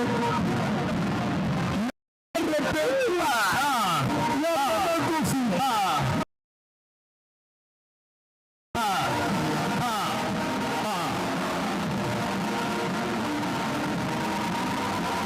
kotana defile malia sila malite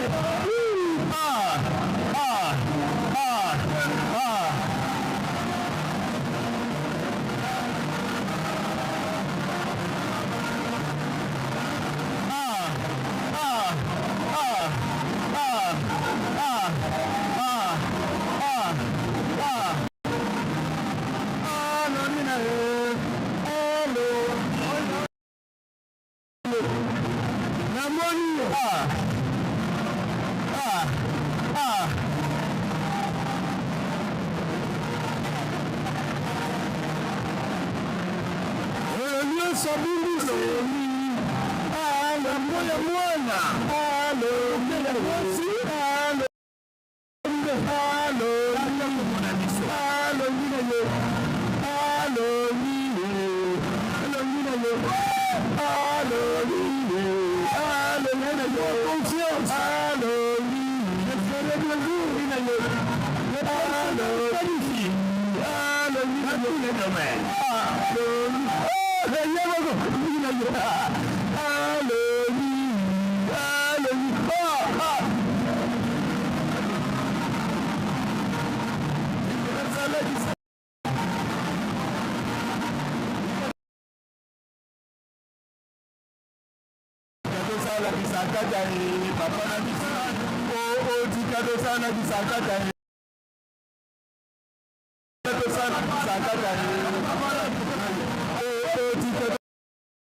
gisakata wende apeshe tika tosala gisakata papa biso tika tosala gisakata papa biso tika tosala gisakata papa biso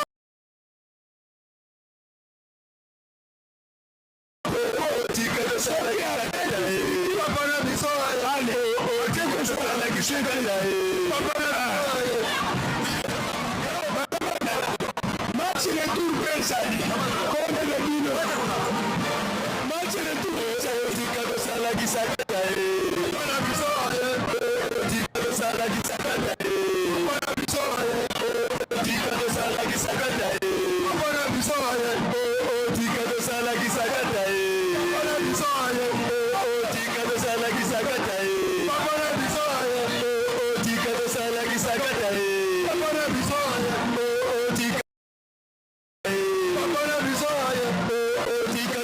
gisakata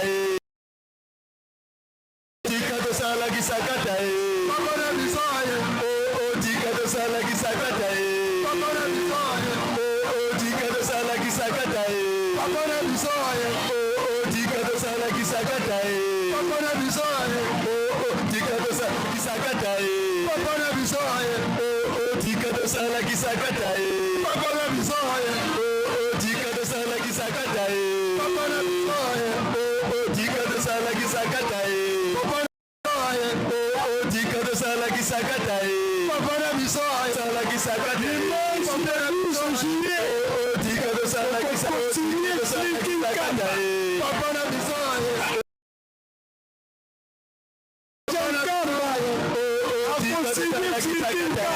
papa na biso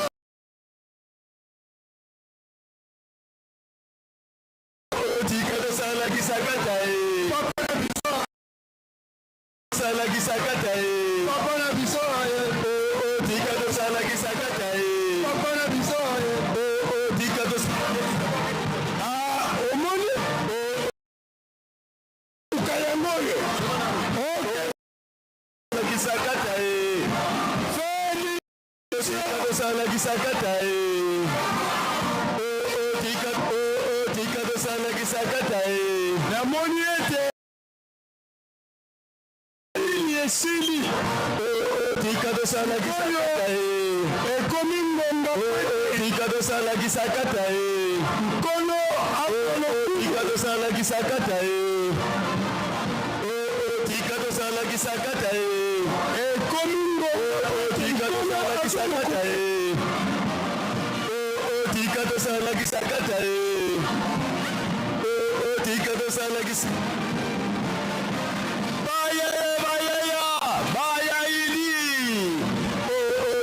tosala gisakata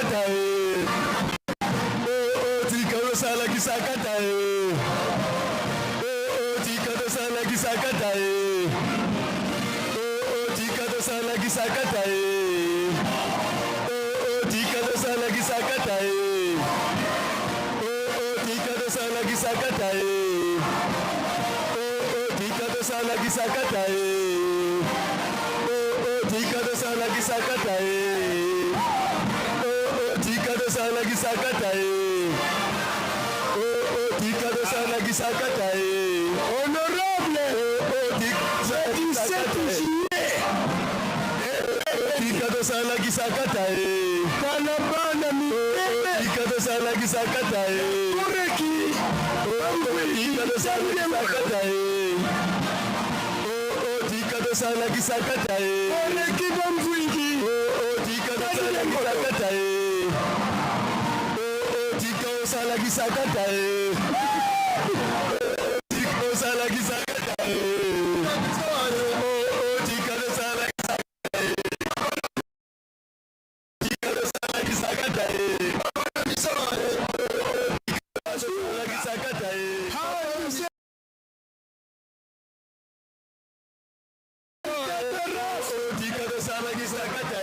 papa na biso tika tosala gisakata papa na biso tika tosala gisakata papa na biso tika tosala gisakata papa na biso tika tosala gisakata papa na biso tika tosala gisakata papa na biso mama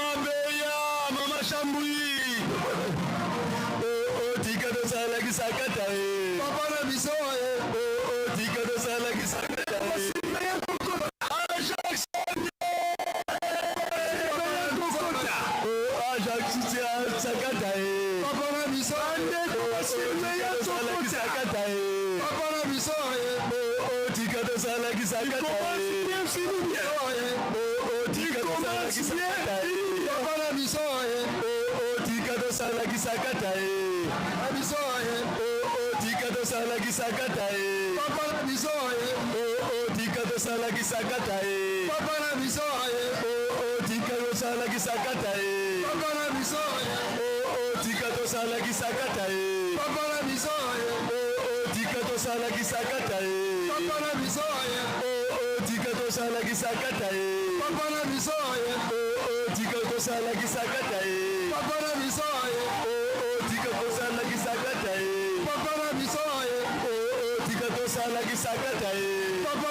Mpungi Akun.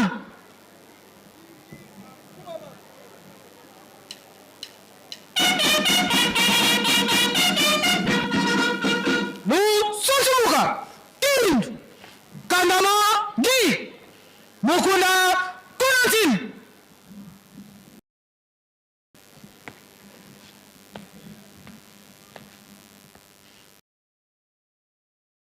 Gongis.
Kulura Muk.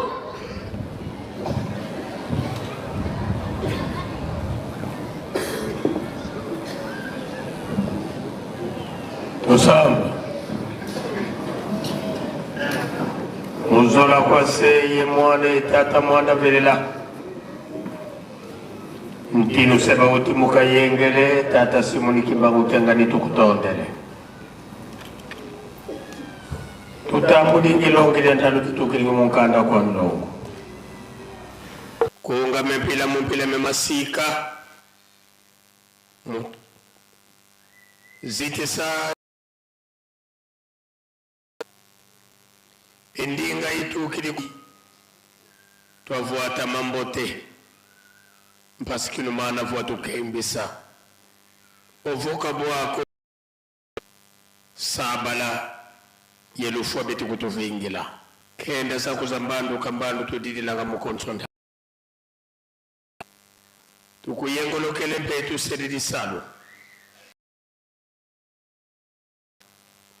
Beti yebetu tuvamba nanga nge kuvamba nanga yebetoko Nzela tukwenda vita ntu wasala manima Wakengi sabisumbule bivonza Muzola kwa ngedi yetu se mwana etata mwanda vilela Nsambu Kristo yozola kumtata nzambi wase yo ntwadi kumtata mwanda wa velela bika kwa mtata mwanda wa velela. Amen.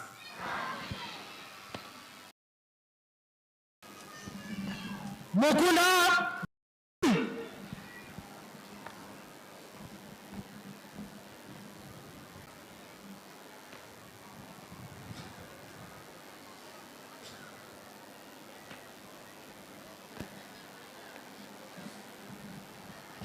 Kulula Muk.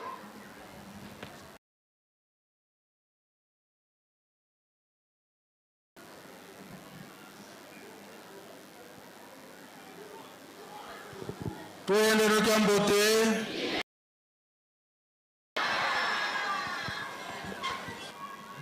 Kabu bevina ti jabele le kona puluken.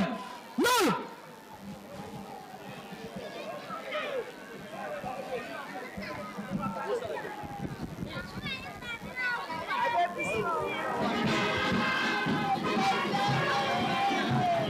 Kiko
mokili mobimba fo balanda yango bayoka yango alobaka be balobaka te kokokisa biloko wana tokokisa te ebandi deja monde fo balanda bayoka kamba alobi nini po ebima banani bakobimisa bandisa.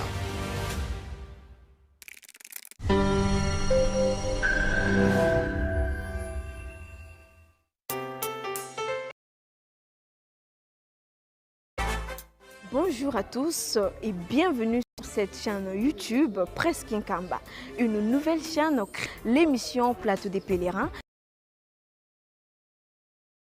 Bref, toute l'actualité de Nkamba sera disponible, reste à venir. Tozalane sengo papa bazaki koloba na biso ete tozali bana mapamboli tosimba mosala. Est-ce que mosala ya pamba ezalaka ezalaka te yango